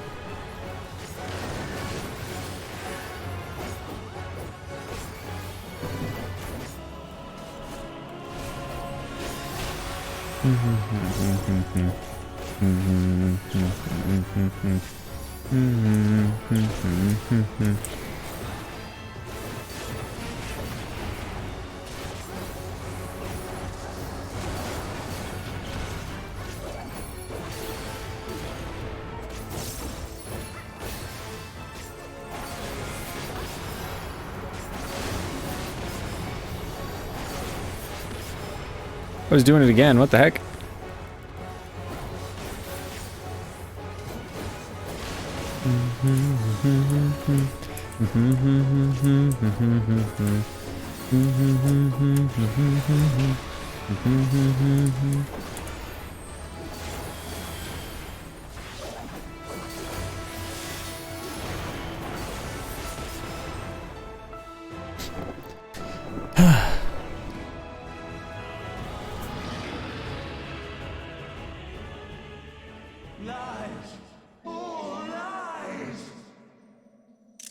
Yeah, get wrecked, loser.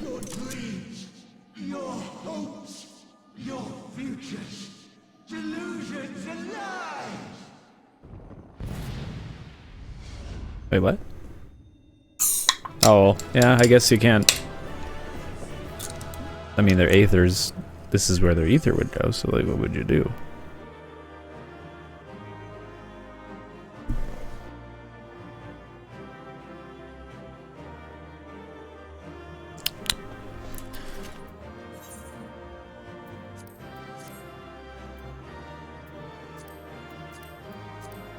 Tiny troll.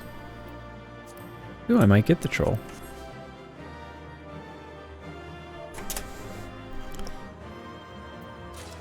Yay!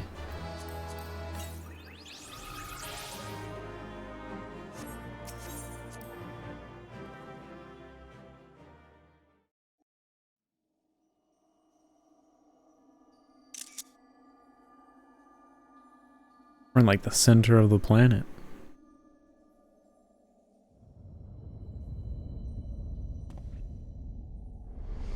Oh, he's coming back for round 2? Oh no, he's done.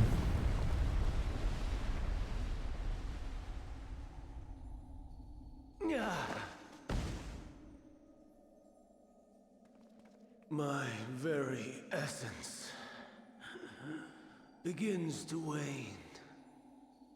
Sweet, sweet agony.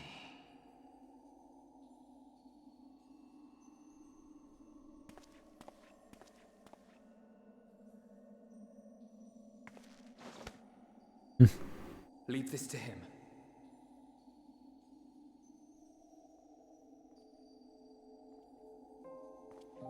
Come to deal the coup de grace. Oh, I don't know if I got that one.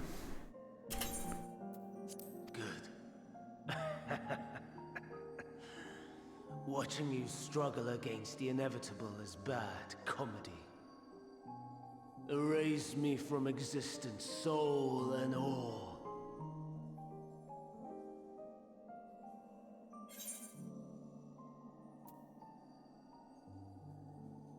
Do you have any memories of Medion?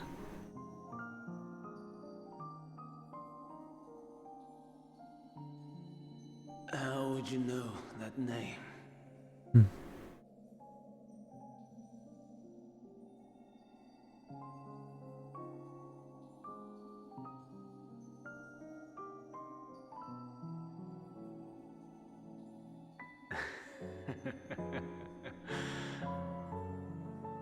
Then it was you.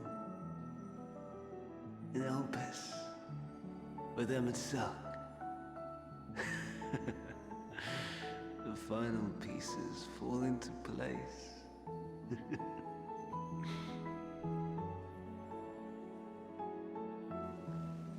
In my halcyon days, as the mortal Ammon, I was haunted by a dream. Night after night, the faceless multitude, the voiceless cries, shards of shattered memories. But slowly, the fog began to clear. This was Elpis. And I was Hermes. Recurring though it was, I paid this dream little heed. It was only when I was granted the seat and memories of Fandaniel that I knew these visions to be true. They were the memories of Hermes that he himself erased using the power of Kairos.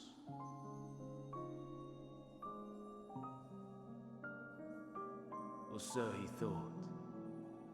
In his attempt to burn away the events of that fateful day, he succeeded only in searing them more deeply into his soul.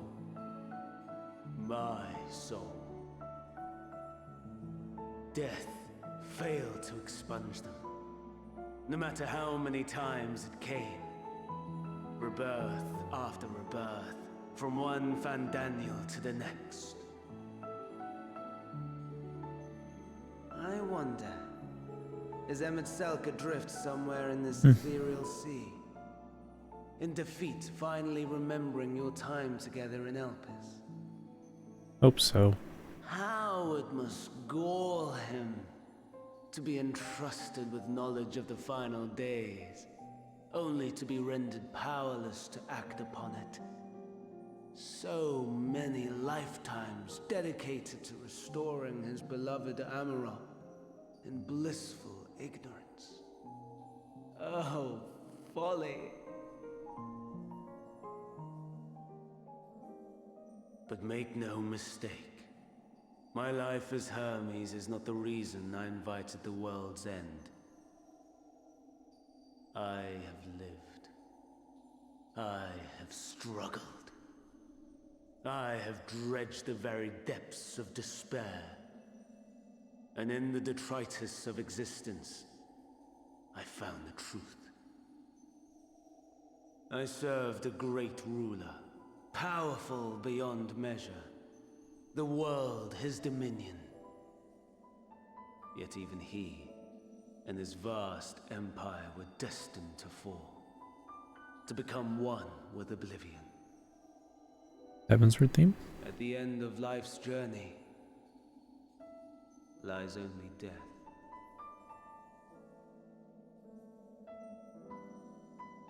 So I ask you, why live at all?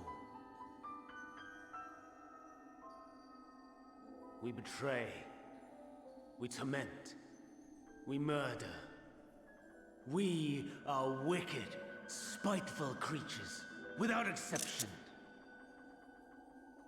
If life is so sacred, so precious, why fill it with such misery? Man wallows in a hell of his own making without purpose or meaning. To live is to suffer, and I would end that suffering by my own hand. It matters not if it flies in the face of all believed right and just. Death is the only solution!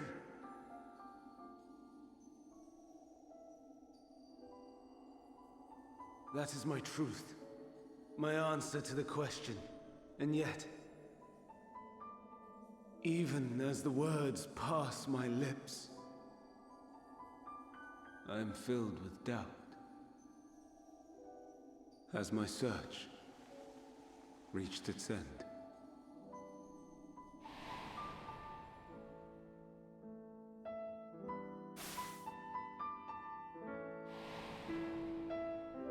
Was this the only way?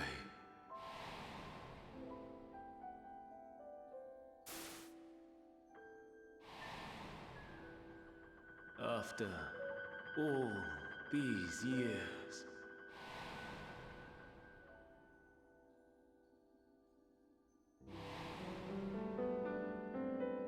Is this the answer I was hoping for?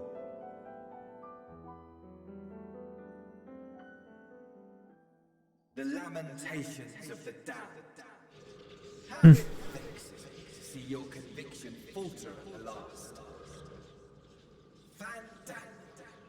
Still clinging to existence, I see. You, who champion death so fervently, unwilling to accept your own, refusing to be purified and swept into the sea of sorrows. As do I. We prisoners to men, watching as the world turns.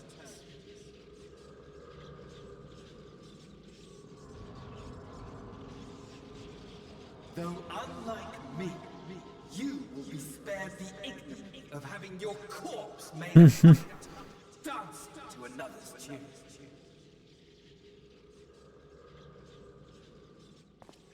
Is that Arsahi? How very astute. Let me be clear. I have not come to consort with the likes of you. Meh. No one really liked you anyways. Nor have I come to bemoan the state of the world following my untimely demise. In fact, I delight in mankind's downfall and the anguish it brings the savior of the savages. If I played some small part in the chaos, all the better. Not that I was in any position to resist. But what about your dear Xenos? But to be made accomplice to the betrayal of Lord Xenos. I would die 1,000 deaths to exact my vengeance.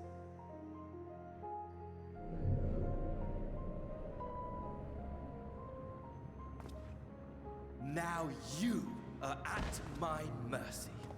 I shall drag us both into oblivion, and you will never see the fulfillment of your magnum opus.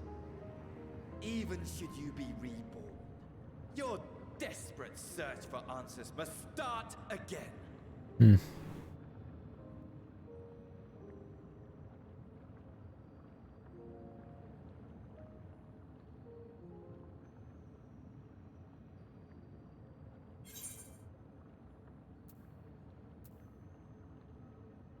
Next time, we will find the answer together.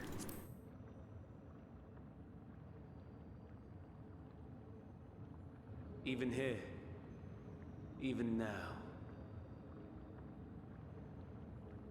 you have every right to hate me. For the fool I was, for the monster I became. But I will not beg forgiveness. The tale of Hermes, the man who knew so much, yet understood so little, ends here.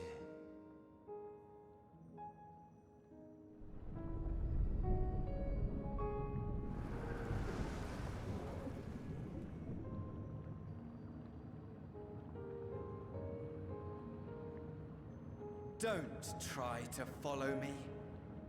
I had more of you people than I could stand in life. Never mind in death. Hey, where's your sister? Because you suck. Likewise. I pray we do not meet again. You had better hope not.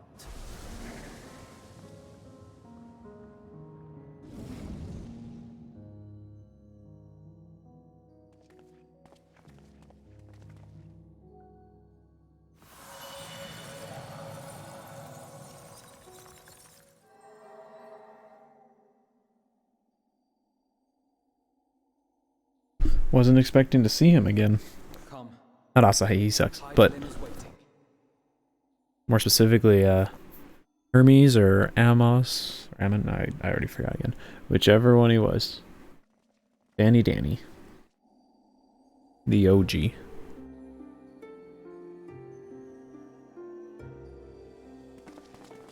Oh, this platform looks cool. This is gonna be a trial. I could totally see it being a trial. Considering this looks like an arena. Ooh. Brave travelers, I welcome you. Whoa.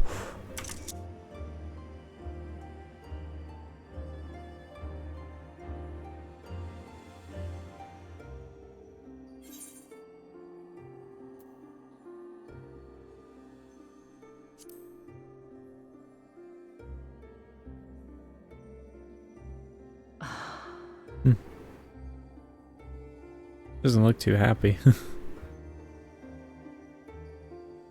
I see. Thou didst journey unto Elpis. And now, the rivers of time converge.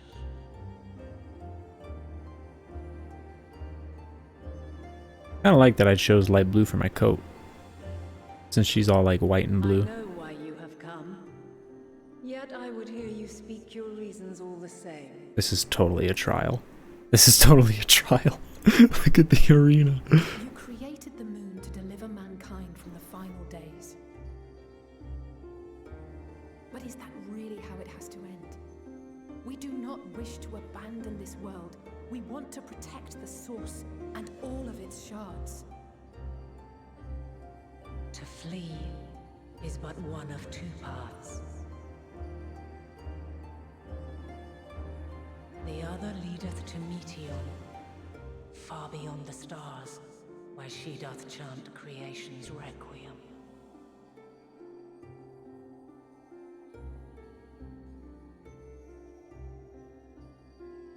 Her domain is formed of dynamis, pure, absolute. Where emotion and memory govern all, ether will avail you naught. Meteon hath gathered the pain and despair of countless stars, and to go unprepared is to go unto your doom. She's gonna fight us to make sure we're ready. We'll beat her. We'll win. I swear it. Is what I might have said once.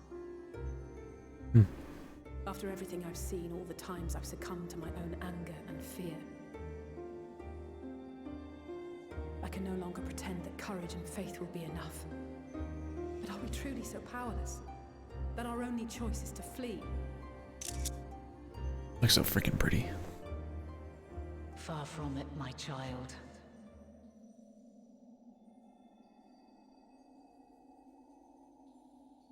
Long ago, the inhabitants of myriad stars, many more prosperous than Atheris, sought to free their worlds from life's woes. Sorrow and anger, conflict and hostility, despair, and even death itself. But as Meteon reported, every attempt ended in failure. Darkness abideth within every living being and can never be cast out. Neither reason nor faith can challenge this immutable truth.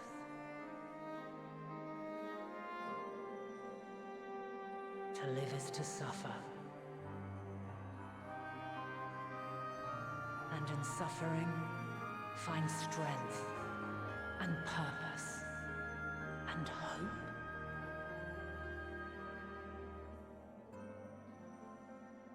As you have done so many times before.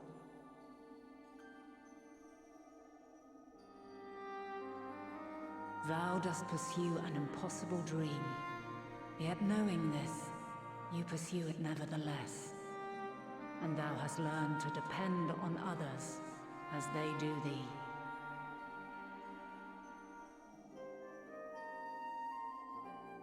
Thy yearning for the power to save the powerless hath ever driven thee to greater heights. Thou hast grown strong.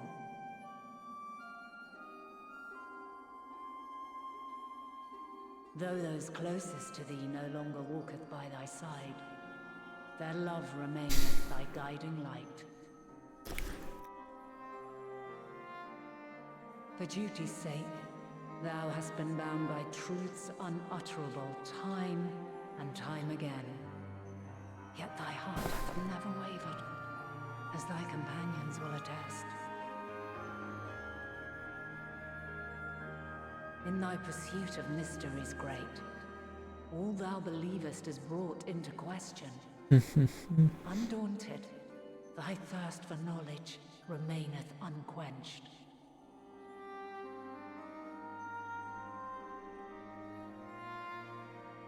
The fires of hatred that once burned in thy heart burneth no more. From their ashes doth spring the light of love, warm and pure. As witness to black calamity, thou despaired at man's helplessness. Resolved, thou didst unite a distant world on the brink of collapse. Kind of a big deal compared to everyone else. And thou, my champion, when all did seem lost, thou never abandoned hope. For every trial and every foe that did bar thy way, thou hast proven equal to the challenge, drawing courage from the many bonds forged on thy journey. You have all known despair, and though the end approaches, you walk on, heads held high.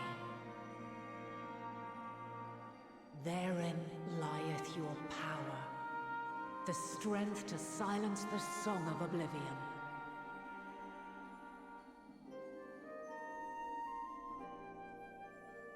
Then there is a means to confront her. Yes, if you should prove yourselves worthy. Hark!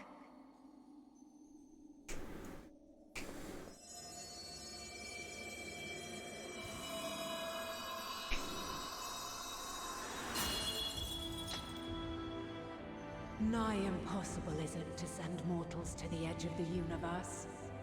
Should you fail, there will be no second chance. As the will of the star, I ask of you this. Do you possess the fortitude to stand firm when all around you doth crumble? Oh, this music. Do you possess the faith to vanquish despair itself? Should you lack the strength to best a supreme deity, I cannot allow you to make the journey. You must leave this star and never return.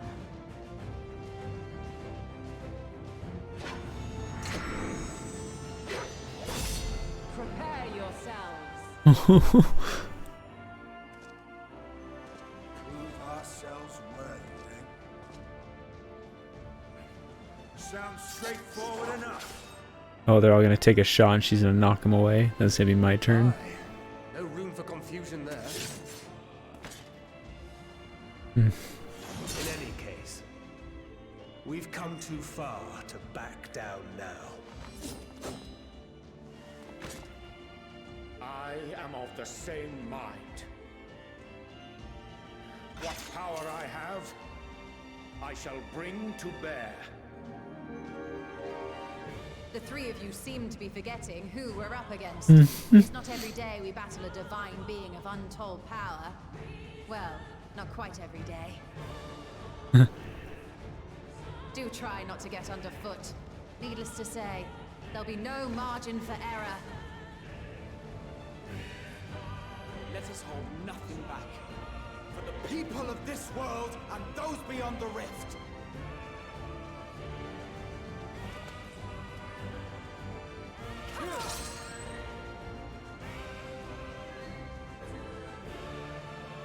Alas, the question I posed to thee in Elpis hath remained unanswered these long years. I would hear thy response, warrior of light. Shouldst thou emerge victorious?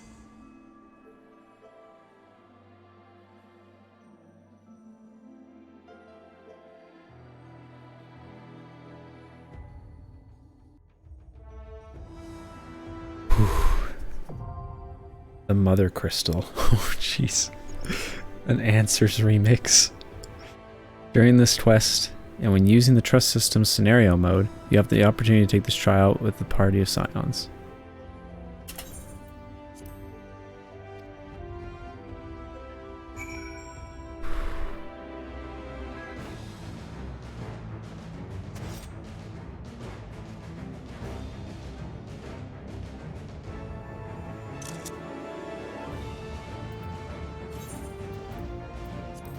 It's tempting.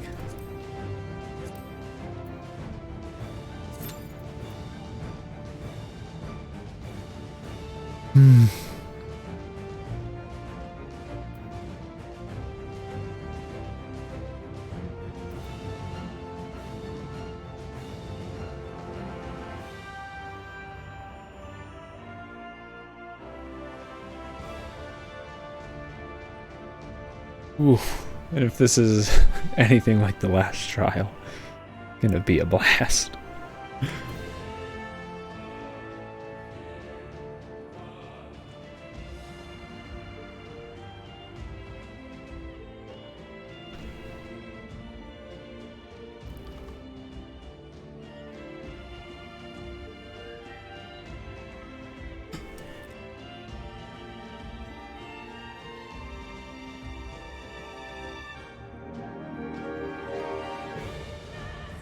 Ooh. I'm so glad that Soken chose to just remix this song.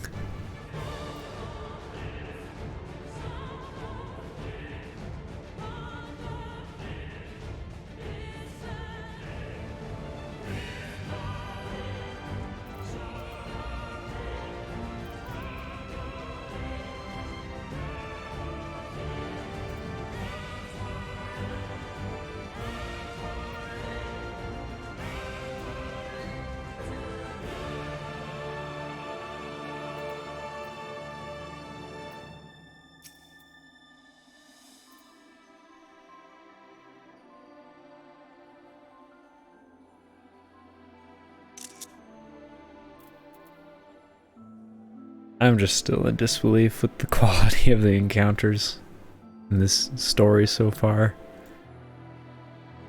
and the significance behind so many of them.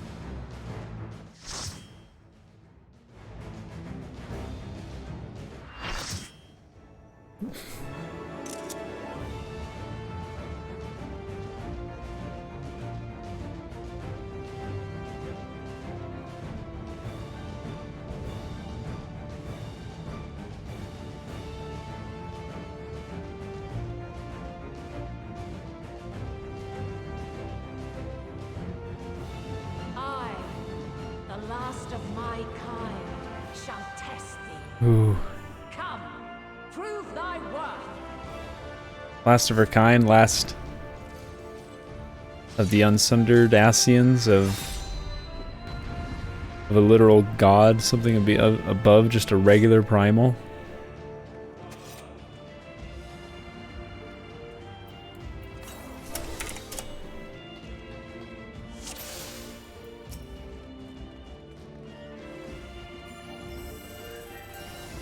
Have you the strength of will to alter man's fate?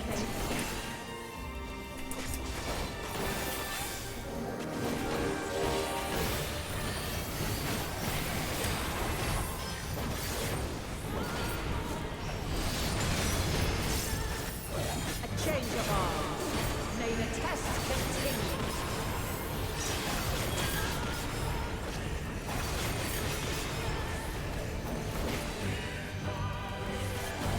Oh, I got a little bit of lag there.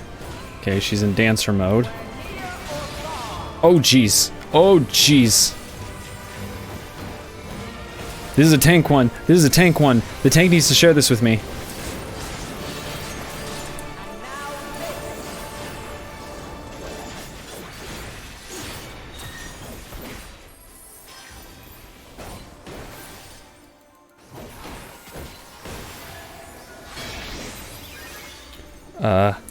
I'm gonna take a wild guess that I need to be away.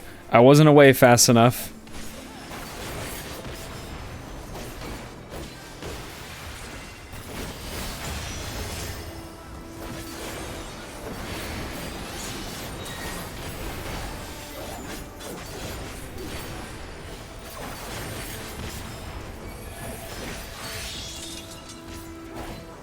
The sword.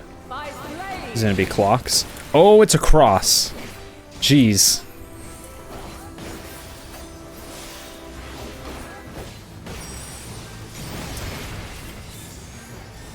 And that is not the tank, that one that we share.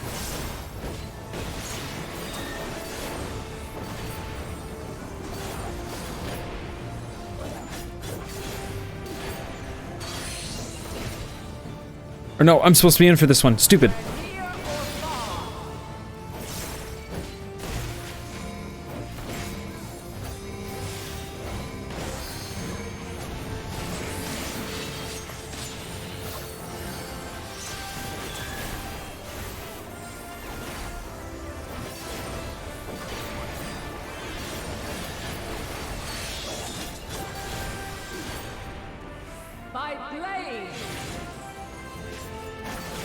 Oh, that was stupid of me. I could have finished this combo. Oh, I was still able to finish it. Okay, cool. My vulnerability's gone. Ooh.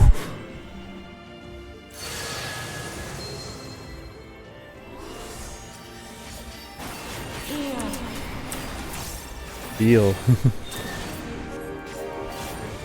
The song of creation's end.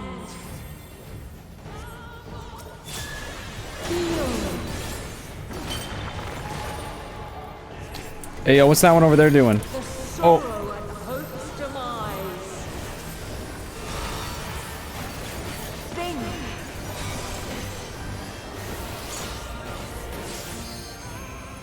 Find your way in the darkness.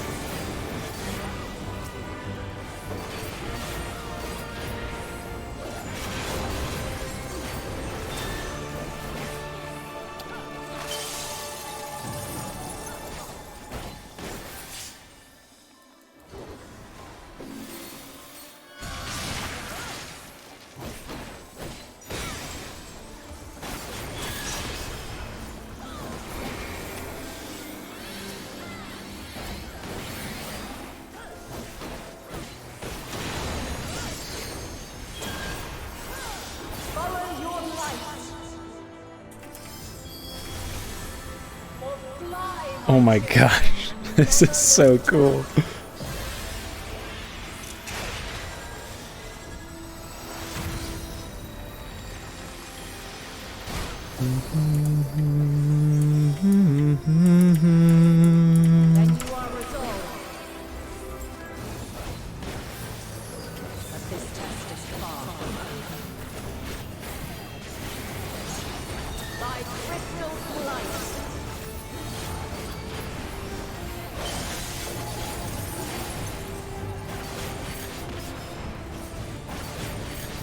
Okay, so she's mixing something into her Dawning Mantle mechanic.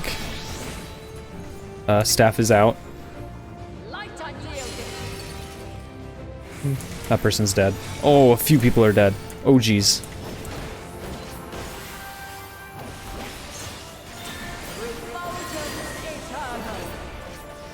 I'm assuming I... Oh, okay, no, we're good. We're good. I can stay in.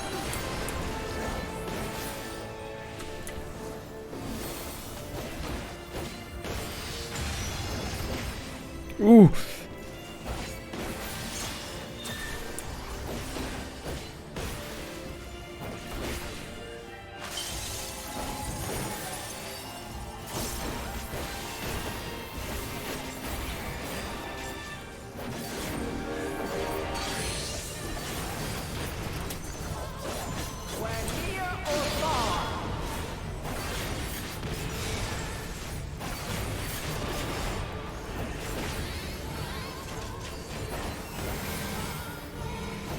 Fellow tank, thank you.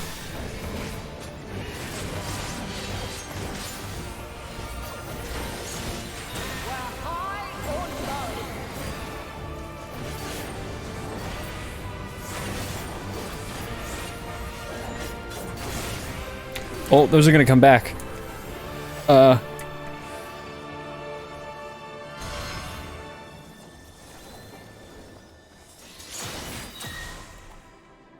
I definitely chose the scarier side, and I'm gonna pay for it.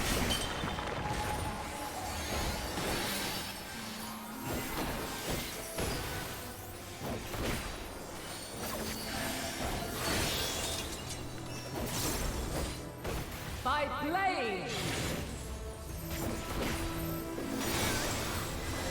Oh, jeez.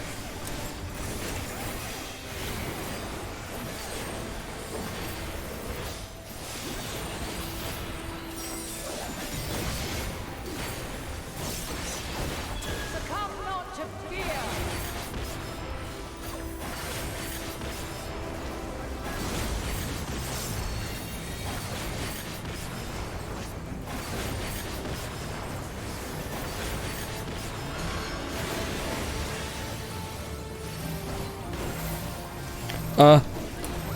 Oh my gosh. It's the floods of light. What's happening though?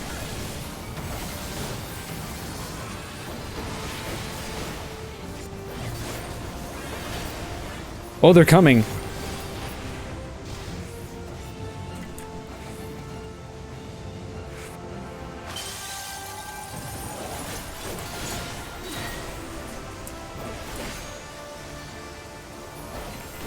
Ooh.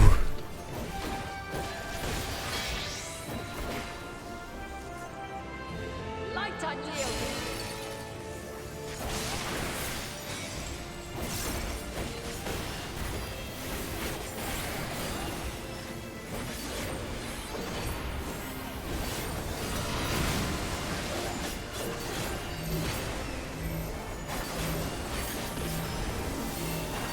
Oh man, are we gonna have to like move as a crew during the water? Or during the waves?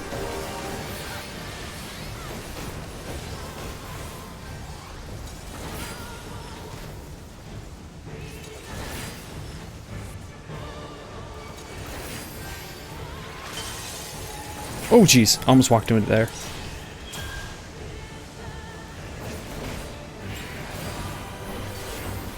I'm guessing sword? No, dancer. Okay. Gonna be the one that we need to spread out, yeah. Okay. Yep. Some people got scared and got out too soon.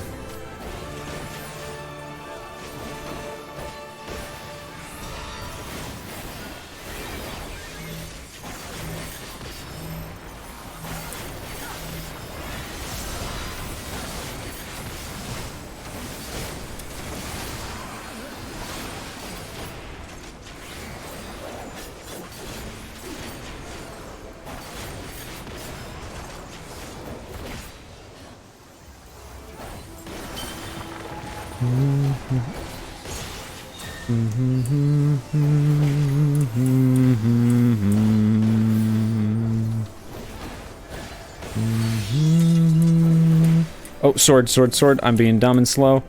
Oh, I need to get over there. Oh my gosh. Yikes.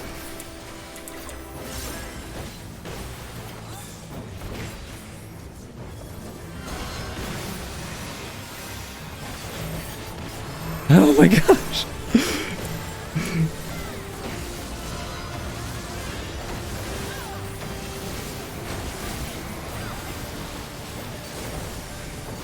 Oh, this is a bad spot. This is a bad spot.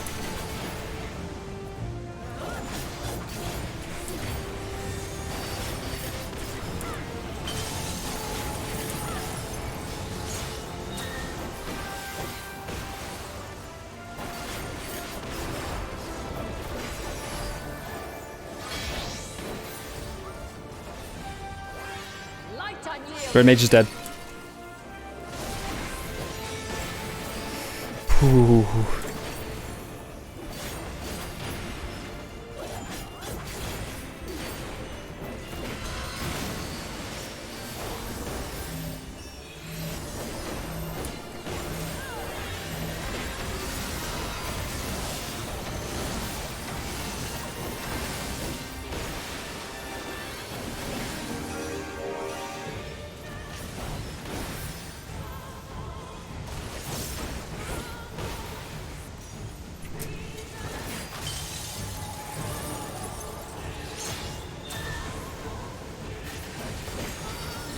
Oh man, it's probably gonna be sword now, and I'm gonna have to get out. No, thank goodness. Do not be by me, y'all. I'm always gonna be in this spot. Oh geez, someone died. A bunch of people died. A couple of people died.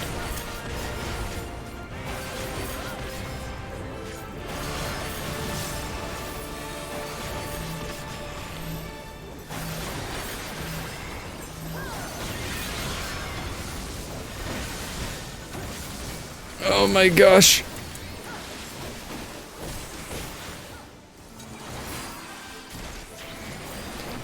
I had my hand over the LB in case I felt like we needed to tank LB that.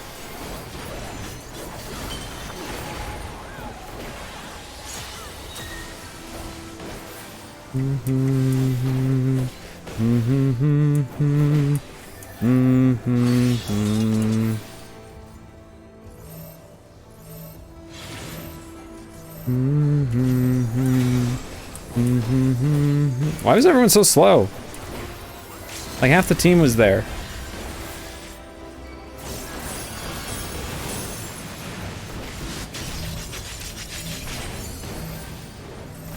Well, hope we don't need a healer or a tank LB.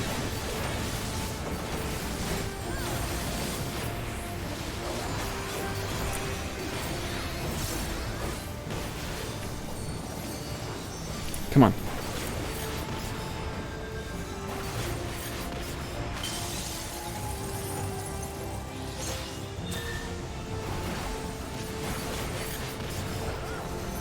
Whew.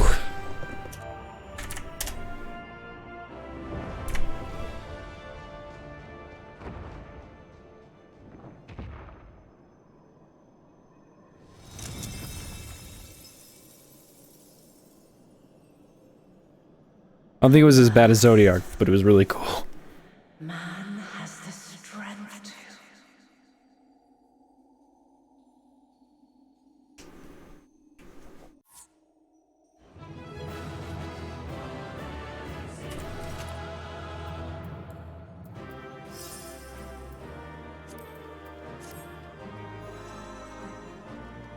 Whew. And this, oh man, the colors. This looks so good. The fight was so cool. I can't wait for the extreme, man. Oh, the extreme's gonna be so good.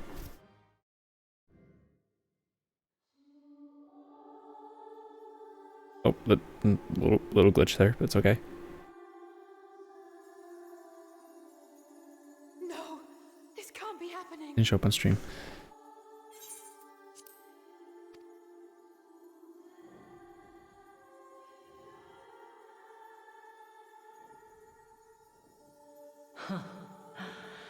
Though my power is in constant flux, I have always kept a reserve for this very moment. It was a true test of your prowess. You have done well.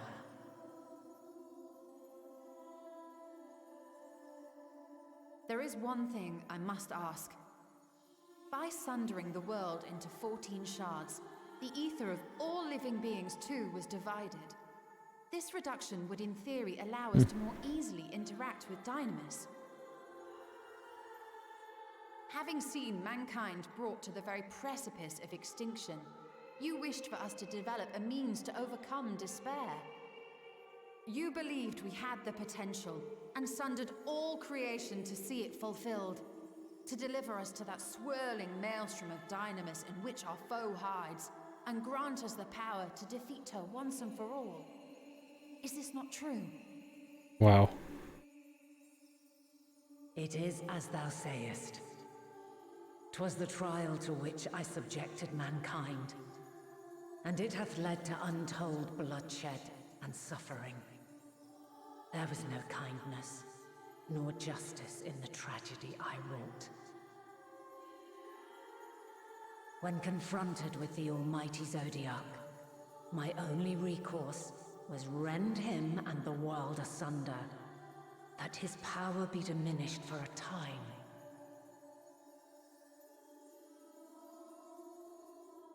And so it came to pass. Now you, my chosen, have surpassed my expectations, surpassed me. I entrust the fate of the universe unto you.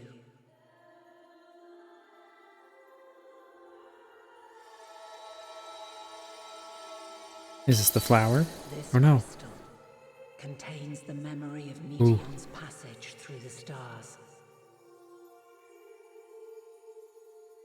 Deliver it unto the Loporrits. They will guide you to her.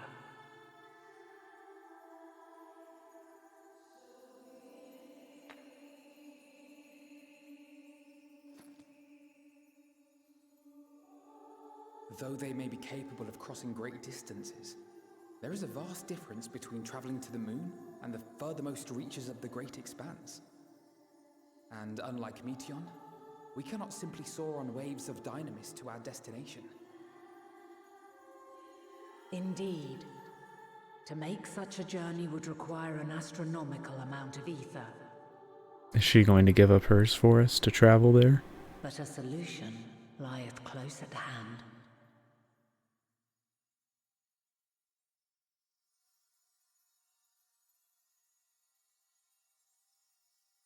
Of course.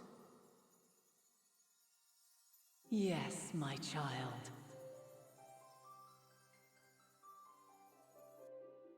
Ever since I became the will of the star, the ether drawn here had slowly crystallized.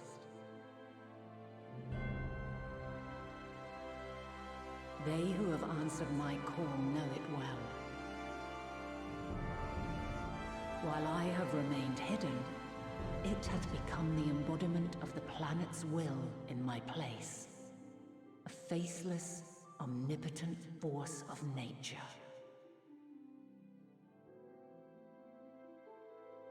The Mother Crystal, our final hope.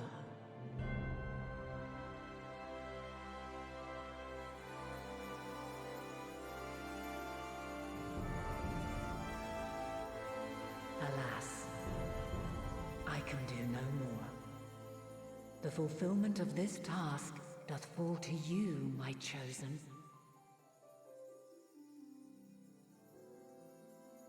Now, heed these words. The last time we'll hear that from her. Darkness and light, despair and hope. As goeth one, so goeth the other. Become light, become hope.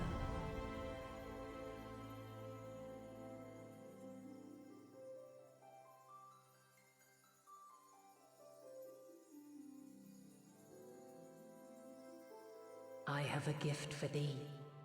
Come closer.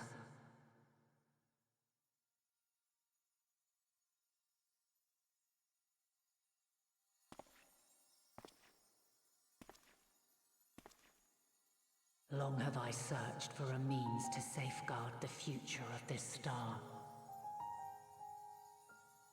Though I knew failure after failure, by recalling thy tales and my promise to thee, I found the strength to carry on. Though the world is ever changing, Thy thirst for adventure hath never waned. Thine unshakable resolve never ceases to amaze, to inspire. As a mark of my gratitude, I bestow this final gift. Thou dost possess the crystal of Azam, yes?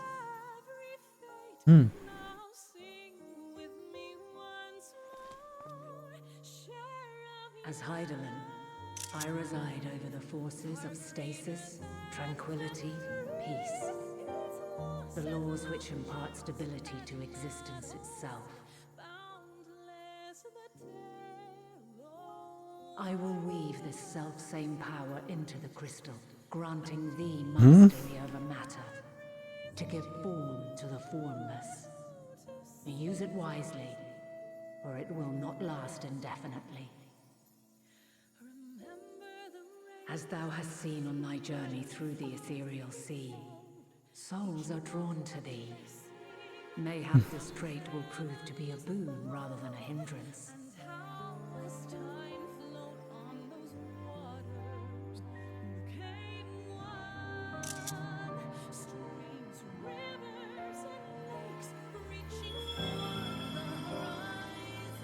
It is thy hopes and prayers that enable Azam's invocations and give them life. So keep them close. But pray, remember this. When the way forward is hidden, even from the mind's eye, look not to the invocation, but within yourself. These were the words of the crystal's original bearer.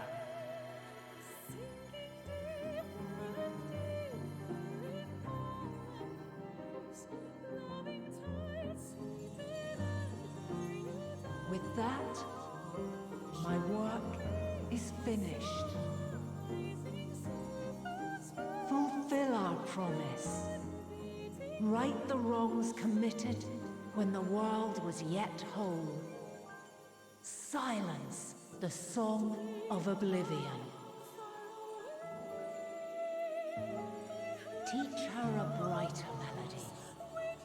Show her our journey is far from over.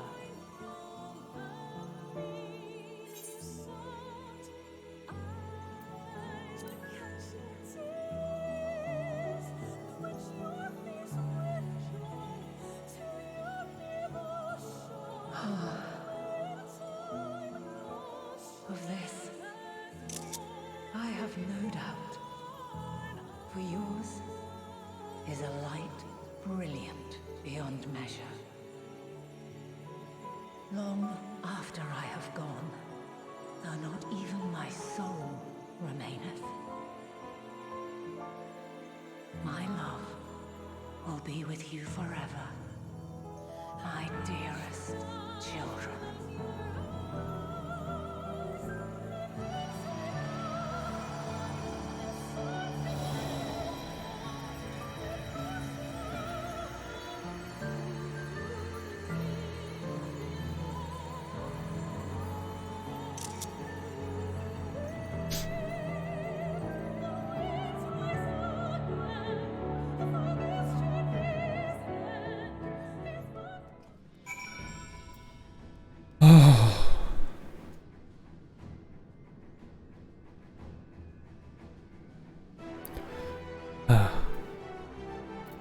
Wow.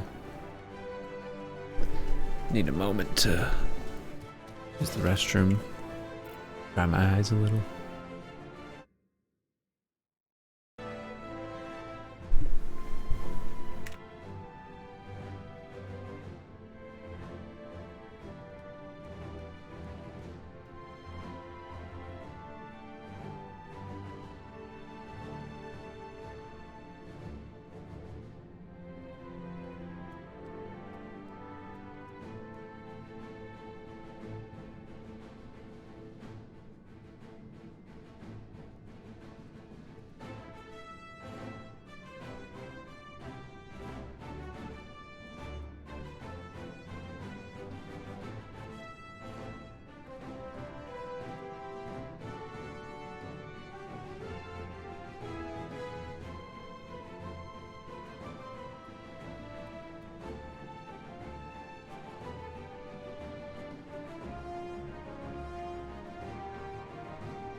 Oh, still on BMB.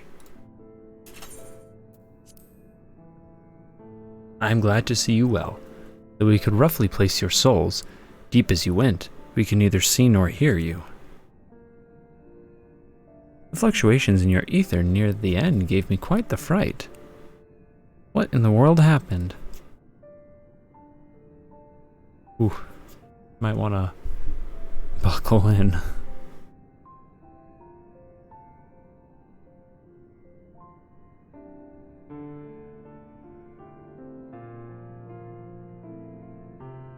Oh, Living Way is probably so... You mean to say Heidelin is... No, there's no time to feel out our feelings. We must carry out Heidelin's will without delay. We'll find Meteion if it's the last thing we do. If you wouldn't mind handing over the crystal, that is. The fancy navigatory one.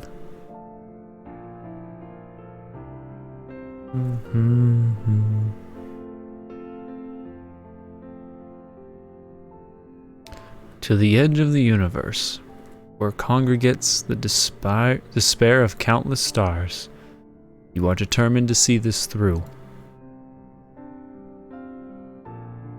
We are. Should words fail us, we will fight to the bitter end. I know that it pains you to accept this, with that I need ask nothing more of you. Yet we have only two means to travel the great expanse, the moon and Charlene's Ark. I am all too aware that without both of them, there will be no exodus, but I nevertheless beg you to honor the agreement we made.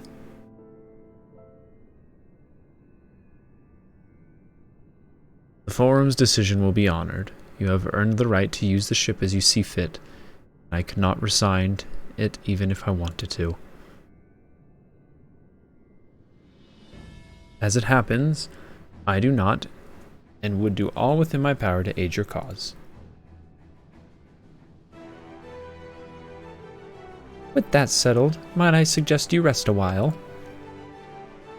Proving oneself to Heidelin is never easy, and despite our unparalleled genius, we'll need a day to make the necessary calculations. You may as well take advantage of it. You can chart a course through the sea of stars in a single day, ye gods. Meh. Shall we head above for some fresh air then, and perhaps a nap?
Okay, I'm close to getting my class set. So I have a feeling, in fact, I'm just going to go ahead. Well, I'll turn this quest in, actually. I'll turn this quest in, but I'm going to need a moment to quickly run the dungeons. I'm just going to finish capping Gunbreaker right now.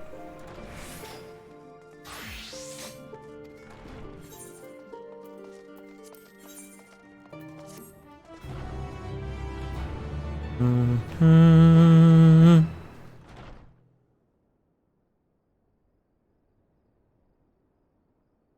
didn't do the roll quest because this was just too... Or it was just too good.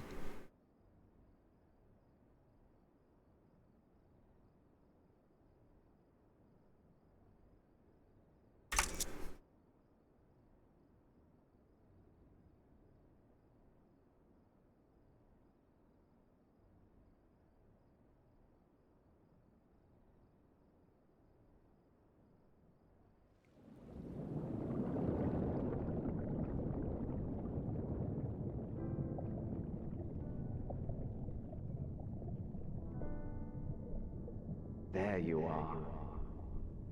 Hey, Hythlodaeus. Some time, indeed, yes. For you, at least.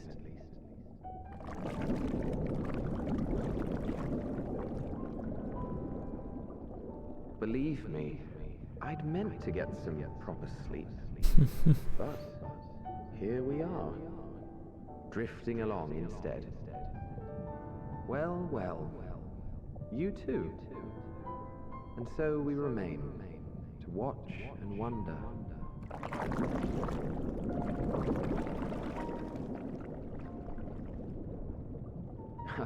Yes, indeed. Speaking to... To begin, we first must see the end.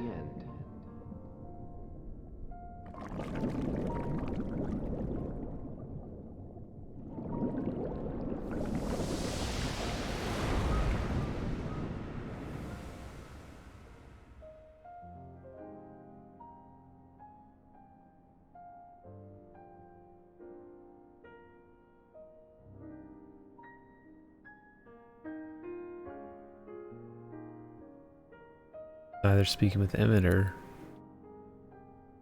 Nat.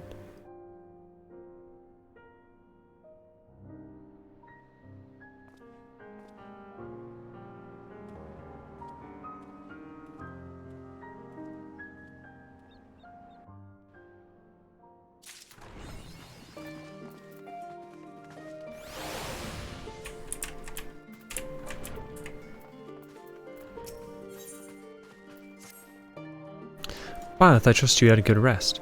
An envoy for Master Forhenose, has arrived not long ago with the message. The Laparatus are determined Medion's location. We've been asked to gather at the Rostra. I'll meet you there, along with the others. Ooh, this is it. After this, I get my class.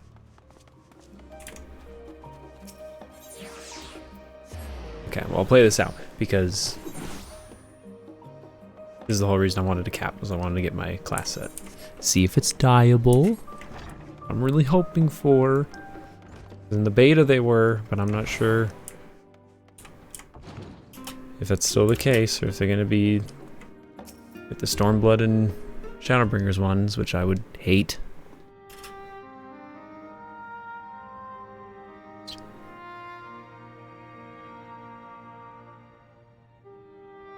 Everyone appears to be present and accounted for. Good.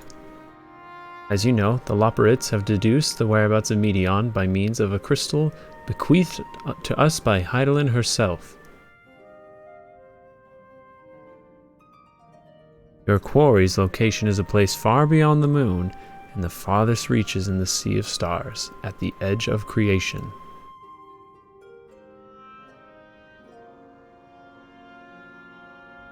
The veritable Ultima Thule. Ultima Thule. Indeed. How then are we to reach it? An excellent question. Luckily for you, I have an equally excellent answer. In theory, with its advanced propulsion systems, the moon is capable of delivering you to Ultima Thule. But the myriad other faculties housed within would greatly impede travel through the sea of stars. Even the mother crystal may not possess ether enough to bear so massive a vessel to our destination and back. However, if we integrate our hyper hopper into your aether burner, we should be able to fire things up and jump our way to the end of the universe in no time. Are we taking the moon or the ship? Father, does this mean...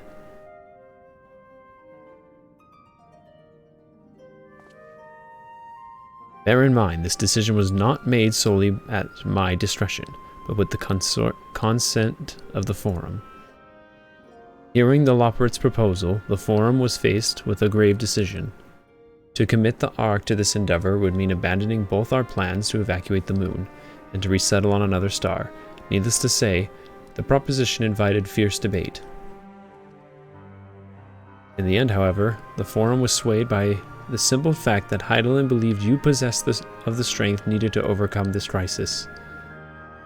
The great exodus was, after all, a plan of Heidelin's own making. Therefore, if in the 11th hour she would proffer another means by which we may seek salvation, we would be fools to dismiss it out of hand. Indeed, she sacrificed everything, her very existence, to avert the destruction of this star. That is why we have chosen to place our faith in Heidelin, in you. The Ark will be made ready for you for your voyage to Ultima Thule. What of all the people that you have labored so tirelessly to prepare for the evacuation? They must be furious. I would not be so sure.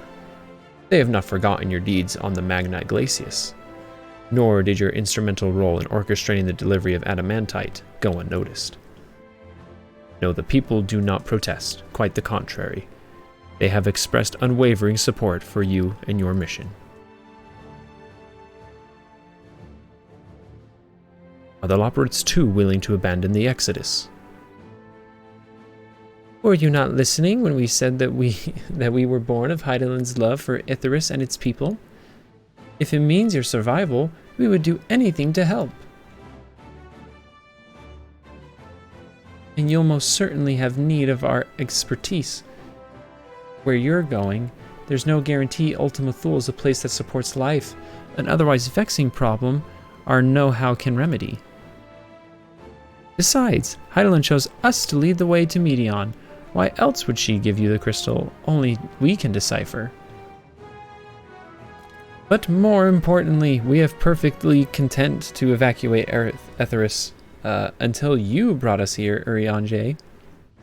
And now we're enamored with this place, so what choice do we have but to save it?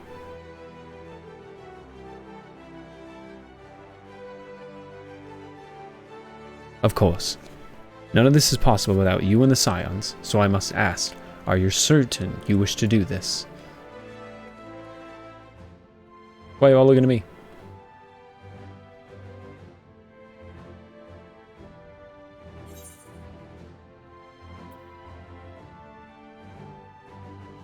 You couldn't stop us if you tried.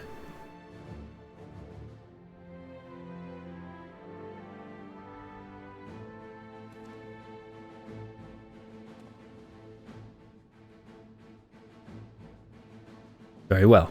We shall inform the Forum of the decision and begin preparations to bolster the Ark with the, Hyper Hopper. The Loperites will cooperate with the Ilzabar contingent to have the necessary components transported via the Tower of Babel. Of course, it will take time until the work is complete.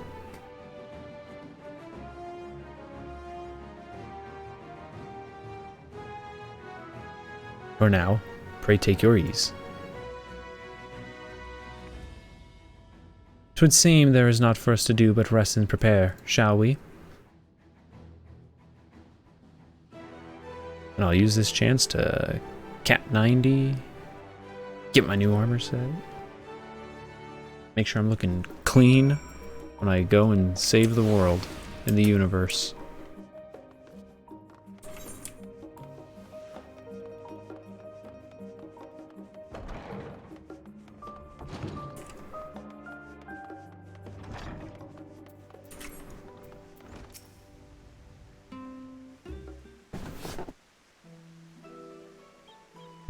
Ere we depart, we must leave nothing undone. Quite, though it is difficult to conceive how one can best prepare a brave domain where Dynamis governs all. Nevertheless, Heidelin deemed us worthy of the trials that await. For lack of others feasible options at this late stage, let us trust in her judgment and face Meteon as we are.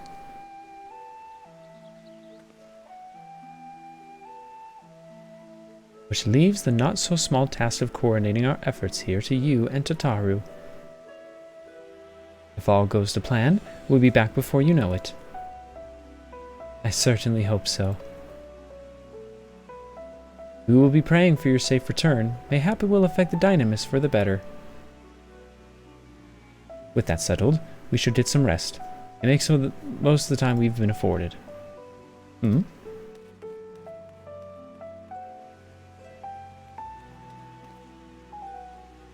The meeting's over, is it? You were in there so long, I started to worry. What did they have to say? We're going away again, Tataru. The edge of creation. I see.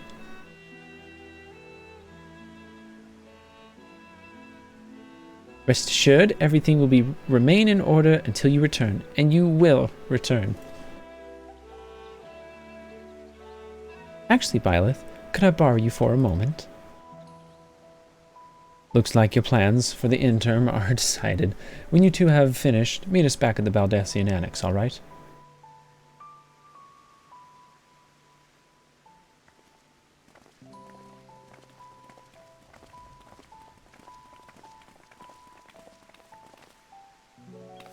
Come with me to the Agora.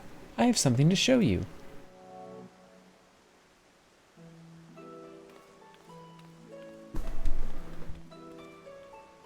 Aw, lame. I thought they'd give us a quest where Tataru followed us, and we could walk around with Tataru.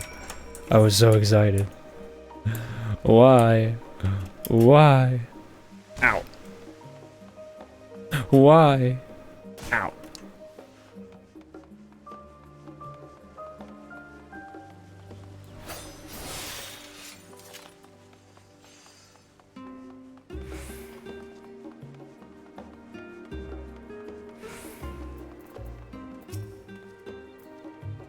Welcome, Byleth, to Taru's Boutique. I've always done my best to provide the Scions with fashionable attire, but in your case specifically, I make an extra effort to strive for the most functional yet stylish clothing you could ask for. Not that I'm playing favorites, but you are the Warrior of Light. Faced with the unprecedented crisis, I knew you would need an ensemble unlike anything I've created before, and that I wouldn't be able to do it alone. And so, after enlisting the aid of the world's finest artisans, I finally completed my career-defining masterpiece. But then inspiration struck, and I saw a golden opportunity, just begging to be seized. With the help of some Throfanian refugees, I decided to set up shop here in Sharlayan. Of course, I would never charge you for any of our works. Perish the thought. Varasardu, how are things coming along? Everything's in order, Master Tataru. We'll be ready to open shortly.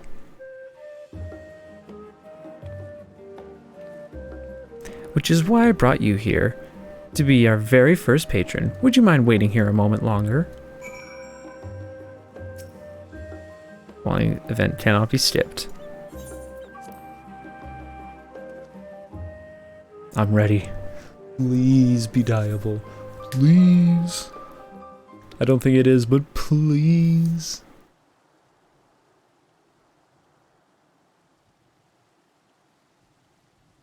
Wonder who's gonna come on by and chat with me.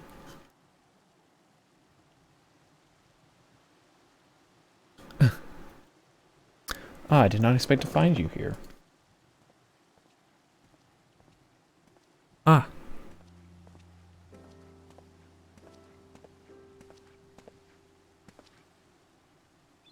I imagine Nidahana would also wish to offer her regards. Alas, after delivering our dragon's tails to the engineers, she remained to assist with their work on the Aether Burner. The Silacrum, too, will stay in Sharlayan, while I oversee matters in Radzatan. It is a rather convenient means to keep abreast the developments pertaining to the final days or anything else. It also allows me, after a fashion, to watch over my people in this distant land. Fashahan, I was hoping you'd stop by. I can't thank you enough for allowing your artisans to work with me here at the boutique. Please, it is I who should be thanking you. The establishment has restored a sense of normalcy to their lives. You have blessed them with newfound purpose, and a means by which to support themselves in these troubled times. What's more, when they at last return home to Radzatan, the experience and the knowledge they have gained in your employ will no doubt prove a boon to the artistry and commerce of our land. In fact, I came here to see how your new employees are settling in, and to express my gratitude for granting them this opportunity. It's an opportunity for me as well, believe you me. The artisans have taught me so much about Throfanian craftsmanship. Their resourcefulness and ingenuity are nothing short of inspiring. I can't wait to see what kind of wonders we come up with. I pray you every success in your endeavors, Mistress Tataru. Before coming here, I heard words of the Forum's decision of what will soon be attempt. It was only then that I finally understood why my father called this star the last bastion of hope. Indeed, it was the last bastion, for the flame of every other star he encountered had likely been extinguished. In the boundless dark, the light of brimming life must have been blinding in this splendor. Your journey under the heavens will protect that light. May the scales of my kin serve you well. I have faith you will prevail and restore peace and tranquility to this star.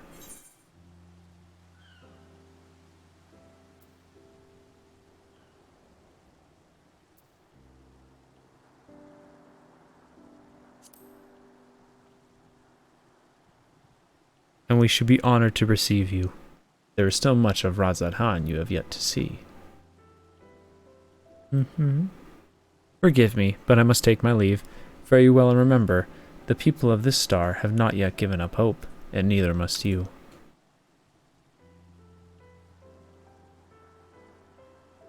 Bye-bye.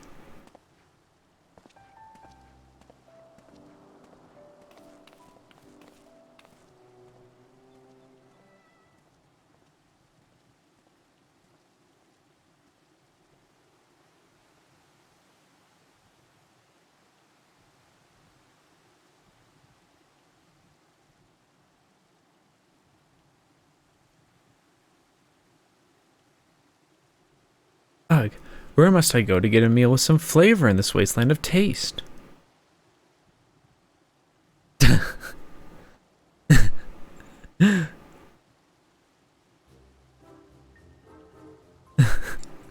Of all the people to come visit me. Lilith, old boy, whatever are you doing here? A new boutique, you say? I'd been meaning to expand my wardrobe. Yes, something with a little more flair, perhaps befitting a man of my station. Though I have nowhere to flaunt said raiment so long as my confinement continues indefinitely. I, the young Lord Fortemps, insist that, so long as there is work to be done, no matter how trivial, I must abide here in Charlian. Thus do I toil through every fiber of my being rails against it. Why, I've even suffered the company of that brute Sickard to see supplies transported in a timely fashion. Yet he was the one granted leave this morning to participate in some supposed covert operation. So I suffer instead for his otherwise welcome absence, how burdened with extra busy work, and without honorate here, there is no one to prepare my meals. I came here in the hopes of finding a nice cafe, perhaps. Alas, the Charlian delicacies I've sampled were lacking in every respect. Hearty meal is what you're after. I suggest the last stand. The cafe over on the pier. Their cuisine didn't appear all that appetizing, but if you vouch for their cooking, then perhaps I will give it a try. Thank you for the suggestion, and ta-ta for now, old boy.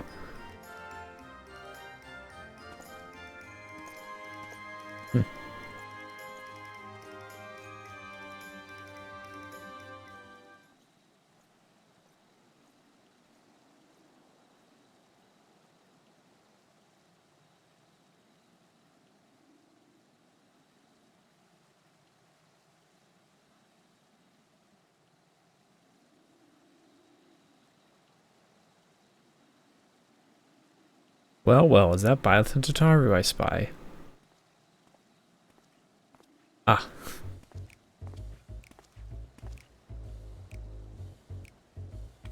No eastern bow. Hancock, what are you still doing here? You said you were returning immediately after dropping off your cargo. Yes, that was my original plan after all. Any expertise required aside from the delivery of goods is well beyond my purview. But what matter if entrepreneurs should squander an opportunity to study the markets of the northern seas? Worry not. I will return straight away to Gugane once I have finished. Of course you would find a way to turn this crisis to your advantage. She wounds me, the industrious woman running a new boutique. I am not blind to the travails of those who fight for the front lines to deliver us from ruin. Indeed, I have every confidence that they will succeed, and I would make myself and my business ready for their return. If you believe in them so devoutly, then why not put your money where your mouth is? Fair enough, Tataru, fair enough. There is not more I can do to help ready the Ark and her heroes for their maiden voyage, but on your return I shall host a grand celebration in your honor at the Beccario Inn. Accommodations are quite costly, given the reputation of said establishment, but the East Aldenard Trading Company would be honored to foot the bill. Will there be lemon cakes?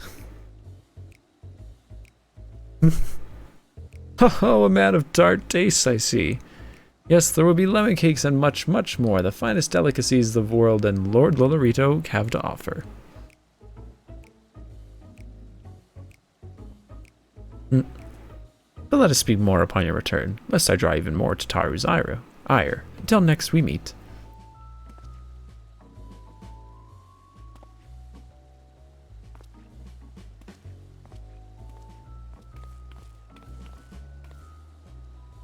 Really, they're gonna make me. I'm assuming this is the last person. I don't know. Maybe they'll throw 5 at me. Usually with these scenarios, it's the 3rd or 4th that it's over at.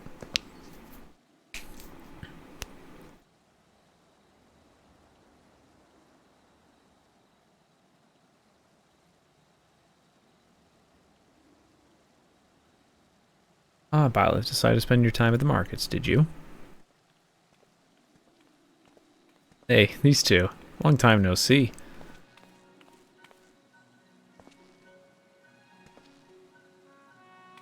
Daru! Biggs, Wedge! I take it work on the Ark proceeds apace. Aye, it does indeed. Collaborating with the greatest minds of Charlian and Razatan has been a rewarding experience, and that's to say nothing of what we've learned from the Loperites. The Ark is unlike anything we've ever had the pleasure to work on. Even Nero was rendered speechless on more than one occasion. I can't wait for you to see it. And you'll never guess who paid us a visit before we came to Charlian. Alpha! I think he sensed the coming danger and returned to check on us. He was always one to turn up in the time of need. I suppose that's why he decided to join us here in Charlian. Good thing too, I don't know how he does it. But he has a knack for brightening your day just by being there. Yeah, he does. Cool little dude. It's still hard to believe that we have means to send you off to the great expanse, though. To the farthest known reaches of the realm, everything. I never thought I'd live to see such marvels, yet here I am. More often than not, you and the scions are the catalyst that sparks the need for these great innovations. To think how much I'd have missed out on if I had not been a member of the Ironworks. An awful lot of work, to be fair, and the privilege of being worked like a cart chocobo. That is that too. As busy as we've been, I wish there was more we could do for you, Byleth. But no matter what happens, we have to keep believing for a brighter future. And one filled with even more adventure.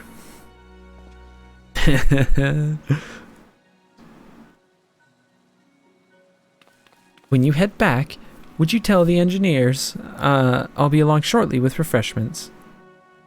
It's very kind of you, Tataru. They'll be glad to hear, and on that note, Wedge and I should get going. A few more supplies to gather before we return.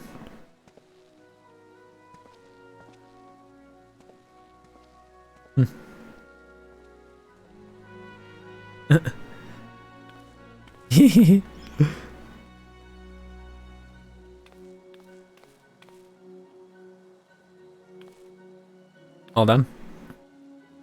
Terribly sorry for the wait. Right this way, if you please.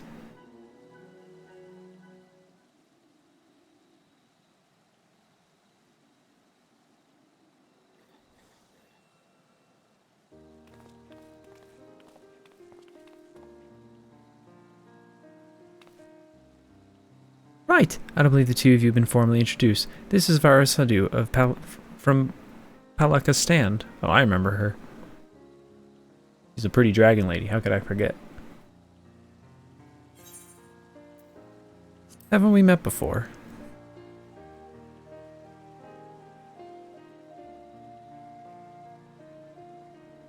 Yes.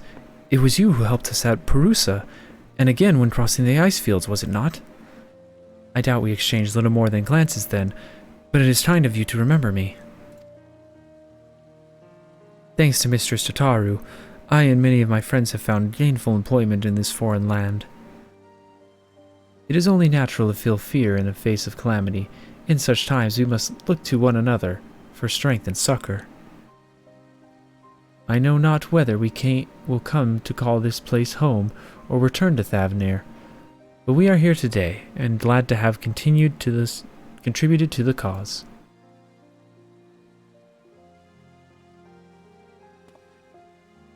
And contributed they did by helping to make your new garments as durable as possible. We put our hearts and souls into them, and I have every confidence they'll keep you safe in the battle to come.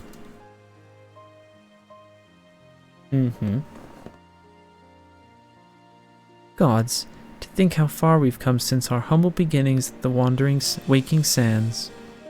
From the rising stones to the falling snows, and even a certain insufferable somebody's ruby bazaar, we were always fortunate to find friends along the way. Even when you were swept away to the first, Grahatia was there to grant you sanctuary. I'll never forget the relief I felt when you all returned to us. I thought my heart would burst. Yours has been a long, long journey. I've been privileged to watch, often with bated breath, as you persevere time and again. For all the joy we've shared, there's been much sorrow as well, but I've long since learned you can't have one without the other.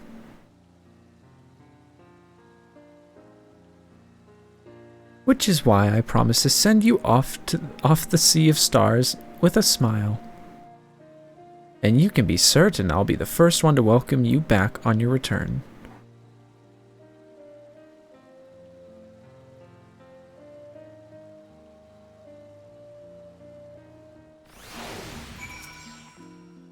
Addition to ensemble of weaponry, just please.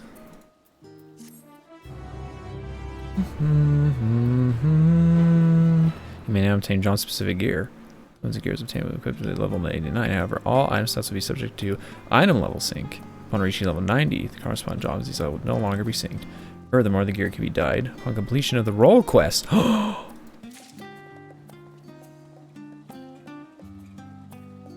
That's how they made it work. I love it.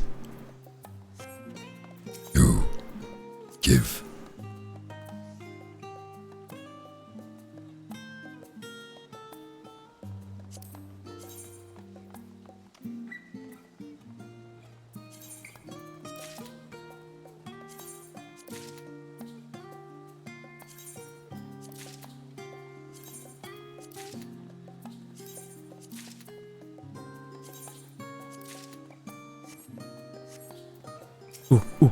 Ooh, where's the Sam top? Where's the Sam top? Where is it? Where is it? Where is it?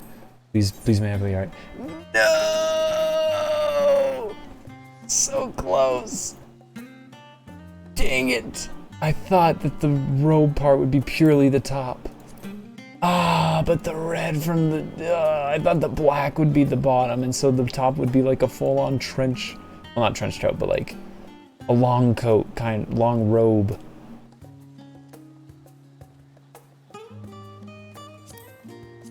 So very nice, though.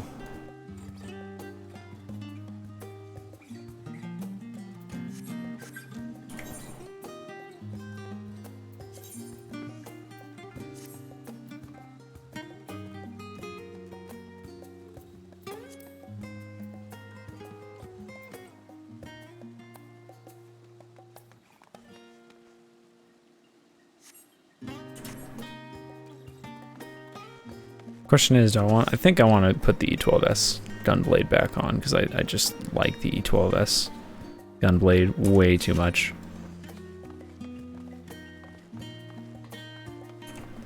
I really like that though. I think I'll use this opportunity to go and do the role quest real quick. At least just the tank one, obviously. First, let's oh,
that's cool.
Ooh, right. I forgot the one thing I was going to do.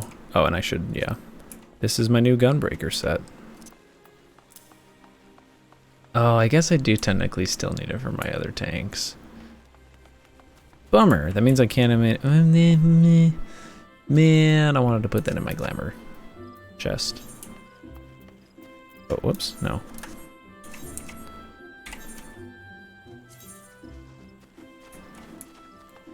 This one's going to be a little awkward to track for a moment.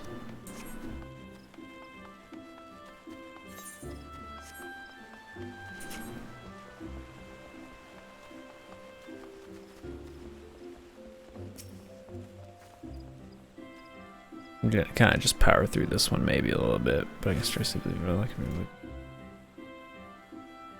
Oops, you're so fetched. The elder says you want to shoot a return, but I'm sorry, she wants eager to see you.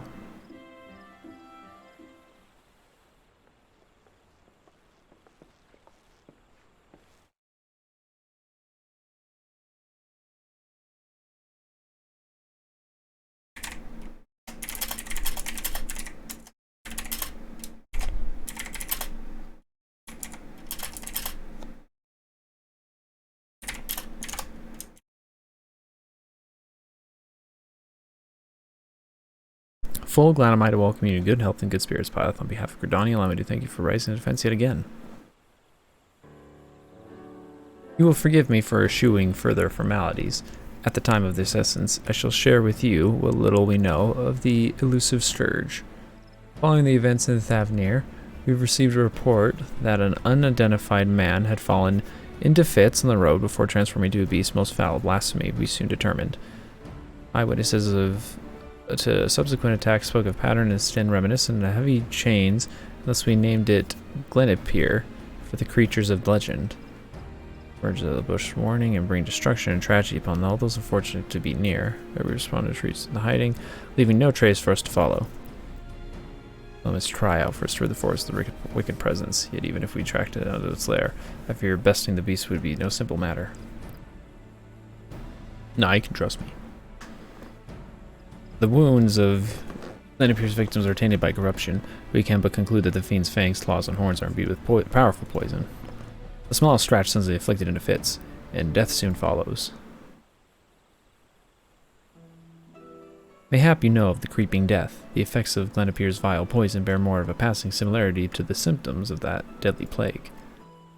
Up to the 12s many years ago, and the sick found their skin covered in chain-like pattern, spent their final moments in excruciating pain. It was long before I came to Gridania, but people still speak of it with dread. Is it true that disease spread not by a single her? That the disease was spared not by a single her?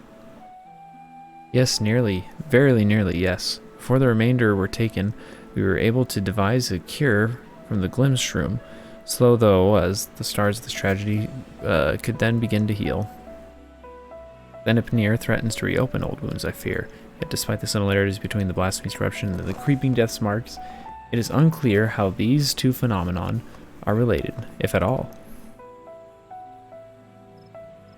Both conjury and white magic have failed to abate poison's spread.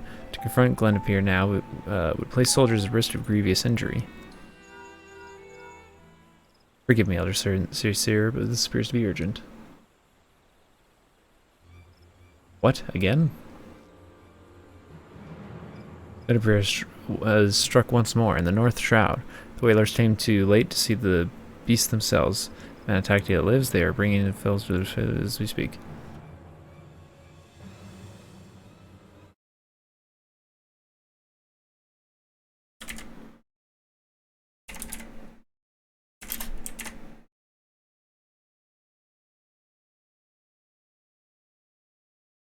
Begone, thought.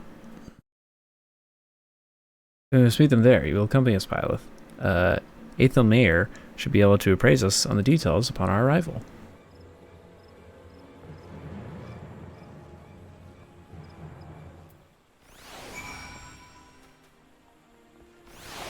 Oh look, a fellow tank who was like, haha, I'm not going to do the quest chains. And then when it got there, Deer was like, oh shit, bruh. That does look cleanish, though. Damn. Oh, you can still preview it in the die. Oh, dude, it looks so fucking good. Oh, so it's mostly just, I see. So with the Paladin set, it's just the robe, or the cloak. I guess that makes sense. I'm simple, a pitch black robe. That's what I'd want.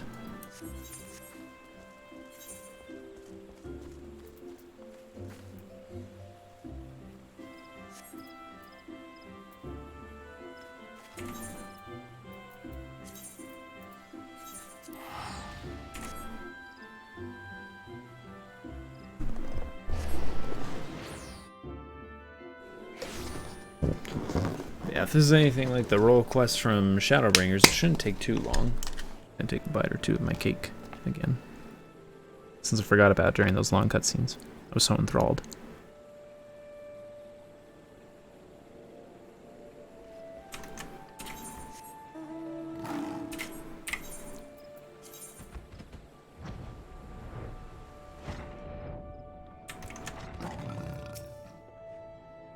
Elder Caesar, you honor us with your presence. I cannot thank you enough for coming all this way. Given the dire circumstances, I will not leave this to another. Where is the wounded man?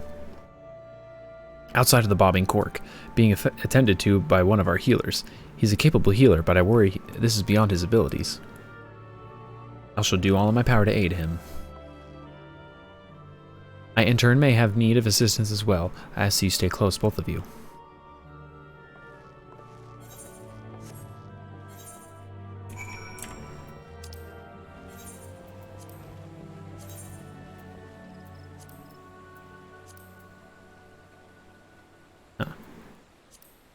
Weird, it's almost like when you make it white, it looks like it makes you, it's like, it's whiter. It's a weird, like, trick of the color palette.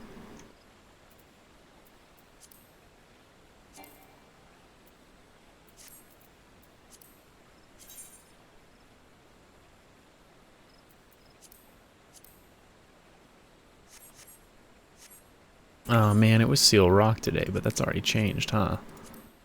Oh no, it is. Actually, I'm gonna do a quick Seal Rock. Get some XP, hopefully get a win towards my coat. Ooh, it'll be so nice.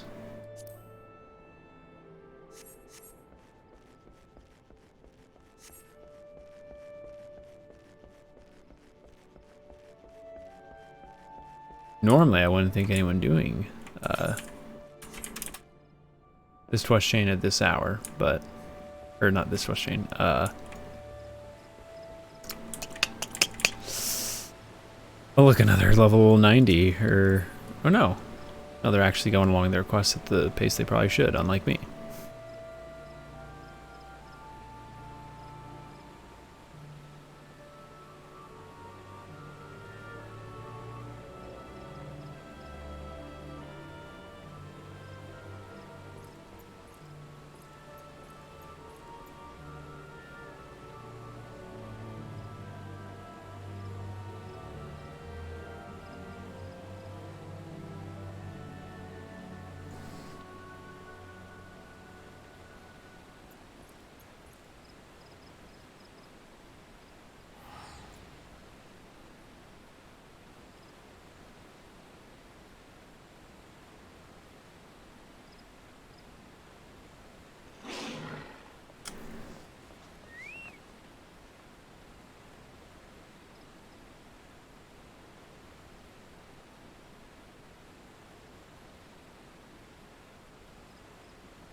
I don't remember, how do you do it to...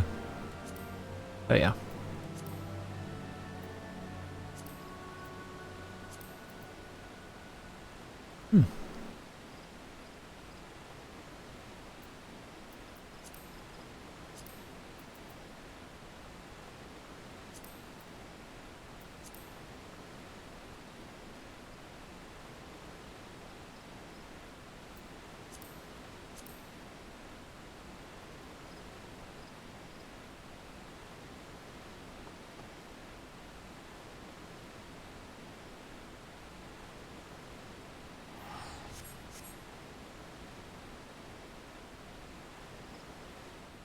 Come on, frontline. Guess I could have done this cutscene in the meantime, but like...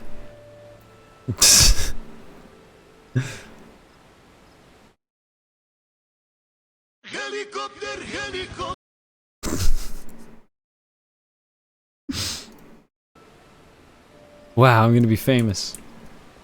Oh, by the way, Tess, check it out. This is my level 80 job, or level 80, level 90 job gear.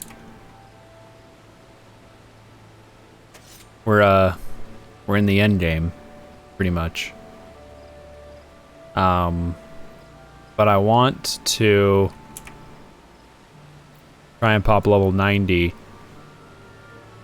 finish my role quests. Oh,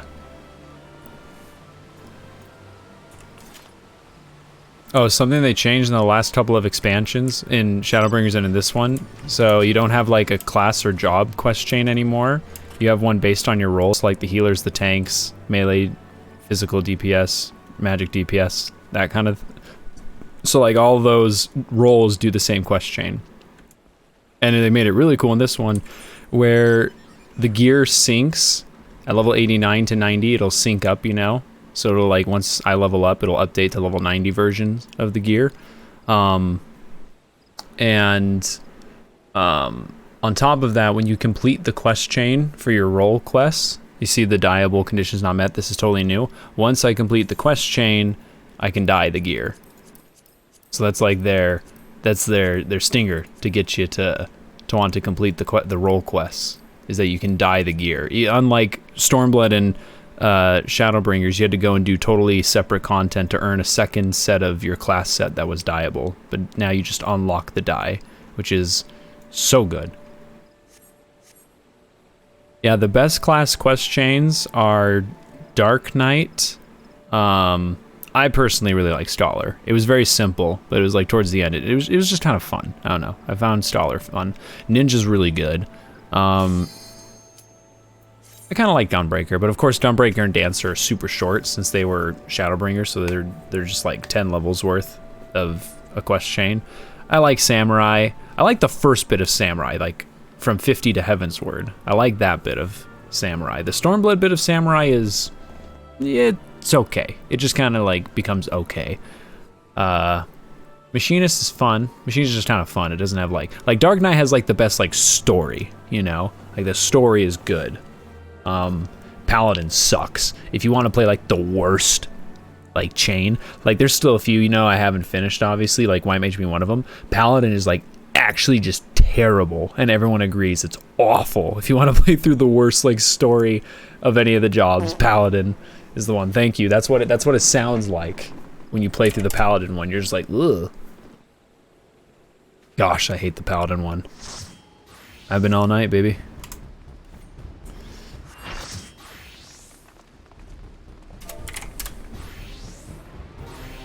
But yeah, just before you got here, I did the second to last trial for the story.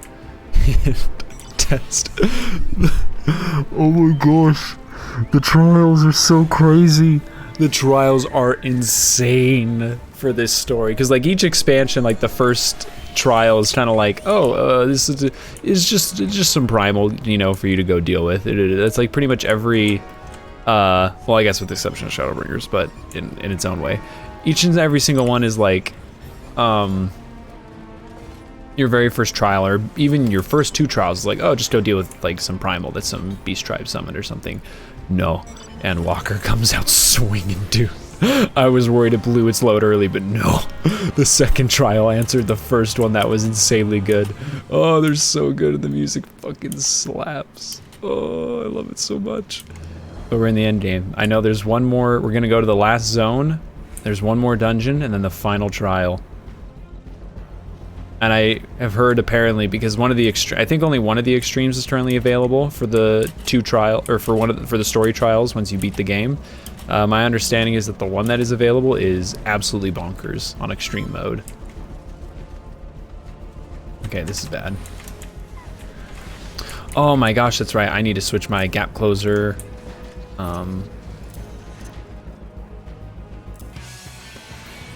Okay, that's gonna take some getting used to.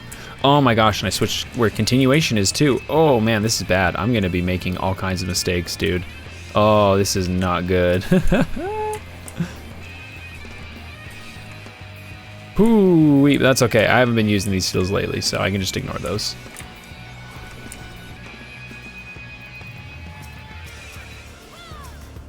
Oh, click on the paladin. He's right friggin' there. Ah.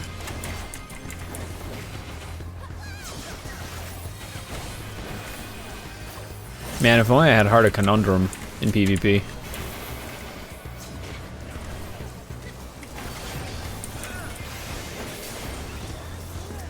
Oh, you are dead, my friend. I am sorry for you. You are a goner.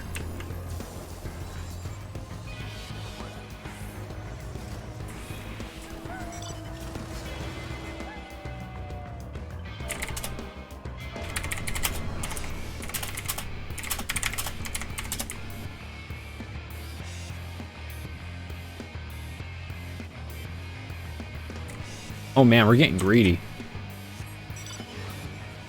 Also test. I've been farming this mode like crazy, because if you win this mode 100 times, you get this fucking nice nice coat. Look how fucking nice this coat is, dude. Look how fucking good this is, and any class can wear this. Sir, you must calm yourself. No, no, no. Come here. I am not done with you. No, no, no. No, no, no. Oh, no, no, no.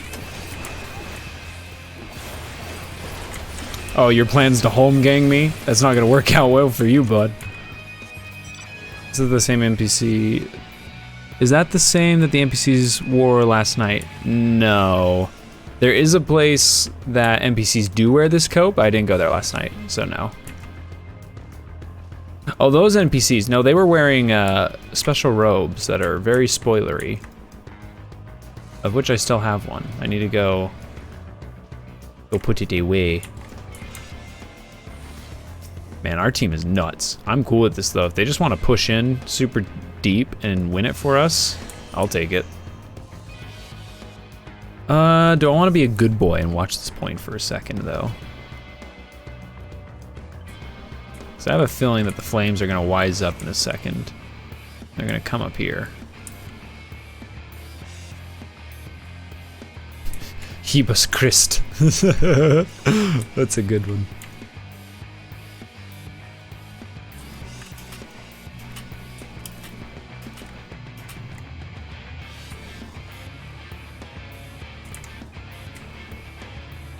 Okay, no, flames are definitely going to go to their side and hold those two, I imagine. We have to watch from the south of the Maelstrom, though, because they're chasing. Both teams are chasing.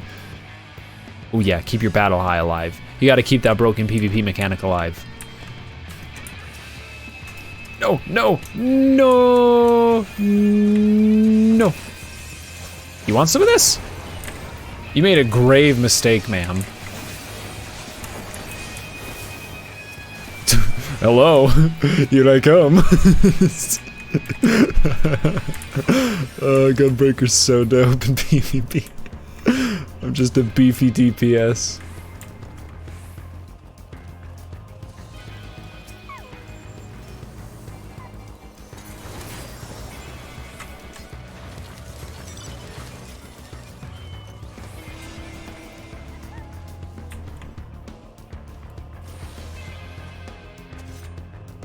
That's right, come get me.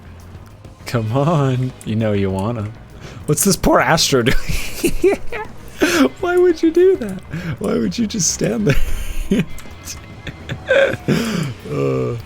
Sometimes I love PvP and sometimes I hate it. Oh, do I sometimes hate it. Oh, who are you?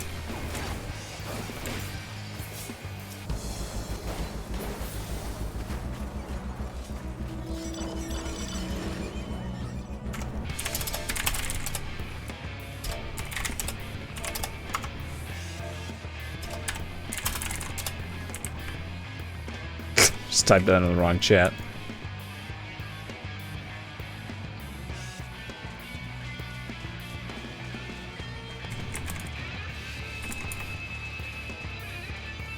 Yes, my friends. Distract them. Run away. Lead them away from a... Hello, who are you? You must go away. Actually, I'm gonna kill you first.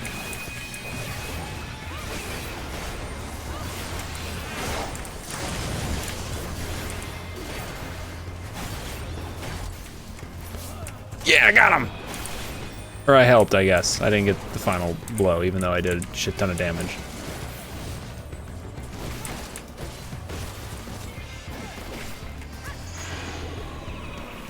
Oh, don't worry, I see you. You're gonna regret doing this.